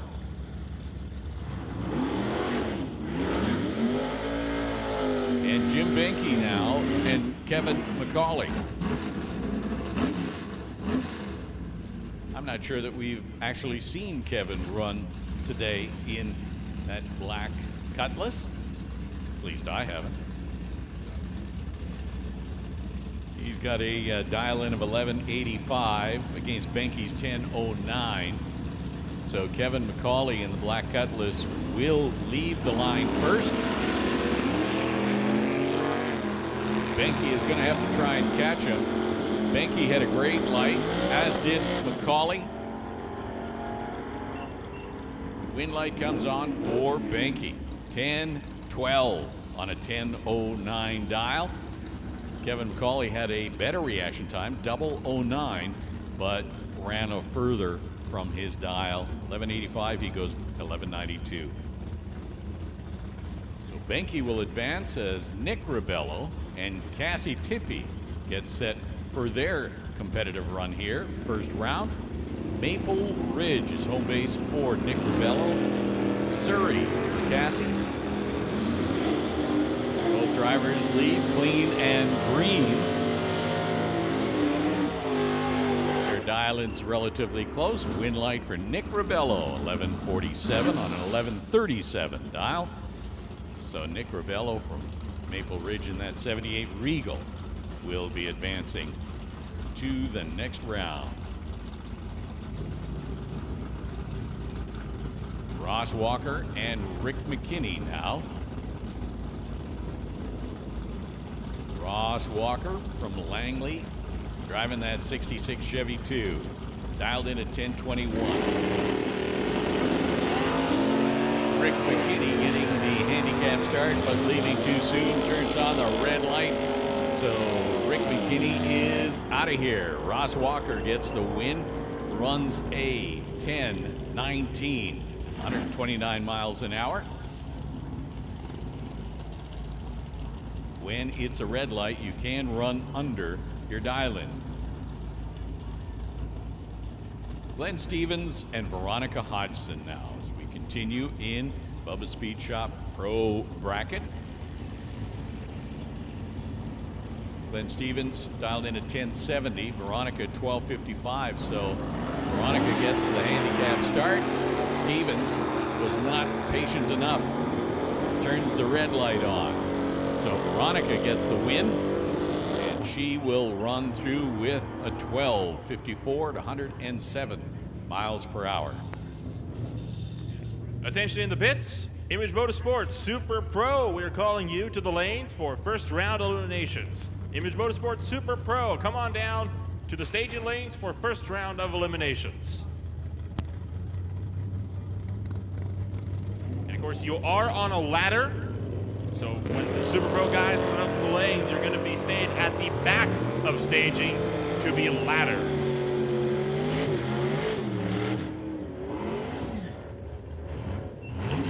Win light comes on for Heather Hornell in the 2003 Sonoma 1168 on an 1160 dial. So Steve Baskerville is going home.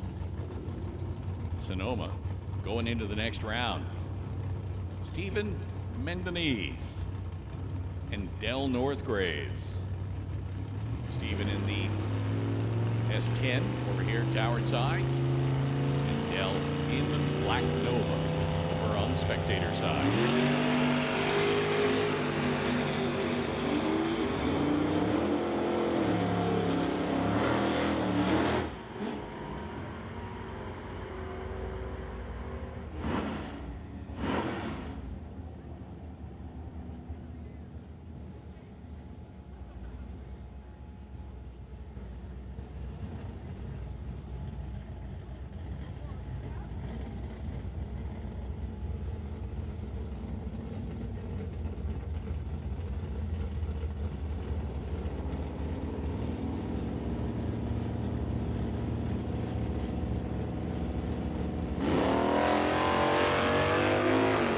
Dennis Winton picks up the win because John Van de Ven goes red in the Firebird. So Dennis Winton runs an 1186, 111 miles an hour to advance into round number 2 of Bubba Speed Shop Pro Bracket. That brings up Loren Schwartz and Chris Stone. Chris Stone sponsored by Willowbrook Chrysler, Stone Cold Racing, 68 Dodge Dart. Other sponsors include Winter Harbor Marina and RV, BG Fuel Products. Lorenz, well, he doesn't like contingency stickers that much, but he is running under sponsorship of Titanium and Bubba Speed Shop. And he gets the win over Chris Stone, 10:33. For Loren Schwartz at 125 miles an hour. So that is good for the win. A lot of that made up on the start line.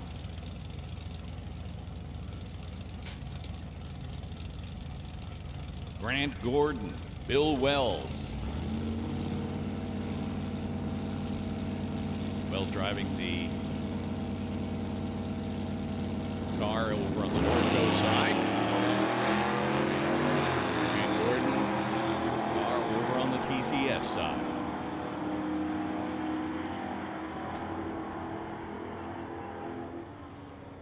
Win light comes on for 1188. Bill Wells.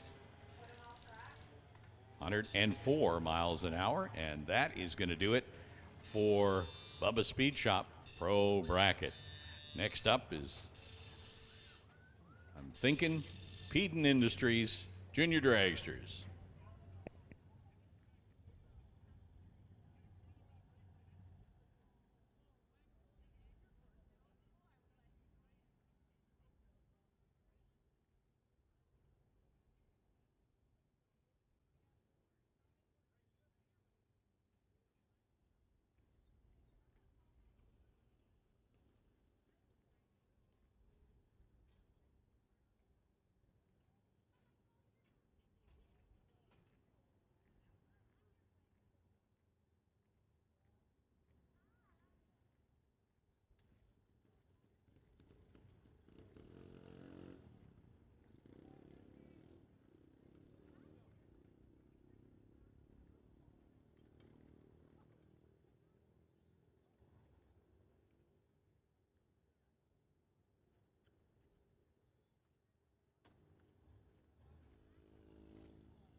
So first round's complete in the Sportsman category here at the NHRA Summit ET Racing Series, race number 3.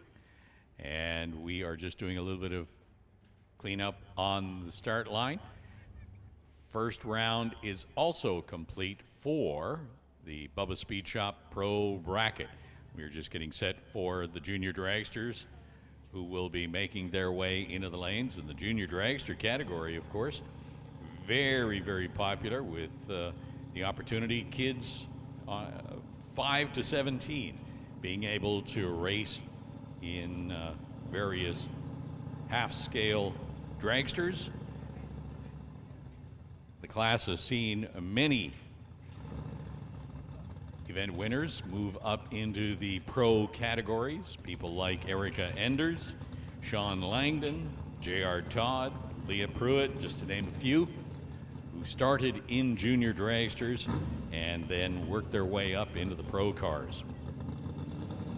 Competitors race essentially junior dragsters that are half-scale versions of top fuel dragsters.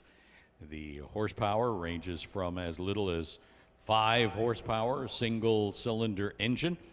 A junior dragster can go as fast as 85 miles per hour and as quick as 790 in the 8th mile. And though junior competitors are restricted in age and also in speed, so we have got racers that will run in Junior Thunder that are anywhere from 5 to 12 years of age. And in Junior Lightning, 13 years and older. So attention in the pits, making the call for Image Motorsports Super Pro. Image Motorsports Super Pro. We need you to come to the lanes, please.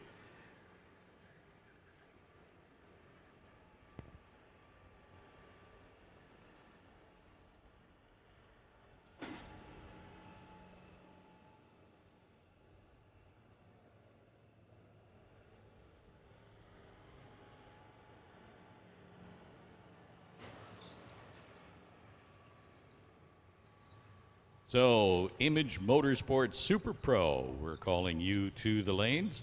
Super Pro, we need you to the lanes. 3, 4, 5, and 6, as we are just getting set for Junior Dragster. Peden Industries Junior Dragster.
Attention in the pits, Andy Hatton, Kelly Voss, we need you in the staging lanes for your first round of eliminations. And that would apply to Loren Schwartz as well. So Loren Schwartz, Kelly Voss,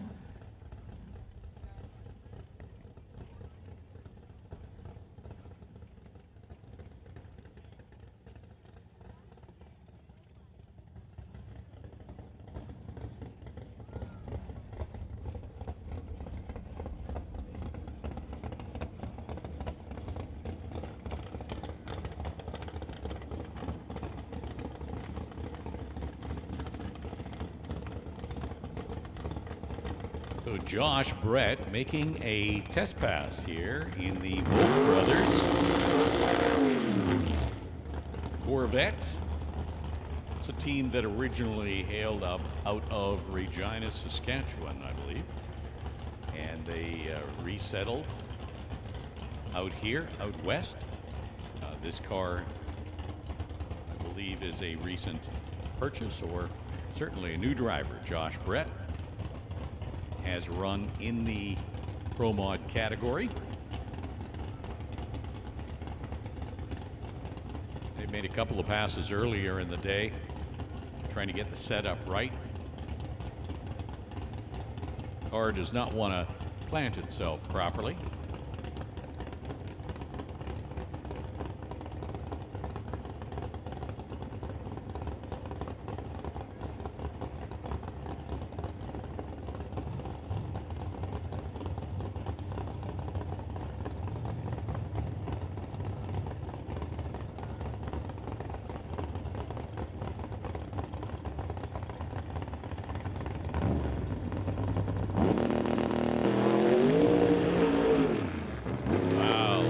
Tire shake on that pass, and that's enough to give you a serious headache. So he was off the gas and just coasting through. Lots of tire shake when so they'll take it back in the pits and continue to work on that 94 Mustang as Henry Zacharias rolls up here.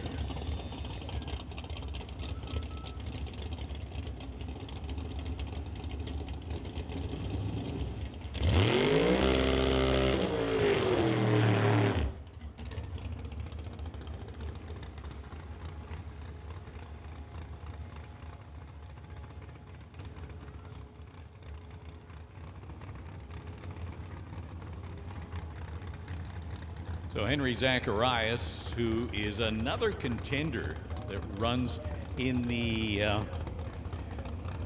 Canada West Door Slammer Series, making some test runs with a car that has a tremendous amount of new parts.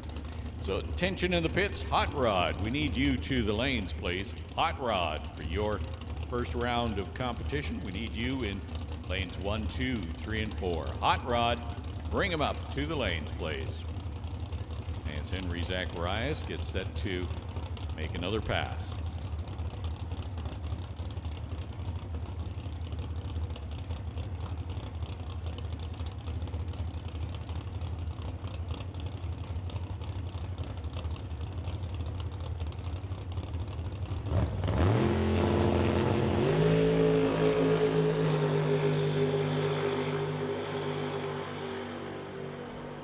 That one looks a lot nicer. Nice and smooth. 765, 177 miles an hour.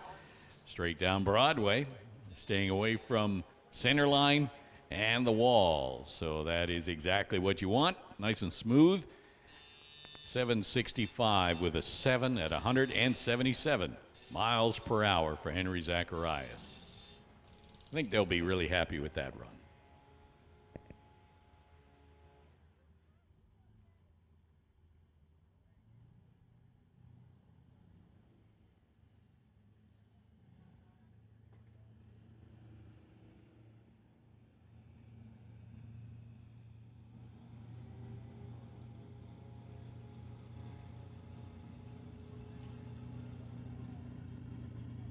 So the junior dragsters will be rolling under the bridge here momentarily. All the drivers getting strapped in and cars getting ready.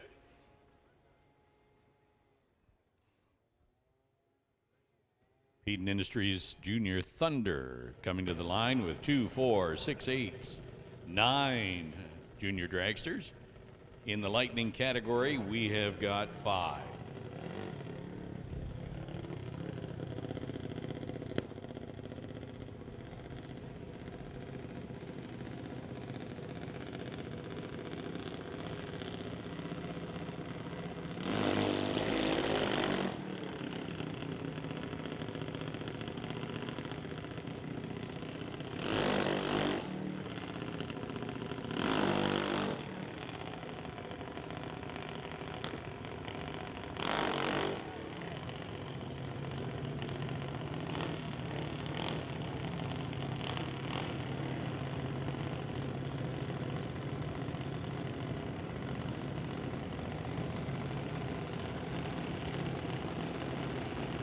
So here we go then.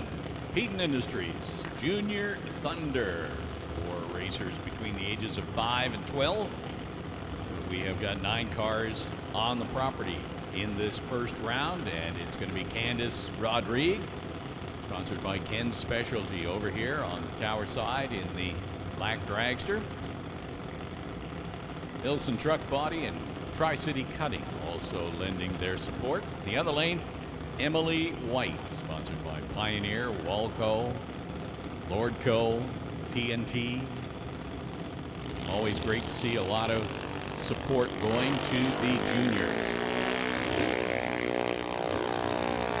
Race out to the 8th mile, and that win light is going to come on for Emily White. Emily having the better reaction time, 0:27 against a 2:07 for Candice. So Candice will continue to work on her reaction time. 9:01, 68 miles an hour for Emily White to take her into round number 2. Adam Katnick and Alex Green up next. Great to see Alex with the appropriately colored green car. Last year, Alex was in a car that was not green. Adam Katnick in the other lane, TK Performance, black dragster from Maple Ridge, dialed in at 890. So the handicap is going to go to the green dragster over in the Lordco side, Alex Green. That car was orange last year, if memory serves me right. I think you are correct. I was trying to rack my memory banks, but I knew that it was not green, and I struggled with that one, given that when you have a name like Green, it just begs for that car to be appropriately colored. So there goes Alex with the handicap, but he went red. So win light is going to be for Adam Katnick. Black dragster over here. Tower side runs 8:77, so quicker than his dial, but he's allowed to do that because of the red light over in the other lane. 8:77, 72 miles per hour for the win, and that will bring up Wesley Armstrong and Ashton Katnick. Ashton over in the Lordco side in the black dragster with some, looks like blue ghost flames. And Wesley Armstrong from Chilliwack here on the tower side. 1422 is the dial in for Wesley, 1390 for Ashton. So there is a bit of a handicap involved here on the TCS side. The BD Power little dragster is going to leave just a little bit quicker, sooner, earlier than Ashton Katnick from Maple Ridge. So crew members get them sorted on the start line so that they are set to go. They're staged. Here comes the handicap on the tree. So Wesley goes red, leaving just a bit too soon. The win light for Ashton Katnick. Ashton goes 12:22 on a 1390 dial, so there was a little bit left in that car's performance. 51 miles an hour for Ashton, so Ashton will be advancing into the next round, and Hunter with his newly painted junior dragster, BDL Auto Supers, part of the sponsor. Diversified Metalworks, Rocket Coatings.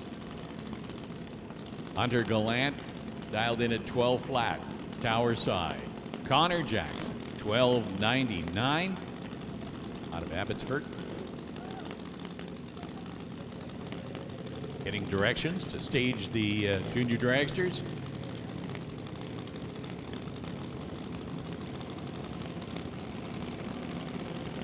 They're both ready to go now.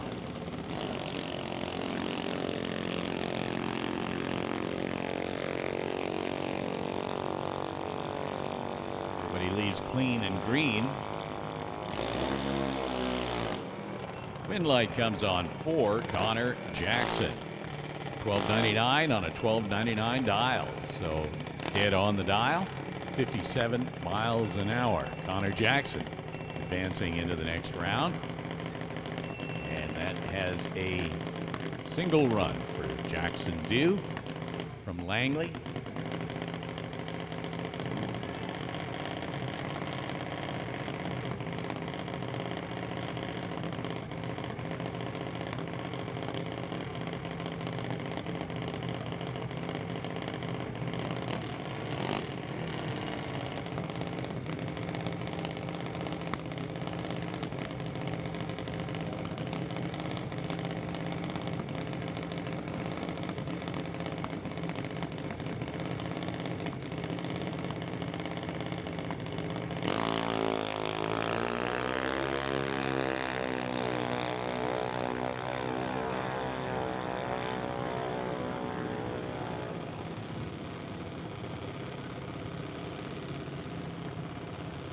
So Jackson Dew runs an 891 at 73 miles an hour, and Jackson will advance into round number 2 of Peden Industries Junior Thunder.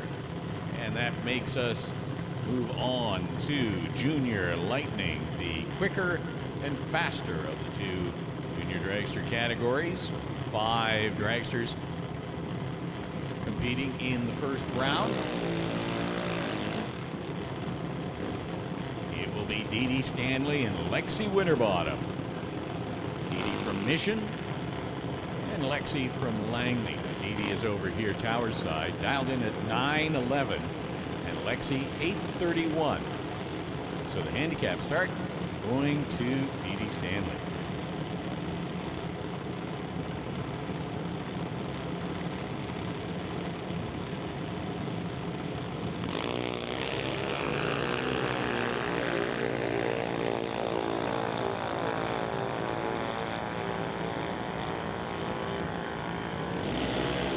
Red light comes on for Lexi, and Dee will take the win. 9:14, 69 miles an hour.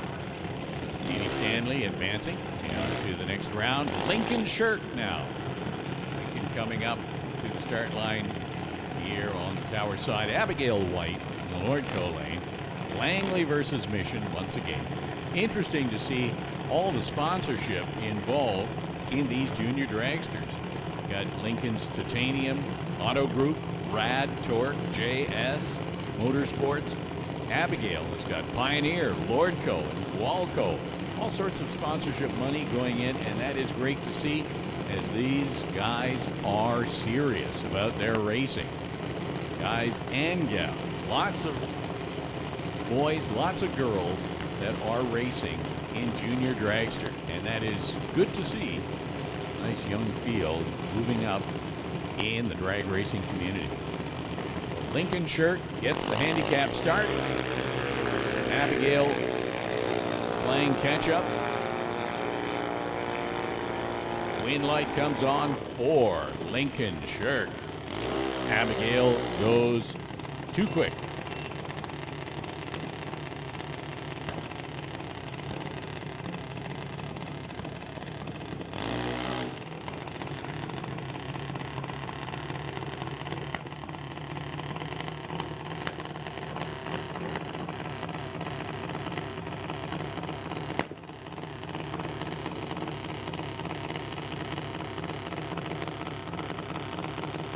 Attention to the pits. Super combo. We need you to the lanes, 1 and 2. Super combo. We're going to bring you up to the lanes. Super shifters, you're on standby. On the track then, Colton Morin. Single pass with the odd number of cars in the junior dragster lightning category.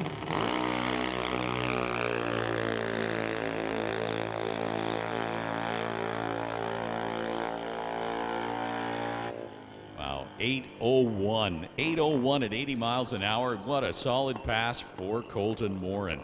On the tree, 18 reaction time. Great run. He runs on his dial, so he was dead on 1 with a 6. 8:016 on an 8:01 dial. So that's a great pass for Colton Morin. It's difficult for even grown-up drivers to get that kind of a run, let alone a junior. It's all about the consistency, right? It's a rarity. Knowing what your car can do and making sure that you do your part. It's a wonderful thing when it all comes together. So licensing pass here for one of the other junior dragsters on the property.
So we're up here in the tower just talking about some craziness in other racing series, and we're just watching the track preparation that takes place here in between rounds. One of the things that is fascinating to me, having been a part of drag racing since 1968, is the care and attention that is taken for safety and track preparation. I mean, you see the tractors doing their thing right now. All that they are doing is building some heat in the track, making sure that there's nothing on the track in terms of small pebbles or whatever that could get into the racing slicks that have no tread. And you also see them doing their putting in of rubber as they lay down their pads that are old slicks. So doing a whole lot of preparation and safety work is part and parcel of the NHRA way. And that's always good to see. It's pretty crazy as well, because you think about when motorsports really started to take off, particularly in the 60s, and realistically, all the way up to the 90s, really. Safety, and this is not just exclusive to drag racing, but safety really was an afterthought. It was just the thing where it comes with the turf, right? So the fact that there is so much attention and care put into that sort of thing nowadays is great to see. I mean, it does sort of make you wonder, why wasn't more care put into this sooner? Well, there's a completely different understanding of what happens in vehicles. I was watching a short series on midget racing in California, and the conventional wisdom in the 30s was that you did not want to be trapped in that vehicle. you wanted to be flung free of that vehicle because of the damage it could cause. So they didn't even use seat belts, and helmets were minimal at best. So it's fascinating to think how things have evolved over the years. Go-karts today still don't use seatbelts, at least in competition. You go to your rental go-kart tracks, like those in Langley, Richmond, obviously you're going to have seatbelts. But competition go-karts, like in the FIA World Karting Series, they don't actually use seatbelts because same situation. They don't have a roof over their heads. Safer to be flung from the kart than to just have it crush you. I would imagine, too, certainly no seatbelts when it comes to F1 motorcycles. And, oh, yeah. I mean, a seatbelt on a motorcycle? What are you, crazy? I mean, that would... So we're doing some testing here now. Oh, yes, we are still in eliminations. In the Super Pro category, Image Motorsports Super Pro.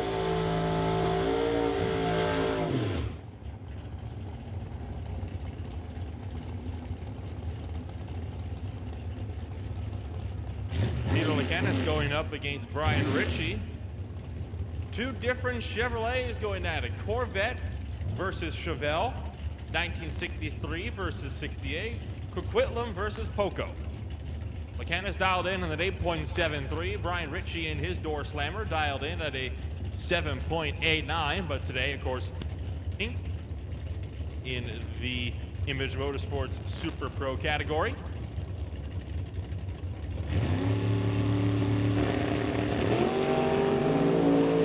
Two green lights, top end side of this one. Ritchie trying to run down Lacanis. He's got the start line advantage and gets him out.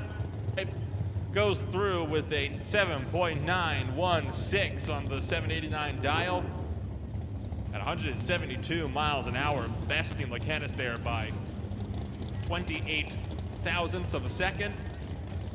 Richard Love bringing it up now in the S10. Now this is a bit interesting because that truck very historically has been a very blue striking paint.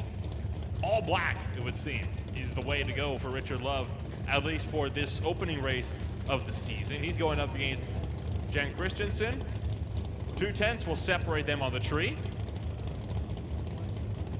Christensen in the Nova will be leaving first.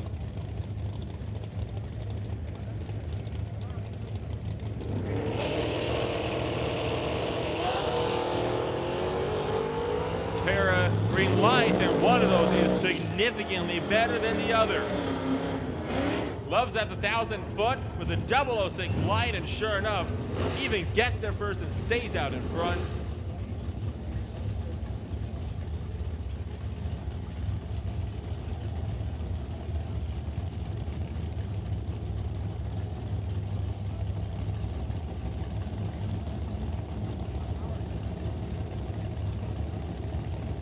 Attention to the pits. BC Super Shifters, we're calling you to the lanes. BC Super Shifters, we need you in the lanes at the back of staging to be laddered. And license and test, you can come on down to lane number 6.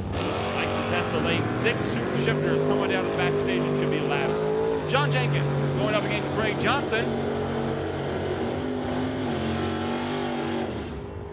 Top end, Johnson breaks out. That will let John Jenkins through and into round number 2.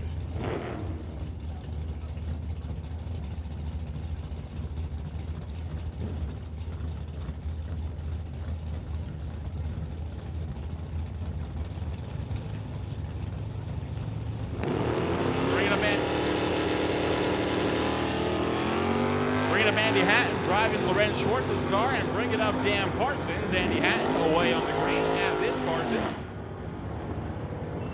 Top end says no dice for Dan Parsons. Andy Hatton had him beat on the tree. A 004 to an 048 will gift Andy Hatton that win.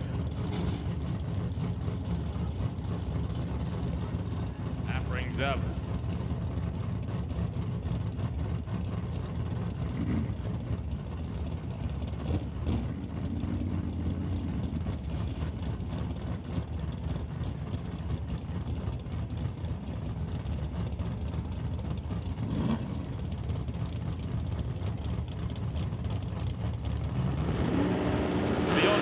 going up against Kelly Voss.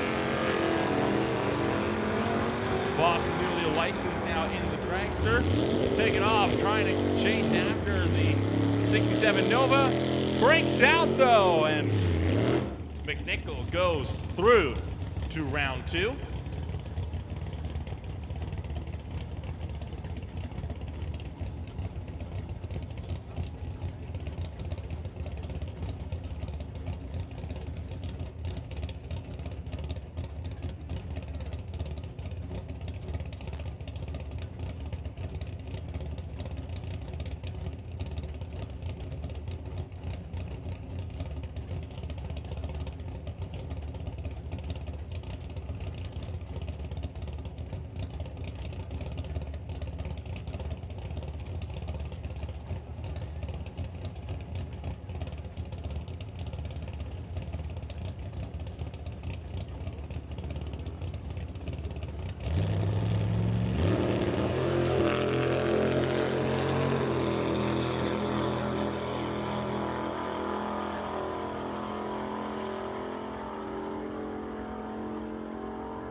So moving on over into Hot Rod as that wraps up round 1 of Eliminations for Image Motorsports Super Pro.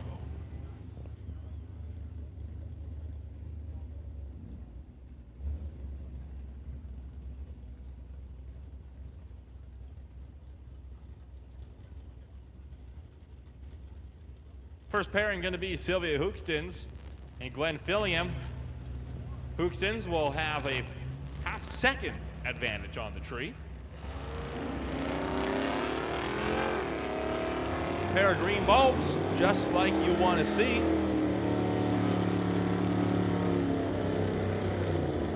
Top end says, double breakout. Give it to Glenn Filliam.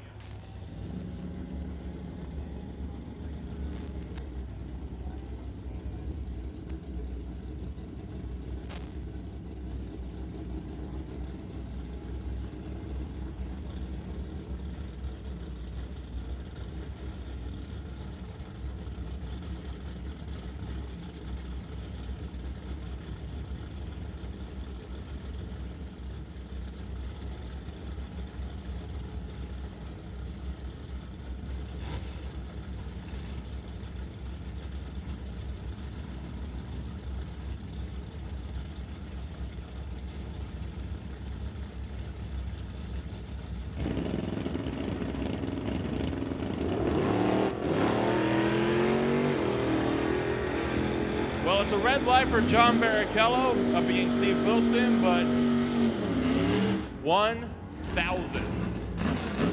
That's gotta hurt. You know he's gonna absolutely be kicking himself when he sees that number upon getting this time slip. I mean, that. One of the worst ways you could go in a drag race is when you go red by 1 thou. Even worse though, when you break out by 1 thou. Jim Banky and Rob Monroe bringing it up side by side. Kuda versus Acadian.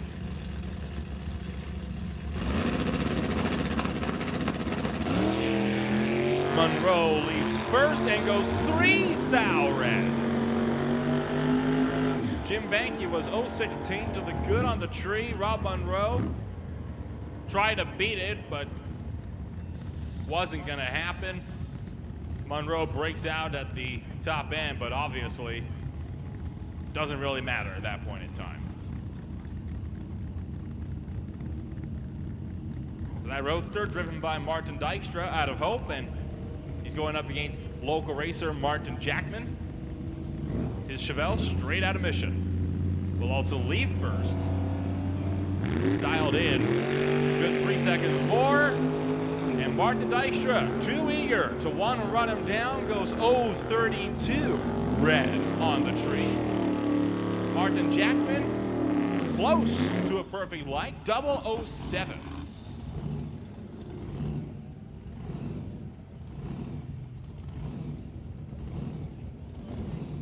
So here comes the other Rob Munro Sr. in the good old-fashioned Model A. Going to be leaving 3 seconds later than Ken Christensen's Chevrolet.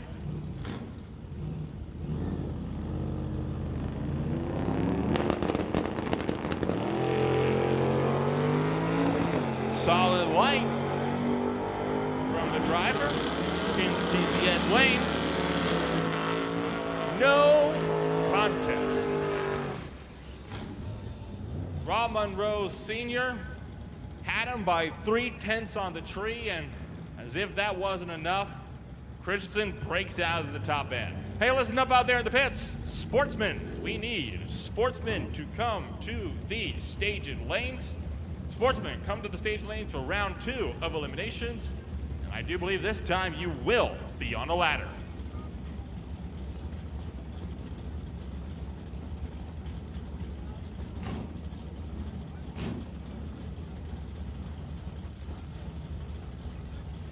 So Randy Hermsen in the Oldsmobile going up against Derek Shirk. Now, Shirk typically runs in the Canada West Door Slammers category, but as they're not racing here, decided to try his hand in Hot Rod. Hermsen leaves first. Shirk's also gone in the way. And I think, judging on the lights, I know who's going to win this one. 101 on the tree for Randy Hermsen. Oh, he got there first! How in the world did that happen? 009 on the tree for Derek Shirk, but he somehow gets there later. I told you, it's about consistency. It's amazing how you see that happen from time to time where somebody's just on in the, I mean, his light wasn't that stellar.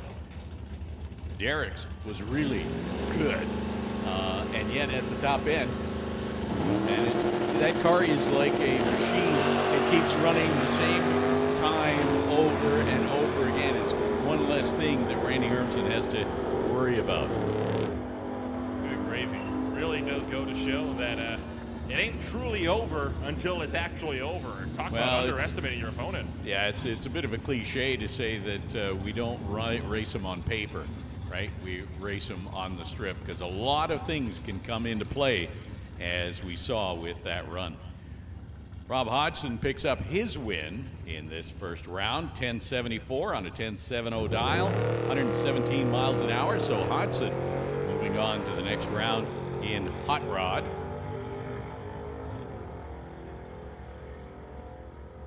And Daryl Tippy making a competition single, going red, going under, and he will advance into the next round.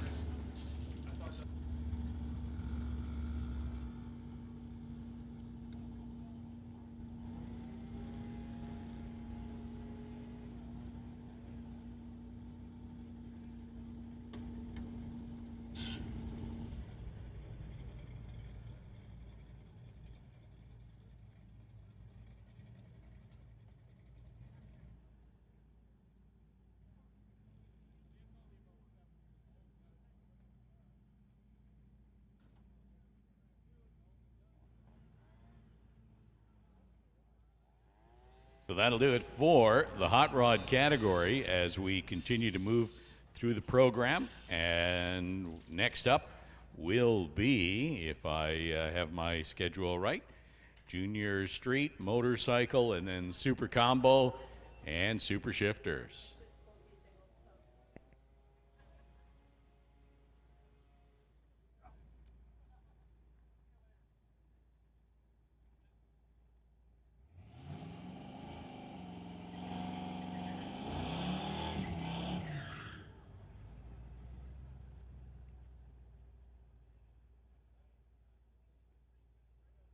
We always want to make this announcement. I should have made it earlier. We are a left side racetrack, which means that we need your dial in and your race car number on the left side of the vehicle as large and as legible as possible. We need it so that we can see it from 75 feet away and know what it is. So we always ask for your cooperation when you're changing your dial or whatever it is. Please make it as legible as possible to be read from some 75 feet away. And the Chevy truck that just ran down the track was Bo Dickey and Junior Street. Bo will be taking that win, the only vehicle in the category, Peden Industries Junior Street. So Bo Dickey runs an 898 at 74 miles an hour, the 8th mile, for the win.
So here we are in Super Combo, Lordco Super Combo. 6 cars in the category. This is a competition single for Jerry Epp in the Mustang. Now at 1090, he needs to run, well, on a single. He runs a 1088 for the win. Glenn Eagleton, his competition in the Corvette broke earlier in the day, not able to make the run. Next up is Steve Lowe.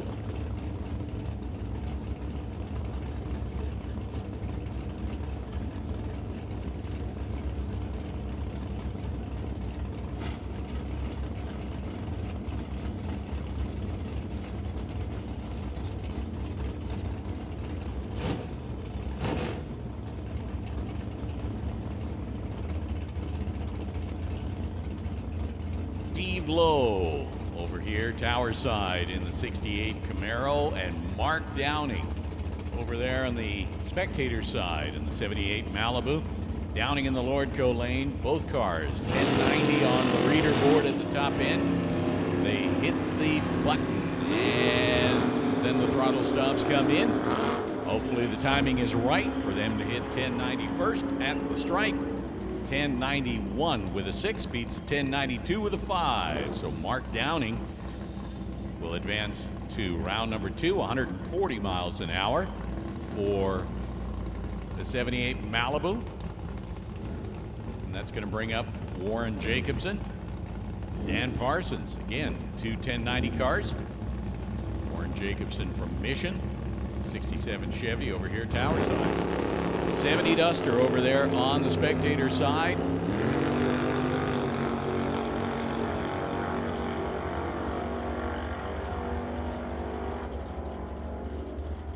Win light comes on for Warren Jacobson, who goes 10.96 on a 10.90. Dan Parsons running under the 10.90 at 10.89. That's going to do it for Super Combo.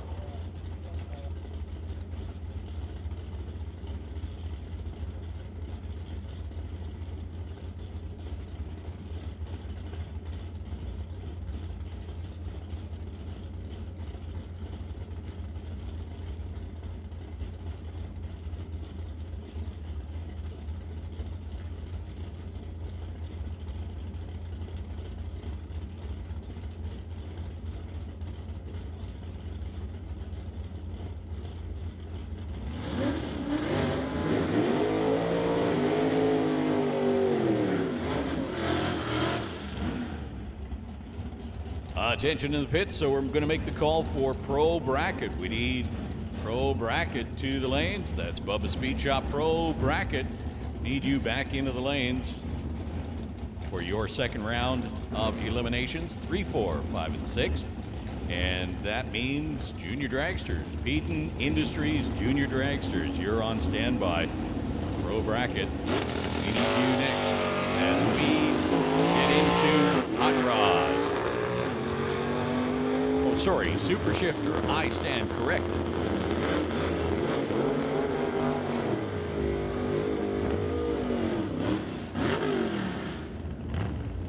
Win light comes on for Bob Love there. 8:45 on an 8:36 as we start moving through Super Shifter. Posnick running a 10:11 under his 10:15 dial, so he is out of here. Scott Winterbottom now and John DePork.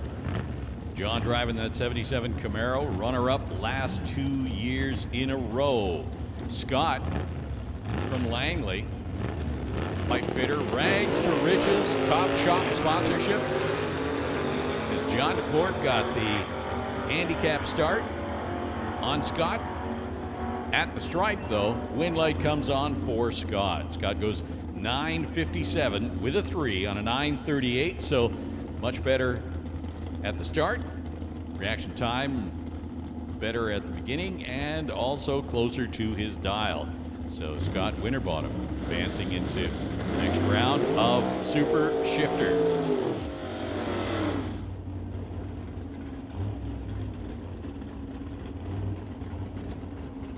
And that brings up Jamie Roth and Keith Winterbottom.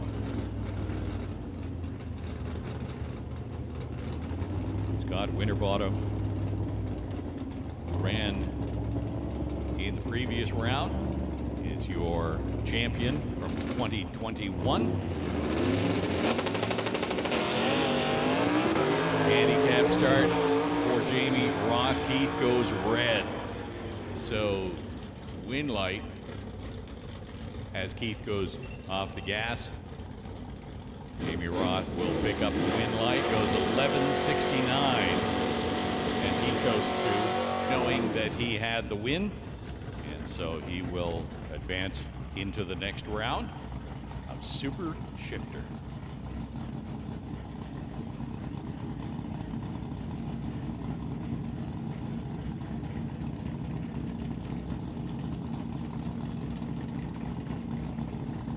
Once again in the pits, we make the call for Bubba Speed Shop Pro Bracket. Need you into the lanes for your round number 2. Lane 3, 4, 5, and 6. Peden Industries Junior Dragsters. You're on standby. Alf Weeb takes that 70 Buick to a win with a single pass 1046 on a 1044 dial.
rounds here. We have the opportunity for a few more test passes.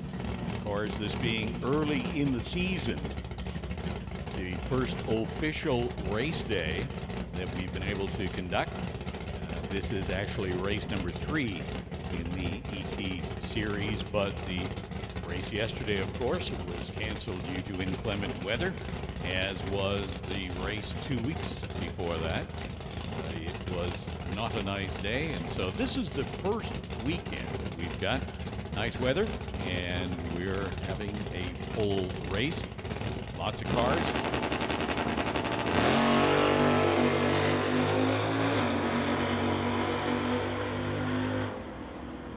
Like that one, making an 8th mile pass, 493 with a 141 miles an hour.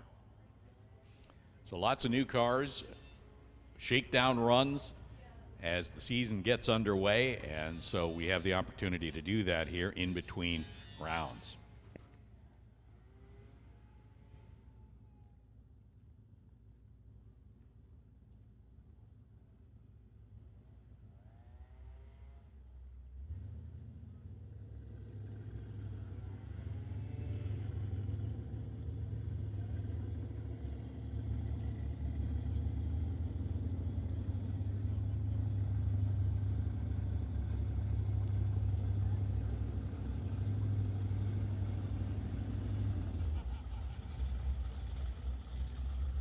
Attention in the pits, Lorenz Schwartz. We are awaiting your arrival in the staging lanes. We need to see you in the staging lanes ASAP.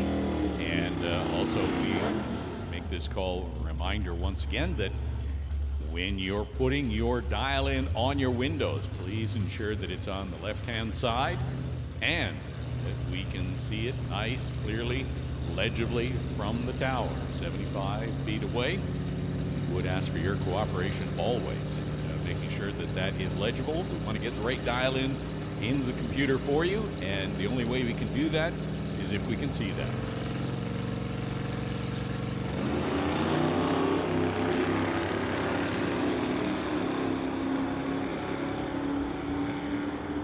Attention in the pits, Bill Wells. We need you to the staging lanes. Bill Wells, need you into the staging lanes as well, Bill.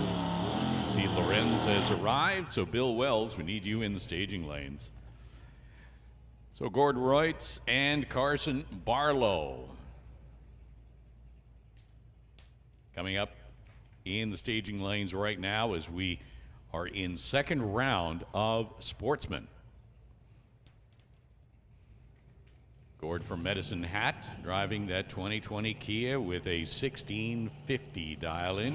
So he gets a big handicap over Carson's C10 with a 1360 dial-in.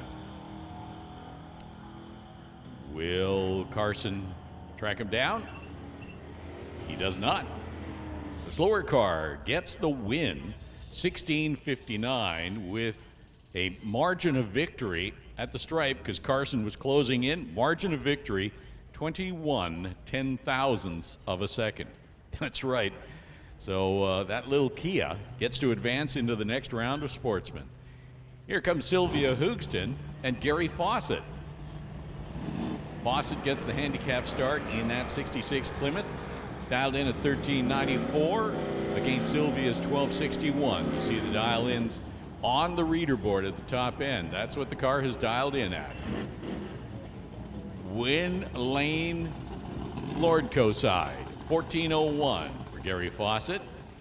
Managed to parlay that handicap start into a win with a 1401, 85 miles an hour. Eric Hansen now and Emma Sidden. Emma is driving that 97 Dodge Dakota. He's from Lake Country. Eric Hansen is from North Van in that 68 Plymouth.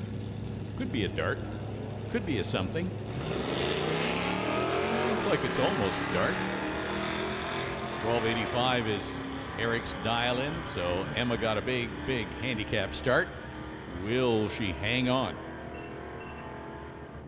1592 was not good enough as 12:85 is good for Eric Hansen's win.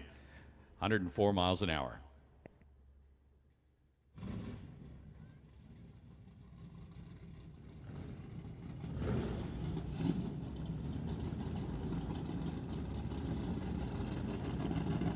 Attention in the pits. Attention in the pits. Junior Dragster. Peden Industries Junior Dragster. We need you to the lanes. Lanes 1 for Junior Thunder. Lane 2 for Junior Lightning. We need you to the lanes. Bring up the Junior Dragsters as we move along in Sportsman.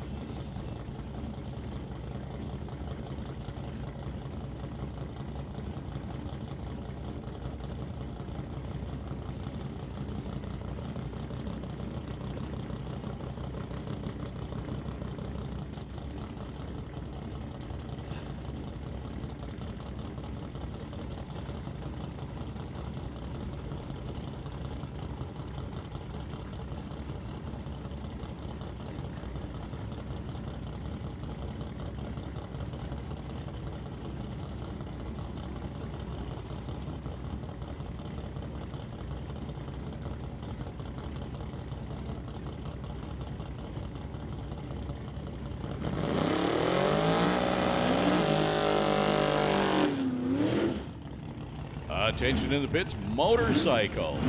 We can take you to the lanes, please. Motorcycle, bring them up to the lanes. This is your call.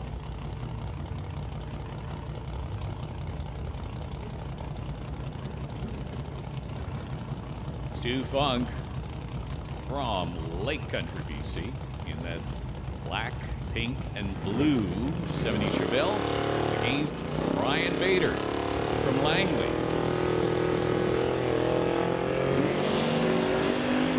Handicap start for Stu Funk, and they both go exactly red the same time. And they both break out exactly at the stripe. So the win light comes on for Stu Funk.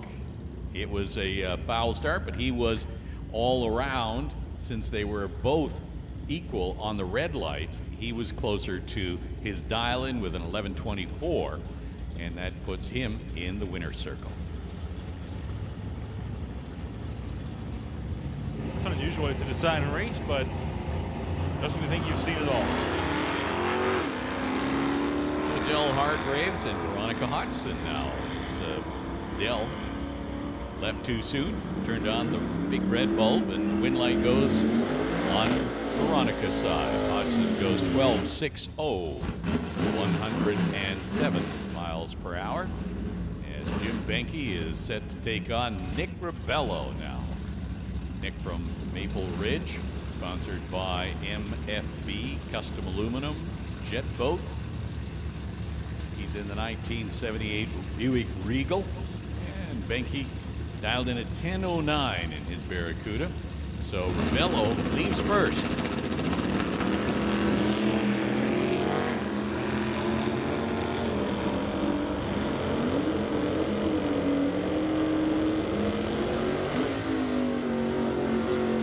So Jim Benke gets to the stripe first, has a 007 reaction time, and his numbers have just absolutely been stellar today. All of them double O's, I think. 10:18 he runs on a 10:09, and he had room to spare. And so Jim Benke advancing to the next round of Bubba Speed Shop Pro Bracket. Once again, motorcycle, you should be rolling up. I see Al is rolling up to the staging lanes, and that is great. Junior Dragsters, you should be in the staging lanes as well. Heather Ornell and Ross Walker. Walker turning on the red light. Heather getting the win light. 11:57. 110 miles an hour, so Heather takes that 2003 Sonoma into the next round as Dennis Winton and Loren Schwartz complete heating the tires in the water box. Lorenz is dialed in at 10:39. Dennis 11:85, and so the station wagon is going to get the handicap start. He calls that car Shaggy. 66 Bel Air wagon. Lorenz, sponsored by the Titanium Auto Group and Bubba Speed Shop. The 83 Monte Carlo in the other lane.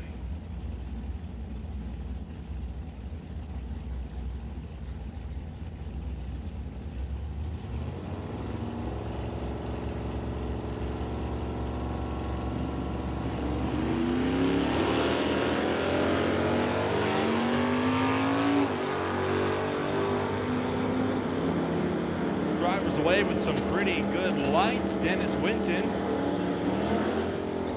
wins the double breakout at the quarter. Puts down an 11.8 at 112 miles an hour. Ran 11.83 on the 1185 dial. Lorenz Schwartz went a 10.34 on the 1039 dial. So both drivers breaking out, but not by much.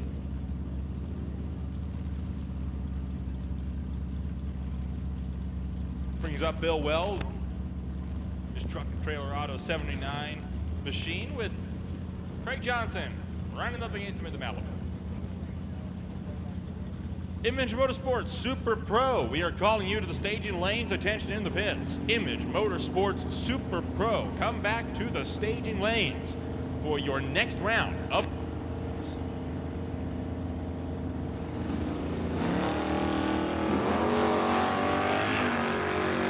Bill Wells goes red by almost a tenth of a second. Craig Johnson will advance into the next round.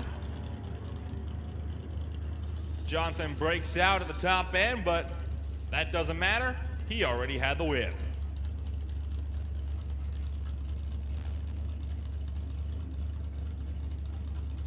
And that'll leave John Barrichello on a single. The bypass gets a free ride into the next round.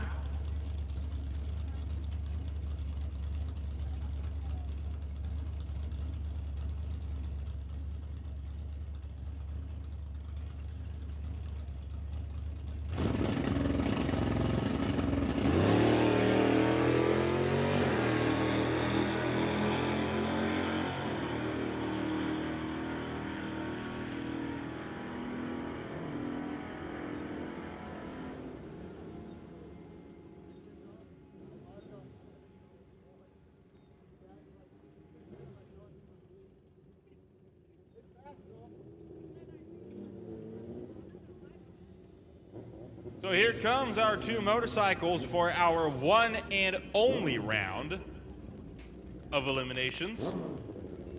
Straight into the finals. Although I guess that tends to happen when you've only got two people that turn up to race. Wouldn't be a motorcycle race at the Titanium Strip without Al Ullman taking part. And he'll be going up against Dave DeGrassi.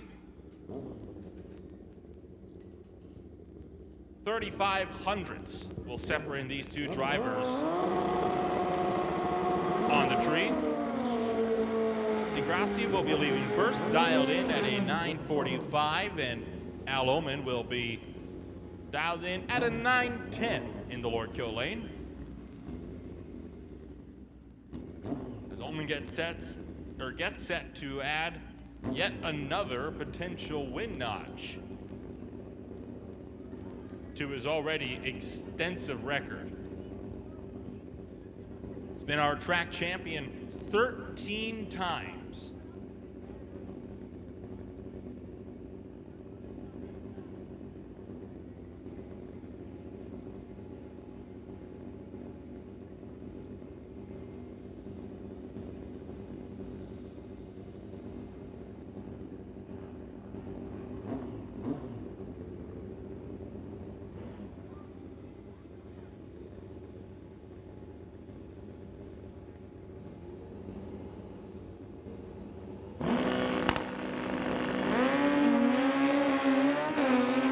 Both riders away on the green. Ullman running DeGrassi down, closing. breakout for Degrassi. Al Omen gets another one.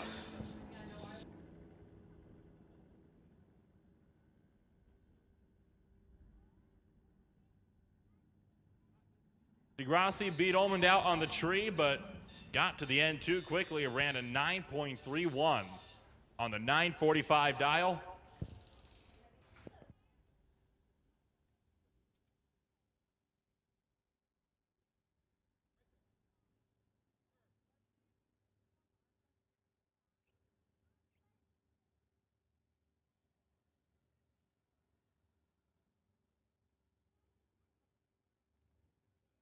That will wrap it up for your motorcycle category.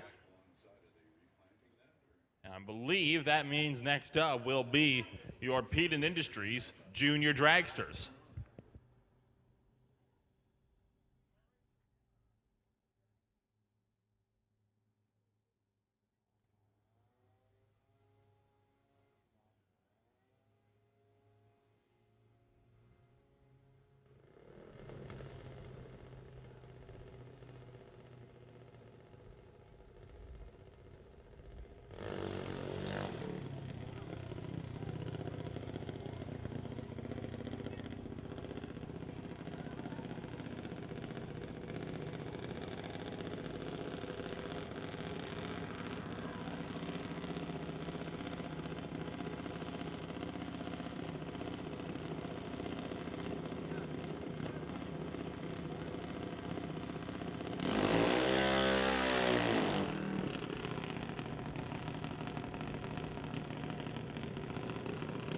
Attention in the pits, attention in the pits. Image Motorsports Super Pro. We need you to the staging lanes. Image Motorsports Super Pro. We need you to the staging lanes.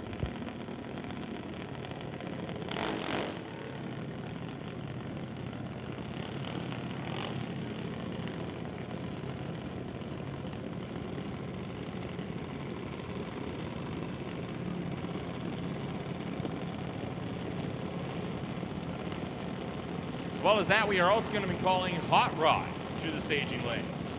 So Hot Rod, you can also make your way on down. So Hot Rod and Image Motorsports Super Pro, come on down to the staging lanes. So we get set to roll to round 2 of Eliminations in your Peden Industries Junior Dragsters. And that is Emily White heading down track right now as we speak. Runs an 894, 69 miles an hour, and that single will advance Emily into the next round. Emily sponsored by Pioneer, Walco, Lordco, and TNT. First pair, though, this round, round number 2, Jackson Dew and Connor Jackson. So we have got Battle of the Jacksons. Jackson Dew dialed in at 893 over here tower side. Connor Jackson dialed in at 1295. So Connor over on the spectator side, that's the Lordco side.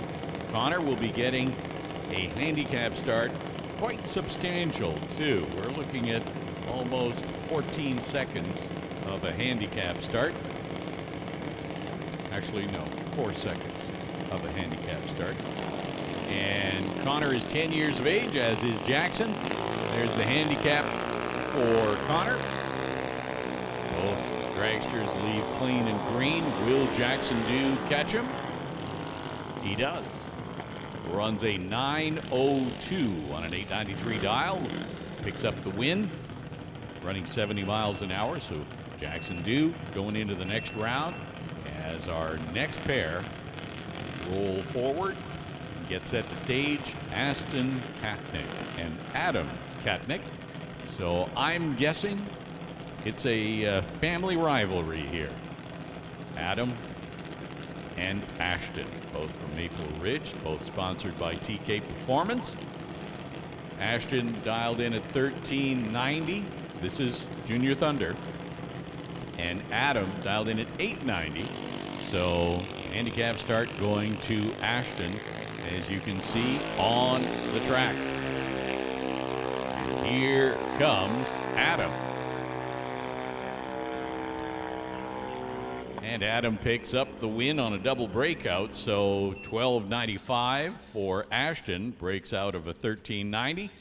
Adam gets an 8.74, so closer to his 8.90. Adam picks up the win running 73 miles per hour of those two. So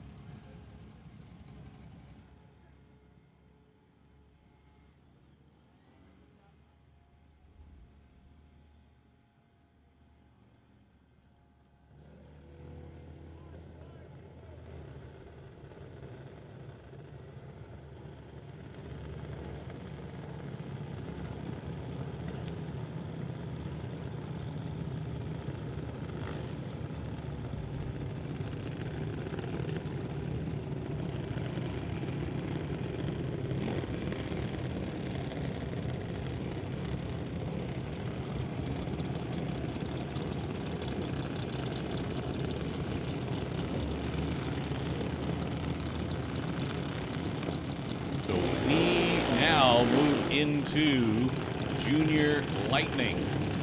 Peden Industries Junior Lightning. We thank the folks, the good folks at Peden Industries, for stepping up and providing category sponsorship for all of the junior classes.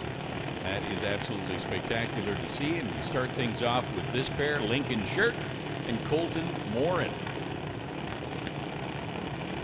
See the junior dragsters run quicker and run faster.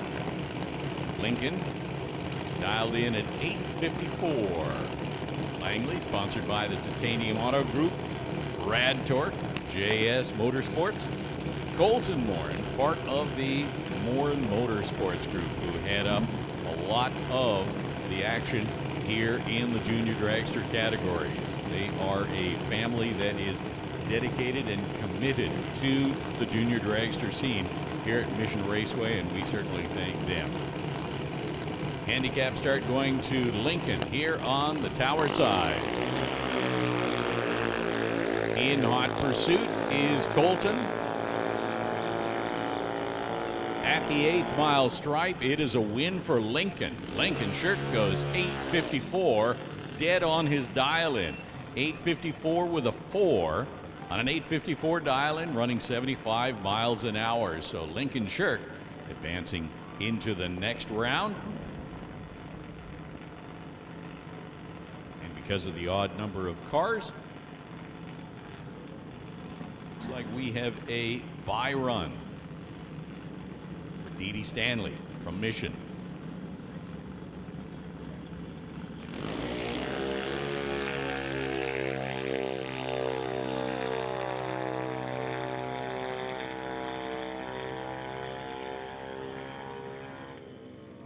So Dee Dee runs 9.14 on a 9.12. That's consistent. That's nice to see. 69 miles an hour. So Dee Dee Stanley advancing into the final against Lincoln Shirk in Junior Thunder. And that is going to do it for the Peden Industries junior categories.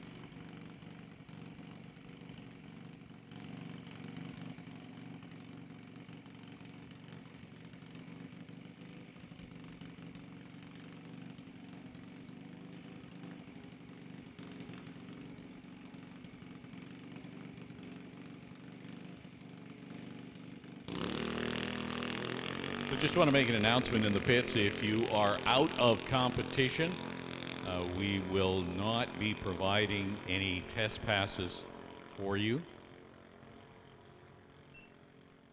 as we still have the remainder of today's race to be run. So if you are out of competition, we appreciate seeing you out here, and we'll, I'm sure, see you out here next week.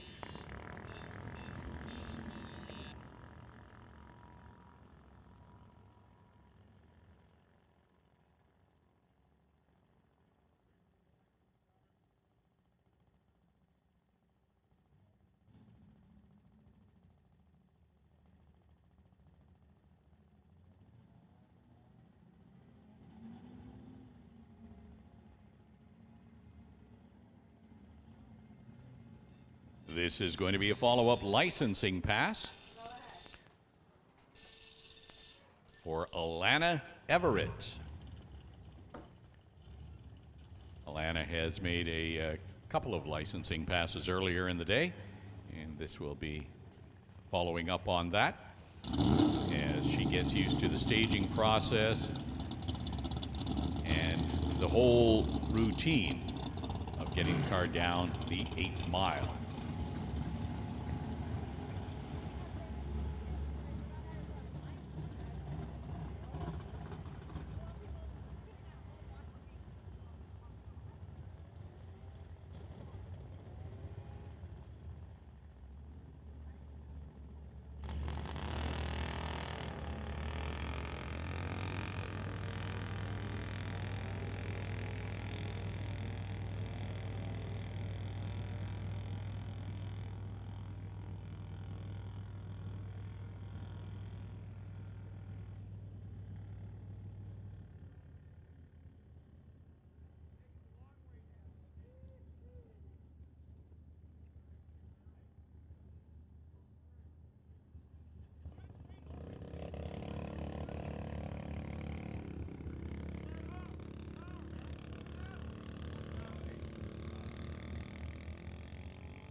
So Taryn Monroe making a licensing pass in that 2000 Tahoe. Runs a 17:74 on the quarter mile, so I suspect that we will be seeing Taryn in the Sportsman class in the not too distant future.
So we continue with a couple of test runs for competitors who have booked time for test runs.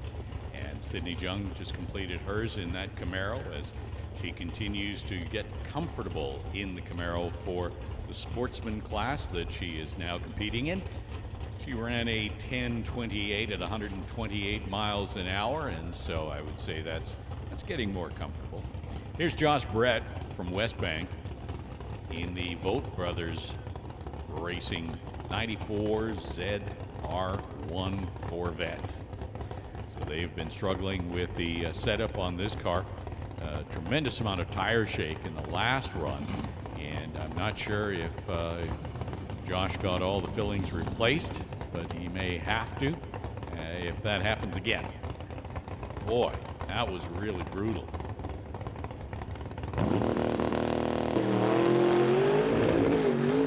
That's a little better. And he had to shut it off as it just was not hooking up the way that they would like, but that's, you make those runs to find out what you have to do.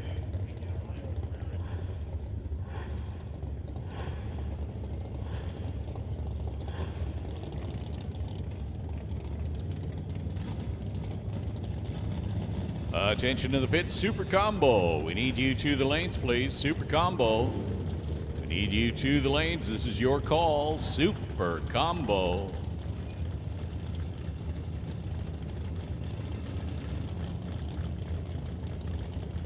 We're going to make the call for Super Shifter as well.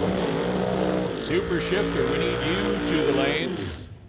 Bring them up. Super Shifter, Super Combo. So rolling into Image Motorsports Super Pro, you have in the TCS lane Brian Ritchie, John Jenkins beside him. In the Lordco lane,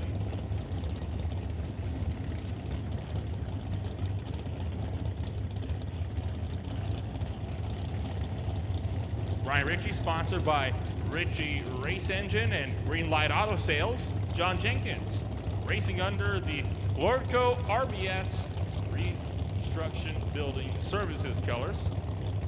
Of course, part of the Titanium Auto Group.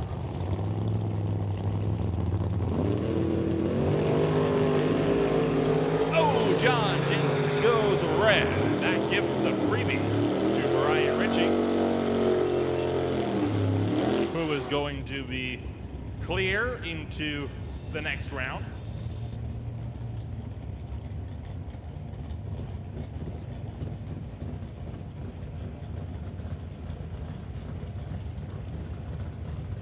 That'll bring up Richard Love in the 89 S10 alongside Charles Siddon in the Tops Auto in Kelowna Dodge Dart.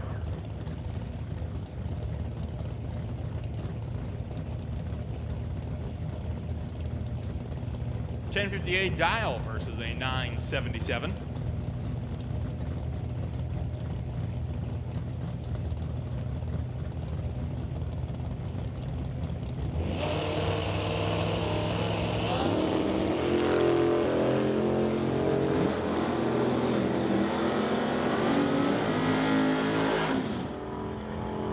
Green one separated by just 2 thou on the tree, and winner Richard Love by a 100th of a second up at the top end.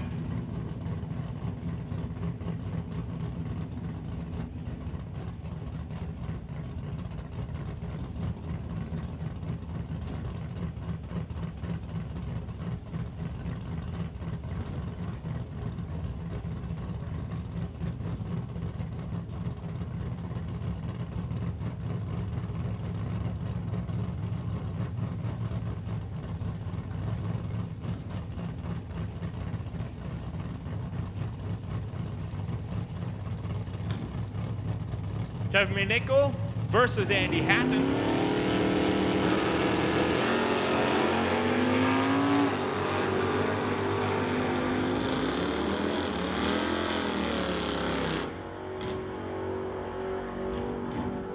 And Kevin McNichol goes through. Running the 10.12 on the 1011 dial, gets there by 18 thou.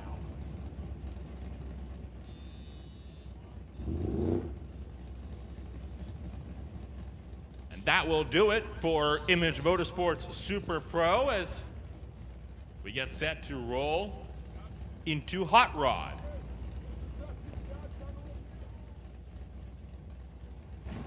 So once again, I believe the ruling here is you have to have a car that is 50 years or older.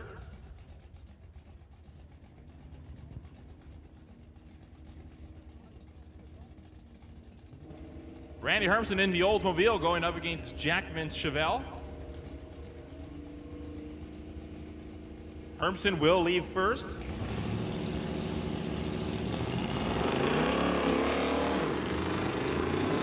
Pretty even on the tree. This is one for the top end. Jackman's ahead of Hermsen and stays. So Martin Jackman will go through.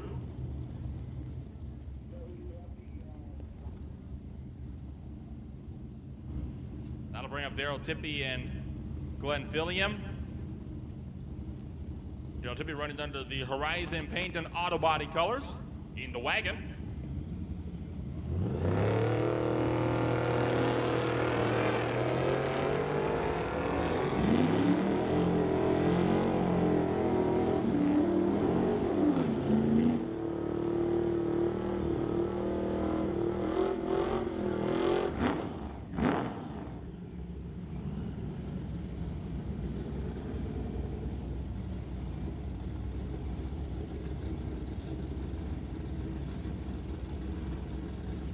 Steve Wilson's Chevy 2 will have to do battle with Rob Monroe Sr.'s 1931 Model A.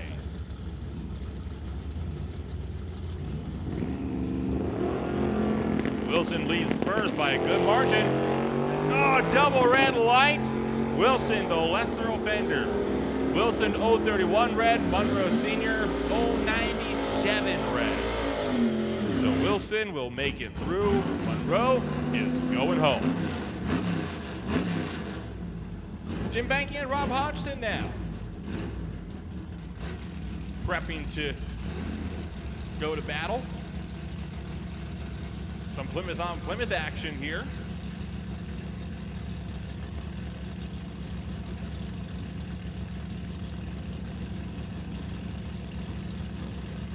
Hodgson will have the head start in the Lordco lane. Banky will have to run him down to the TCS lane.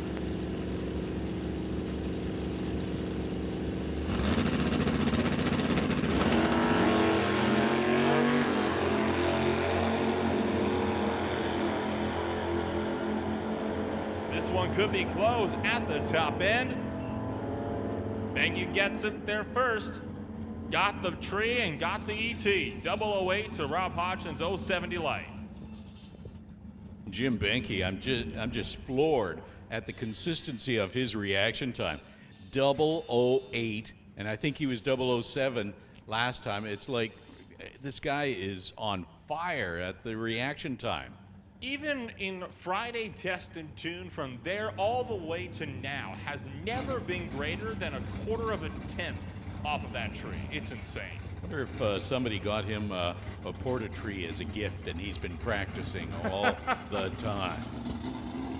I mean, hey, that would have certainly explained a thing or two, wouldn't it? Whatever it is, he's doing absolutely spectacularly on the tree. So he advances into the next round as Bo Dickey, the only competitor in the Peden Industries Junior Street category. He's sitting in the water box. Would it be premature to declare Bo Dickey our Peden Industries Junior Street winner? I think it would be everything but premature. I don't know. I think this could be a close race here, to be quite frank. I'm just trying to think how he could not win today. What would he, you know, in the old days, if two cars broke, they could push them the quarter mile. And that has happened a number of times. And whoever got there first, I don't think they have that same rule anymore. I'd pay to see that. Kind of reminds me almost of the old Le Mans start where they would run to their cars. Run to their cars. In. And then, yeah, I think that they should still do that. That's a brilliant start. Well, Formula E did it for their pit stops. You'd pull into your pit stall, jump out, then jump into the new car before they got rid of that in 2018. Yeah. Bo Dickey heading down track to the 8th mile, runs an 8:97 on a 9-second dial. So Bo Dickey is your winner. He'll take home a check today for Junior Street. Speaking of hopping outside of cars and the like during races, I was experimenting around with what different pit stops in motorsports look like, and endurance motorcycle racing, you would expect for that to be as you would change both the tires out, but MotoGP, not the case. You would instill quite literally hop from one bike over onto the other without even touching the floor.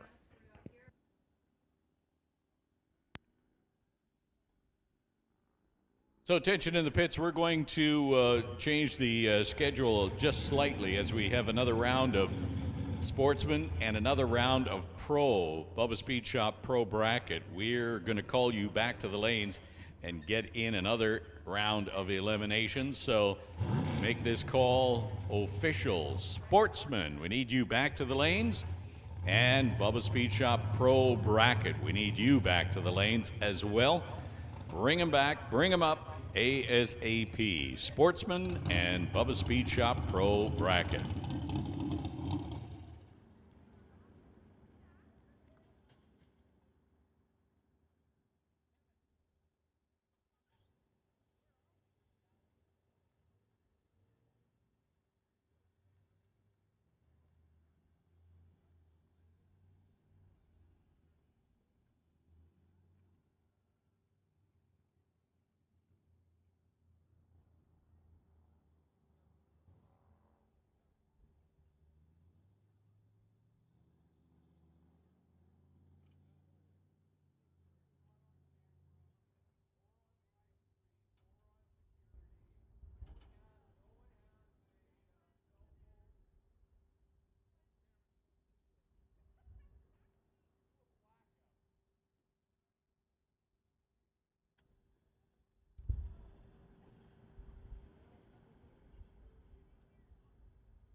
So we've got a lost bracelet. Somebody has lost a silver scorpion bracelet. So if you can hear this and you have tracked this bracelet down, or you know somebody who has, lost it close to the pit side concession.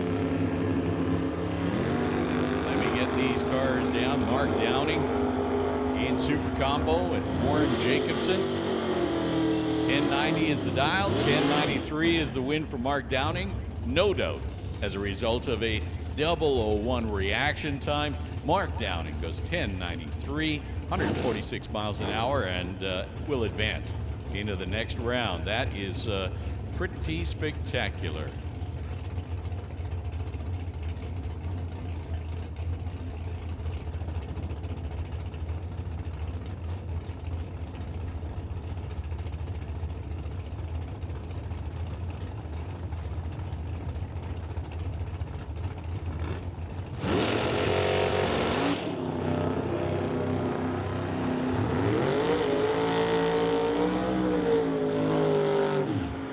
Steve Lowe and Dan Parsons now as they head down. Win light comes on for Dan Parsons. 10.92 once again, running against that 10.90 index. 131 miles an hour for Dan Parsons. And here is Jerry Epp for his run in Super Combo.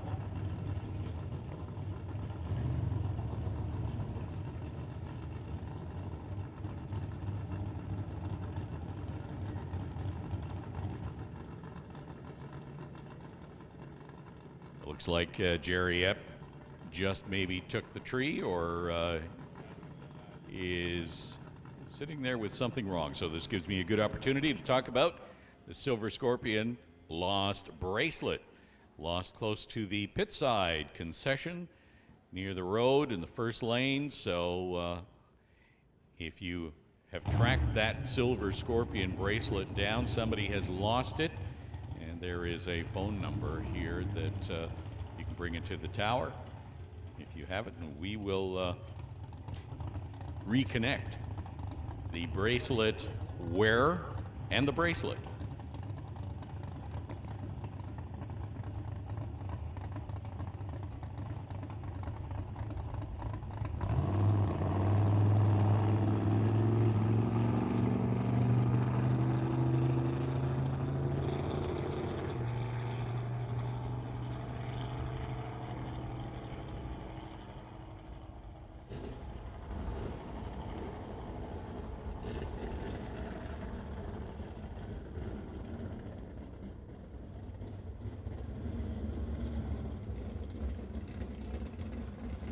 Once again, we made the call for Sportsman and Bubba Speed Shop Super Pro, Bubba Speed Shop Pro Bracket to be in the lanes.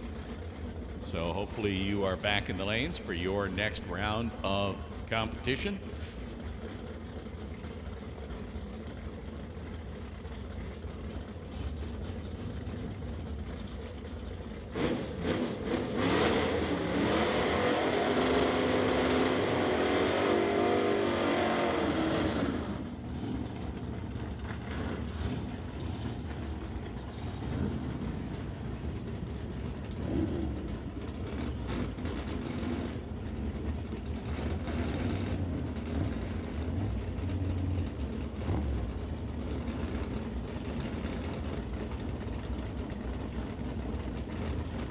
Shifter running a series of, I believe, 6 events here over the season. So we will be seeing these and more of the Super Shifter cars, sponsored by McLeod and a host of others. Alf Weeb goes red, and that means Jamie Roth picks up the win as they both go quicker than their dials. 10:15 on a 10:16 though. That's pretty close, and that's close enough for a win for Jamie Roth in that 64 Comet. Here's Scott Winterbottom now. Scott is your champion, I believe, from 2021. Yes, he is. Jamie Roth was runner-up, so it's looking like as they advance in rounds, they may actually meet each other. Bob Love is in the other lane from Maple Ridge, sponsored by BDL Automotive. Red light as Bob had to sit there patiently while watching Scott leave early on that handicap start, but he goes red. Winterbottom picks up the win, 9:43. He saw his win light at the top end, and he just kept going. So Scott Winterbottom advancing into the next round. Attention in the pits, junior dragsters. Peden Industries junior dragsters. We need you, if you're in the next round, we need you back in the lanes. Thunder in 1, Lightning in 2. Peden Industries junior dragsters, bring them up.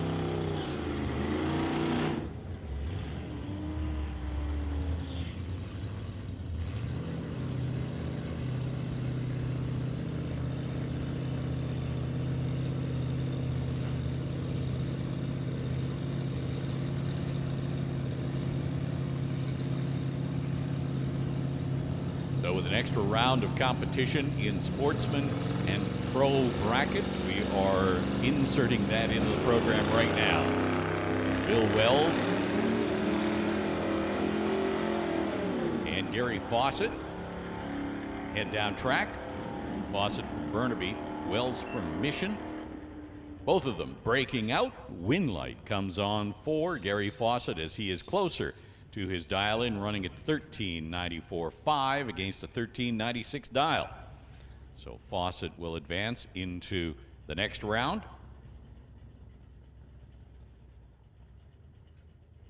And that is going to bring up Eric Hansen and Steve Baskerville. 2016 Golf 2-liter turbo from West Vancouver. Over here, Towers side against a more traditional 68 Plymouth, 360 cubic inches under the hood. Eric Hansen from North Van dialed in at 1285. Interestingly enough, Hansen gets the handicap start against that Golf. At the stripe, it's a win light for Eric Hansen as the Golf goes too quick. Goes 1230 on a 1238 dial, whereas Eric Hansen runs 1289 on a 1285 dial. So Eric Hansen advancing into the next round as the 2020 Kia of Gord Roots comes in to the staging lanes and heads down track on a 1650 dial, turning the light red, but on a single, he can get away with that. And that is going to do it for round number 3 of Sportsman.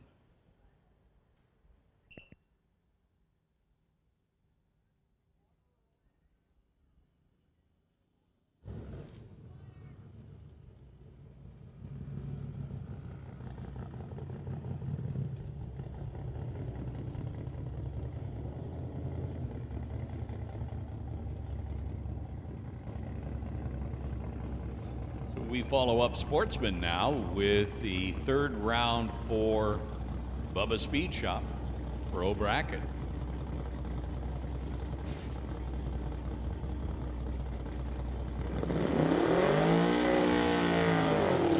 Seven cars left in competition. First pair, Stu Funk and Dennis Winton. Stu from Lake Country, BC.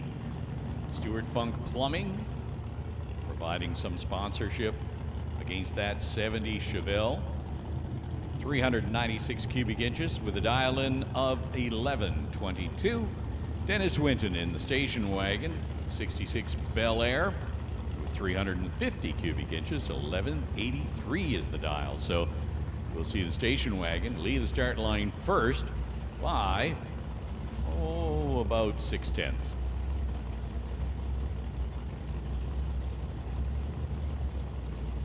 So a little over one bulb on the Christmas tree.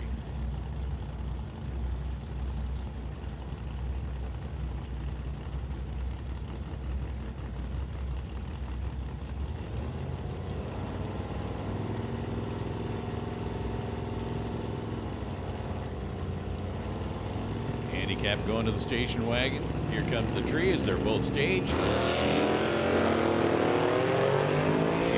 Turns out to be a red light for Dennis Winton. Goes red with the win going to the Chevelle of Stu Funk. Stu runs 1156 on an 1122 dial, so that Chevelle is advancing into the next lane. Attention in the pits, attention in the pits. Image Motorsports Super Pro and Hot Rod, please report to the staging lanes. Image Motorsports Super Pro and Hot Rod, we need both of you in the staging lanes.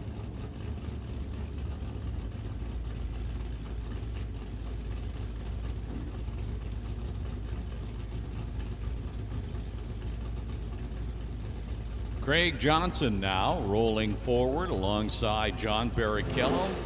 So it's a 79 Malibu wagon up against a 67 Coronet RT.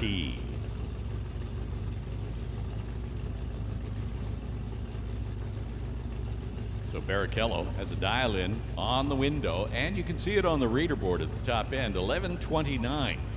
So the slower car always gets to leave first, and that means the red Coronet is heading off the line first. Here comes the tree. Red light comes on for John Barrichello. He is out of here. Win light comes on for Craig Johnson. Johnson runs a 10.68. 10.68 with a 9, 121 miles an hour. And so Craig Johnson, sponsored by Johnson's Custom Exhaust, moving on to the next round. Veronica Hodgson now and Heather Hornell.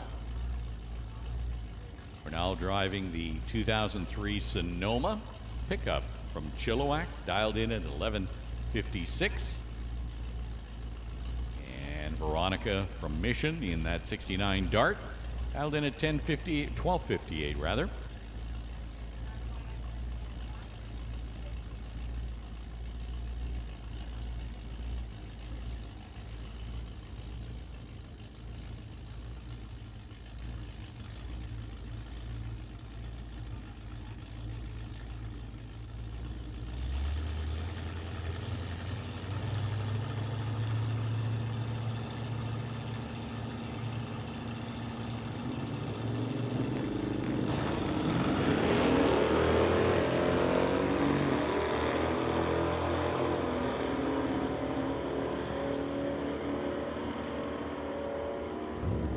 So Veronica Hodgson and Heather Hornell head down track. Veronica had a great reaction time, but it wasn't enough to hang on for the win. Heather picks up the win with an 11:57 on an 11:56. Veronica's reaction time, 0:01. So great on the tree, but not able to bring it home at the top end with the 12:63 against a 12:58 dial-in. So Heather in the Sonoma, moving on to the next round.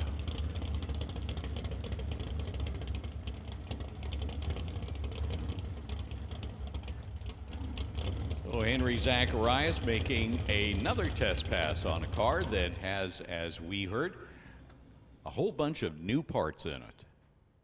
And what do you do with new parts? You try and figure out exactly how well they work and what needs adjustment. And that's what they're doing, because the first race for Canada West Door Slammers is coming up very, very quickly, and so he wants to have that car ready. Got to run 870 or quicker to qualify into the field of Canada West Door Slammers.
So we have a slight break in the action as we get cars paired up in the staging lanes for the last few rounds of action that we have. There's still a few rounds to go, semis. So some of the categories are, we've got semifinals set to go in Pro, semifinals in Sportsman, Hot Rod semifinals, Super Pro semifinal. Got finals yet going to run for Junior Lightning and semifinals in Thunder. So we're getting close to final round action.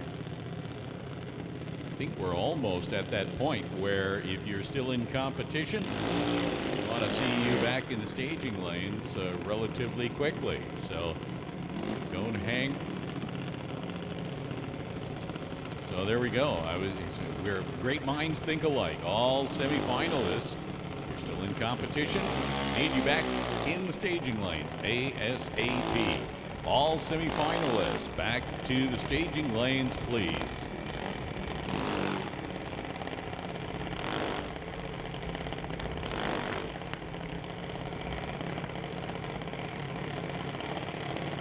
Peden Industries Junior semifinals. Jackson Dew going up against Emily White. That will leave Gatnick as the bye.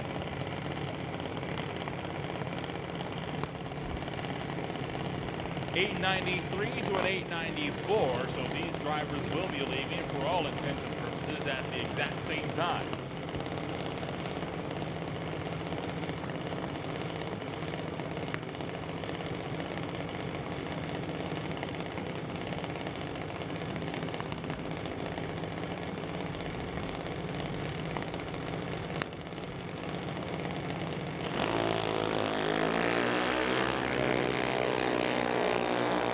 Two green lights, one better than the other. Emily White beat Dew on the tree and will be facing off against Adam Katnick in the final. That will mean Jackson Dew, you're going home.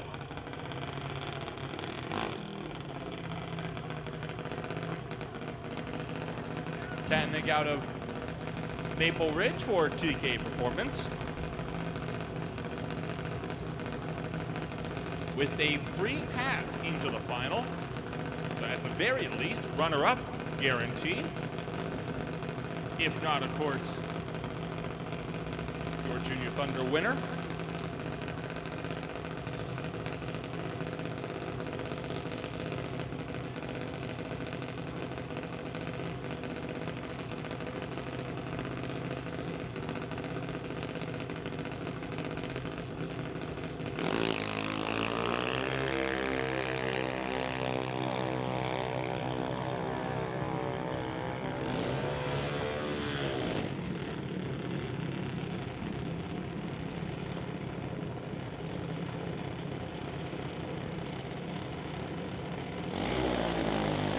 How about that for Adam Katnick, 009 on the tree. Very impressive for a junior.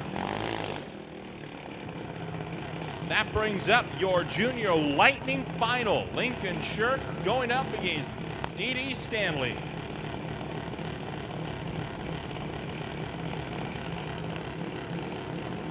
Lincoln Shirk with a plethora of sponsors here today, including Titanium Auto Group,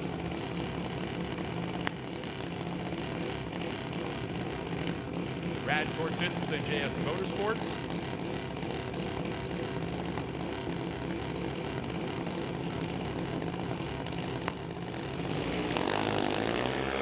Two green lights. This final will be decided at the 8th. Lincoln Shirk running Stanley down, gets there. No! Dee Stanley is going to be your Peden Industries Junior Lightning winner.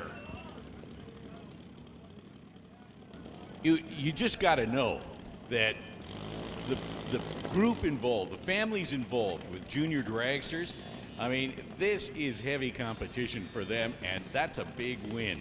First race of the year, to pull out a win for Dee Stanley, that is absolutely a spectacular way to start the year. I mean, it is a good, strong field that we had here today. More cars than we have normally had, and that is absolutely wonderful to see as well, that the fields for Junior Dragster are so full and the competition so strong. Lots of new faces, and we love to see new faces here at the drag strip. So congratulations to the Stanley family for all their hard work, and well, I'm sure we're going to see them in future races, and they will start a trophy case the right way.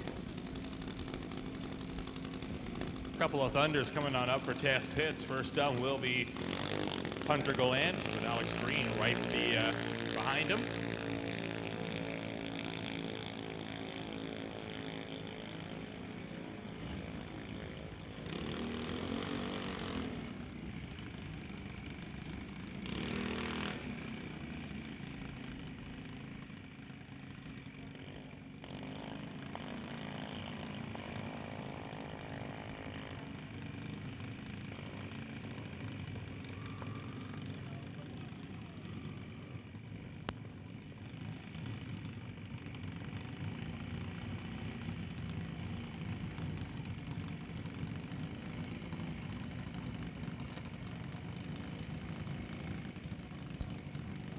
Make the field even a little bit bigger, we have a couple more licensing passes that are taking place right now. Racers that will be filling out the field in future events, probably as soon as next week. Another double header in the Summit ET Racing Series. Races number 4 and 5 take place next weekend here at Mission Raceway. Hope to see all of you folks back out here.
licensing pass for Alana Everett, and Alana runs 16:48. Alana's not too tall. If you look at the roll cage in that car, she's pretty tiny inside that junior dragster. And I got to think that Alana is on the younger side of the age category. 5. You got to be at least 5 years of age to run in Junior Thunder, and you can only be 12 before you get kicked up into Junior Lightning. And I think that Alana is probably a lot closer to 5.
So we move on to the next round here in Hot Rod. Hot Rod is moving into semifinal round action. And the first pair, Steve Wilson, Jim Benke. Wilson driving the copper 63. I guess that's a bronze. Chevy 2, and whoa, up in the air as usual. Jim Benke. 67, Cuda. Benke gets it, 10:25. So Wilson had a reaction time that started with a 5, and that's never a good sign. Jim was a little off himself, but nonetheless pulled the win light with a 10:25 on a 10:07. Reaction times that start with a 5 are typically, halfway decent on a street legal night. Yes. It's not going to win you anything though in the ET racing business. No, you are correct, sir. Martin Jackman and Glenn Fillingham, the lone AMX on the property. 68 AMX. Not that you normally see a lot of those. Martin Jackman gets the win. 13:02 on a 13:02 dial. Goes 13:023 at 103 miles an hour. So Martin Jackman will be in the final up against Jim Benke. That is your final in Hot Rod. That'll bring up Gord Roots in the 2020 Kia alongside Eric Hansen in the Plymouth. 16.5 dialed into the 1289. Hansen is going to have to be a very patient man if he wants to outrun the driver out of Madison Hat, sponsored by Done Right RV.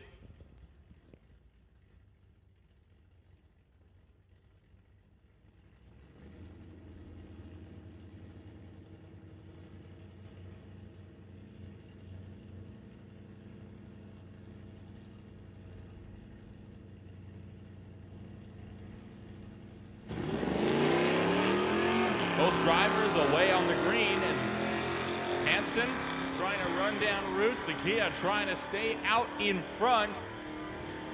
Hansen's there. Is it close enough? It is not. Gord Roots beats Hansen to the stripe on a hole shot win. By a major hole shot win at that. I'd say the second biggest hole shot win I've ever seen. The Only one that I think is bested it is that one car that made it to the quarterfinals because he had an ET of 35 seconds. Pay attention in the pits. We are calling all cars remaining in competition to the staging lanes. All cars, if you're still in competition for finals or semifinals. If it's semifinals, you should be in the lanes right now, but all finalists, we need you back in the lanes ASAP for your final runs. Kind of a quick turnaround, gas and go.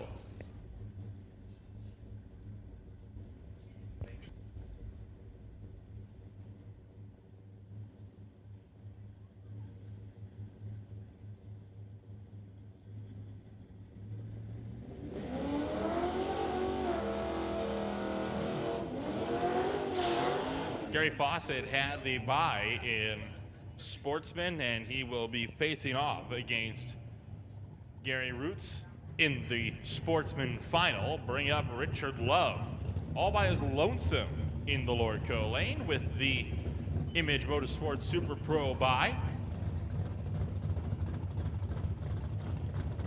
Kevin McNichol will be going up against Brian Ritchie behind Richard Love in the semifinal. Now that pickup truck, the S10, used to be colored blue, but it seems like is the way to go this year, or at least for now.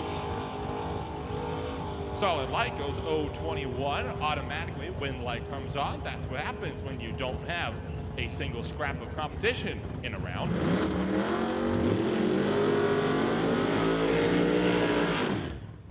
So now it'll be the Lordco and Lucas Oil Nova going up against the Ritchie Race Engine Chevelle, along with Green Light Auto Sales. Of course, Kevin McNichol was the Image Motorsports Super Pro champion at the Titanium Strip back in 2014. And we'll see if Ritchie will be patient enough to get himself into the finals. Kevin McNichol dialed in at 1011, Ritchie at a 790.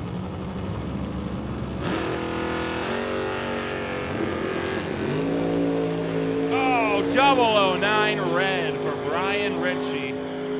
Tough way to go out and you make it so far. That's a fast car too. Was looking forward to see what it could do in the final, but McNichol automatically gets the win as Ritchie turns the red bulb on by 9 thousandths of a second. McNichol versus Love in the final.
So now that there's a bit of a lull in the action, want to make yet another call for any drivers still in competition to come on down to the staging lanes.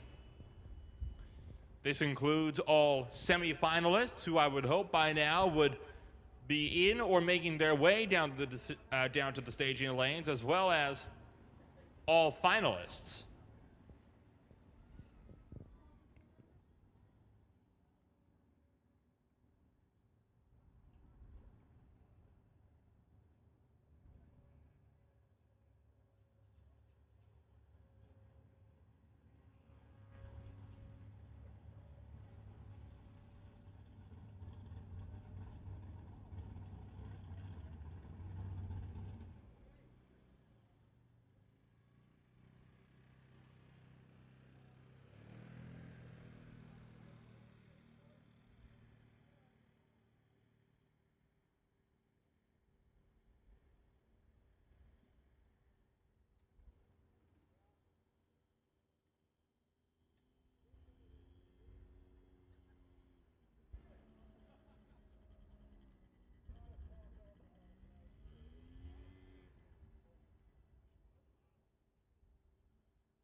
Well, if you heard that roar, make your way on down to the fence,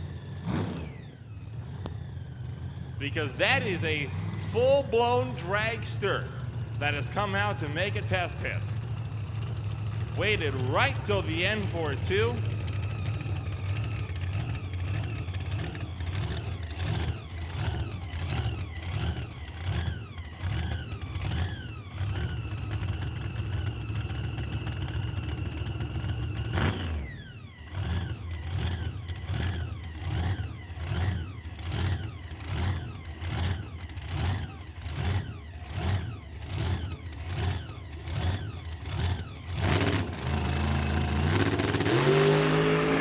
Oh, that's going to be a full pull, a 001 light. That dragster is gone. That's a full pull. That is 198 miles an hour at 6.6 seconds. Fastest pass on the weekend yet. Put your hands together. I don't think I've ever seen a dragster at this track hook it up on the first try. That is about as good as you're going to get. Well, what a way to start to close out the night here at the Titanium Strip. Thought for a hot second the tires were going to start shaking, but kept his foot in it and made a full pull just shy of 200 miles an hour.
So next up will, of course, be our Junior Thunder final on today. Peden Industries Junior Dragsters preparing for their final outing here tonight in the junior classes. It's going to be Adam Katnick in his TK Performance Machine going up against Emily White.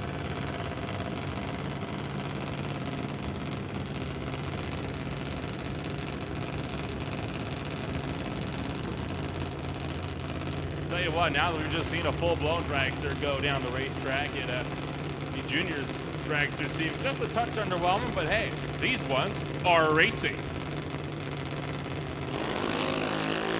Pair of green bulbs. This is for the top end. I think I knew who's got this one in the bag, and sure enough, Emily White beat Adam Katnick on the tree. It was an 056 light to a 227. And to top it off, a breakout by Katnick will give Emily White the Peden Industries Junior Thunder victory. Starting off the year on a high. And no doubt we'll be looking to carry that momentum forward into next week.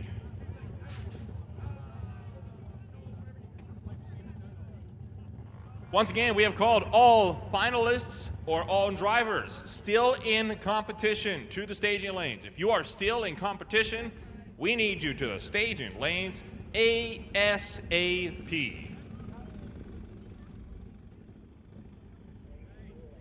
We are especially looking for Jim Banky. Jim Banky, I know you're out there. I know you're probably listening. We need you in the staging lanes as soon as possible. Super Combo making their way into the water box for their next hit on the day.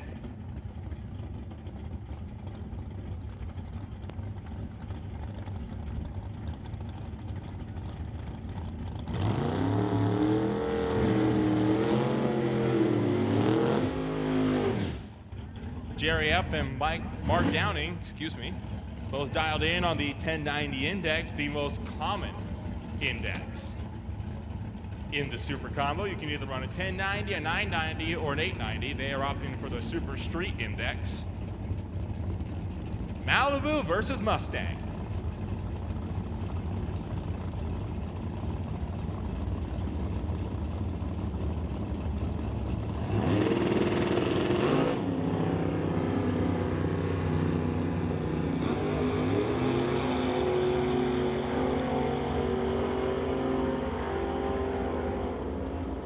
Epp's got Downing beat on the tree, 019 to a 152. Whole shot win will go to Epp, who beats Downing to the line by 12 hundredths of a second. We'll bring up Warren Jacobson and Steve Lowe for their final pass on the day. Beyond Chevy crime here, the Chevy 2 going up against the Camaro. One driver out of Mission, the other out of Langley. Once again, both drivers on the 1090 index.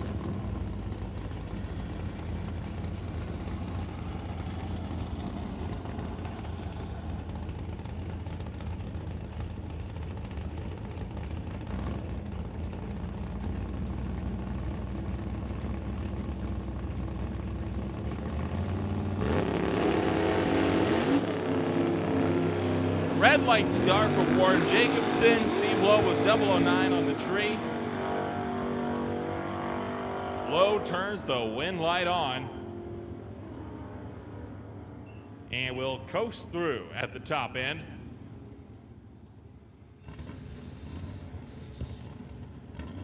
That will wrap it up for Lordco Super Combo. And yet again, making the call for all finalists to the staging lane. If you are still in competition, we need you to make your way on down to the staging lanes.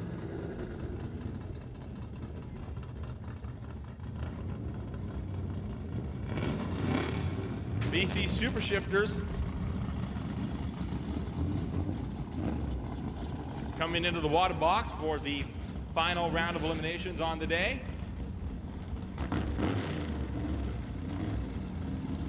Jamie Roth in the Comet will take it to Scott Winterbottom. Both drivers out of Langley.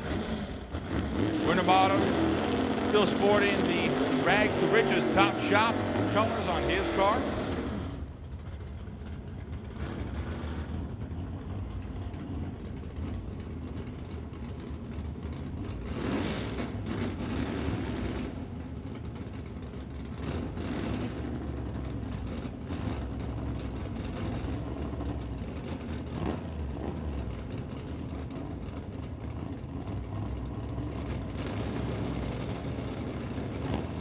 All four bulbs are lit.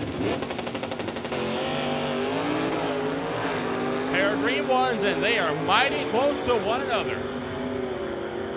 Separated by less than 10 thousandths on the tree. Top end says, give it to Jamie Roth, who takes the first BC Super Shifter win on the year. Scott Winterbottom will have to settle for second.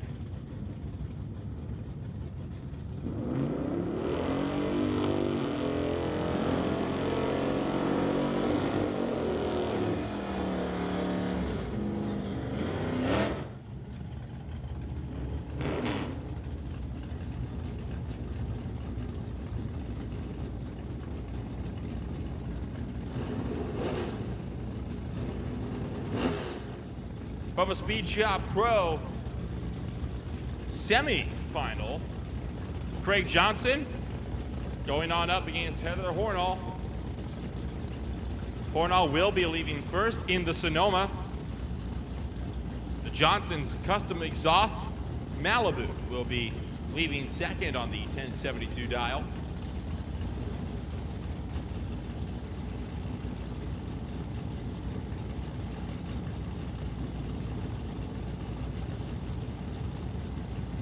What can that Brady Electrical Contracting Sonoma do from the Lordco lane? Greg Johnson will be having a runner down.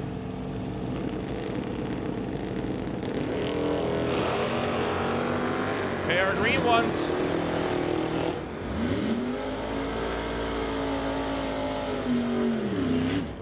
Top end says Heather Hornall beats Greg Johnson to the line and will go to the final.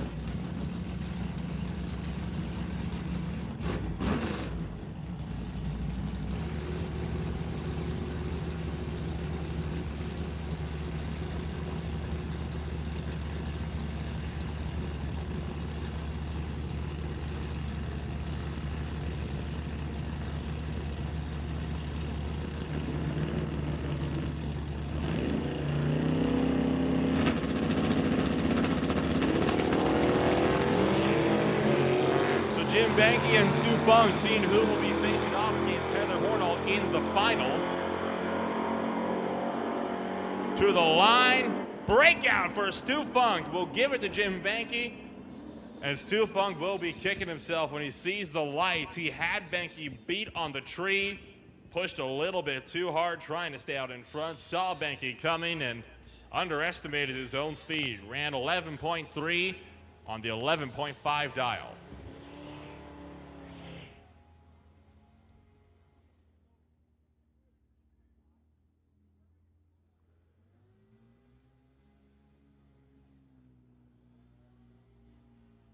So now for what I believe is the Sportsman final. Gord Roots going up against Gary Fawcett. Fawcett had the bye in the last run.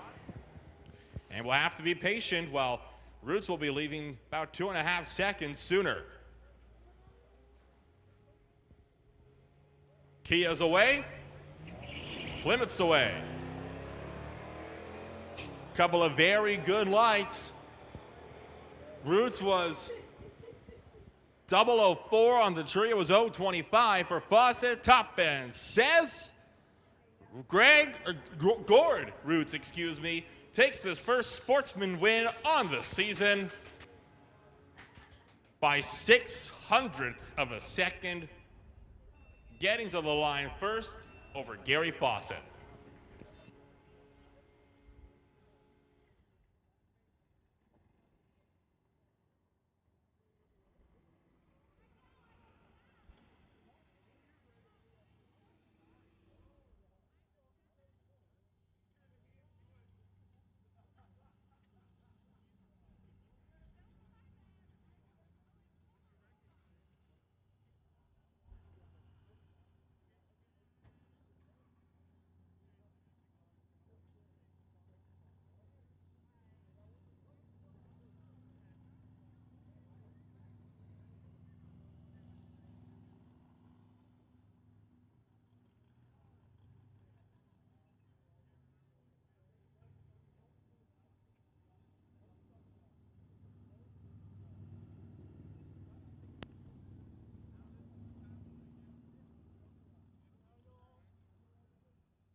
So attention in the pits for drivers that have already finished up competition. Winners can make them down to the winner's circle for trophies and pictures, and of course there are trophies for the runner-ups as well. So runner-ups and winners, you make your way on down to the winner's circle and receive your little prizes on the day. And making another call for all classes still in competition to make your way on down to the staging lanes. If you are still in competition, come on down to the staging lanes.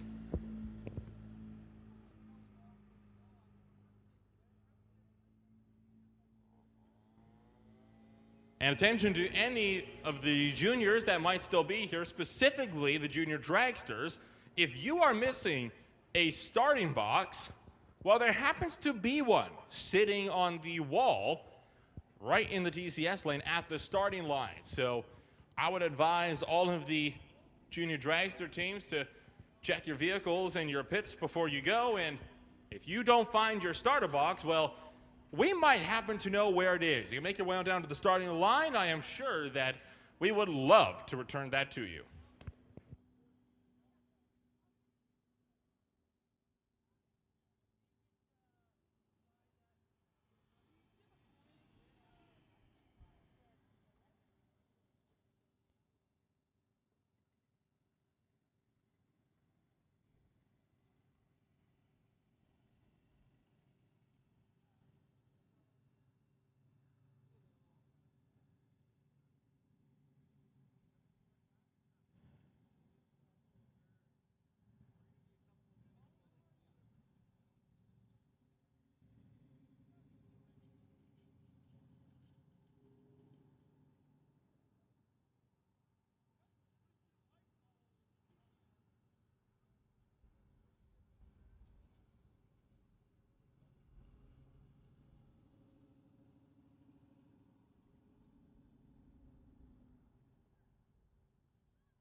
I hear a couple of cars being fired up, and that will mean Motorsports Super Pro is coming around the corner for their final run.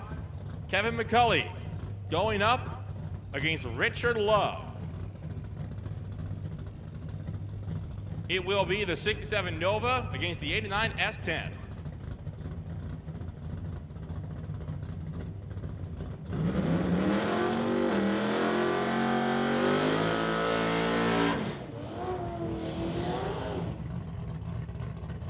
Question will be if that Lucas Oil Nova will be able to run down the SS Motorsports S10, as Richard Love will be leaving half a second sooner. A 1011 going up against a 1058 dial.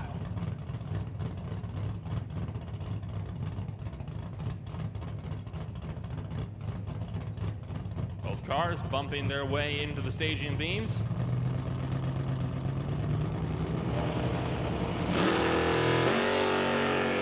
Pair of green ones. Love's got the advantage on the starting line. Top band says Kevin McNichol runs him down, overtakes him for the race win. So Kevin McNichol in the Image Motorsports Super Pro winner on the day.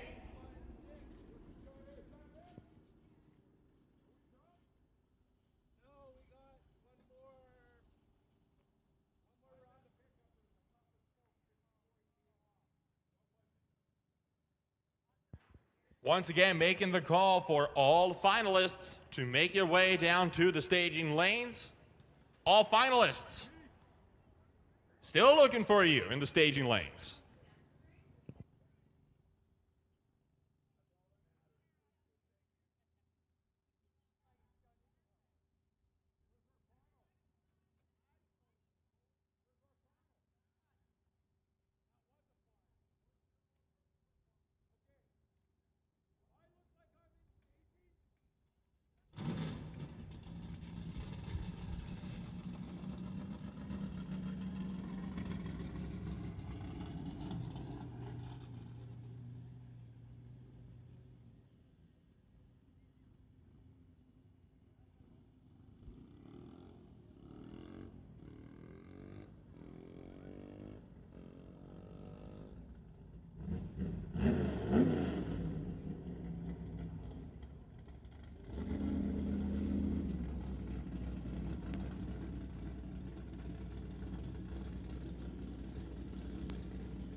So Jim Banky going to be going up against Martin Jackman in the Hot Rod final, and he'll have to be a patient man as Martin Jackman will be leaving a good 3 seconds prior to Banky.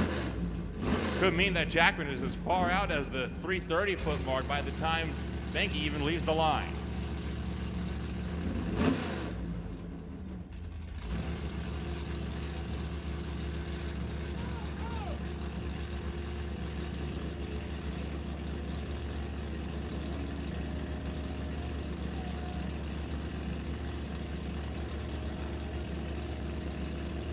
Banky nudges his way forward into the staging beams.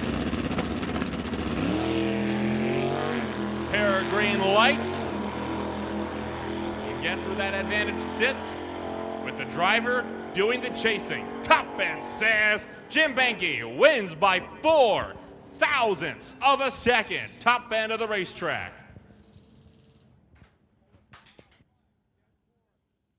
Closest finish we've had so far today in any race.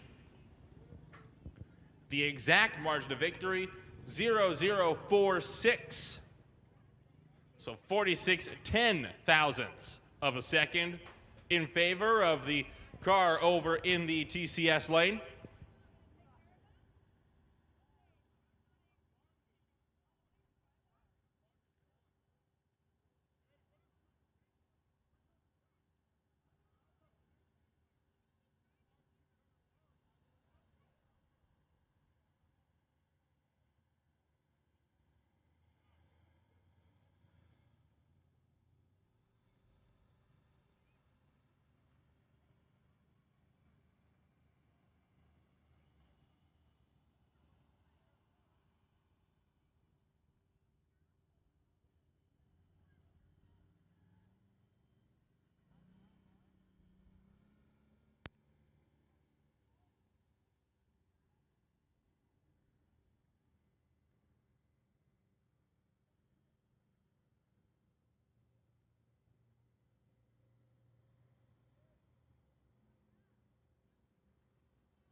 I hear cars fired up and coming around the timing tower. And this will be our final on the day. So last pair of cars now entering the water box, and it is, of course, your Bubba Speed Shop Pro finalists. Heather Hornall going to be in the TCS lane with Jim Banky over in the Lordco lane.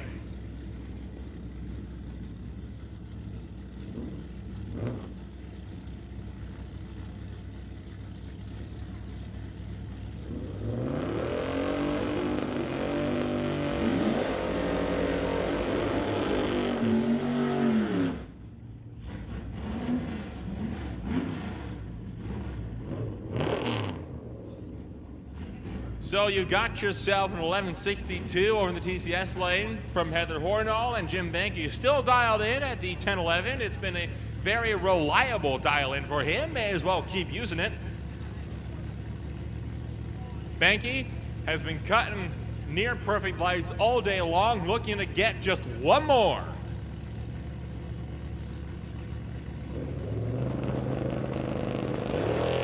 The Sonoma is left, as has Nakuda. It's Banky's worst light on the day, but it is still better than Heather Hornall's top end survey says. Double breakout, but Jim Banky, the lesser offender, wins the Bubba Speed Shop Pro Final. And with that, that will wrap up your NHRA Summit ET Series, race number 3. Really the first race on the year, but third race nonetheless. Want to thank all of our fans once again for coming on out and sitting with us in the stands, all of the racers for coming on out, and of course, our brilliant track staff down there for helping to put the show on today. Want to thank everybody for taking the time to come out and go racing on what has been a beautiful Sunday morning and afternoon. We'll see you guys all next week for the 4th and 5th races in the doubleheader for the NHRA Summit ET Series. We'll see you there.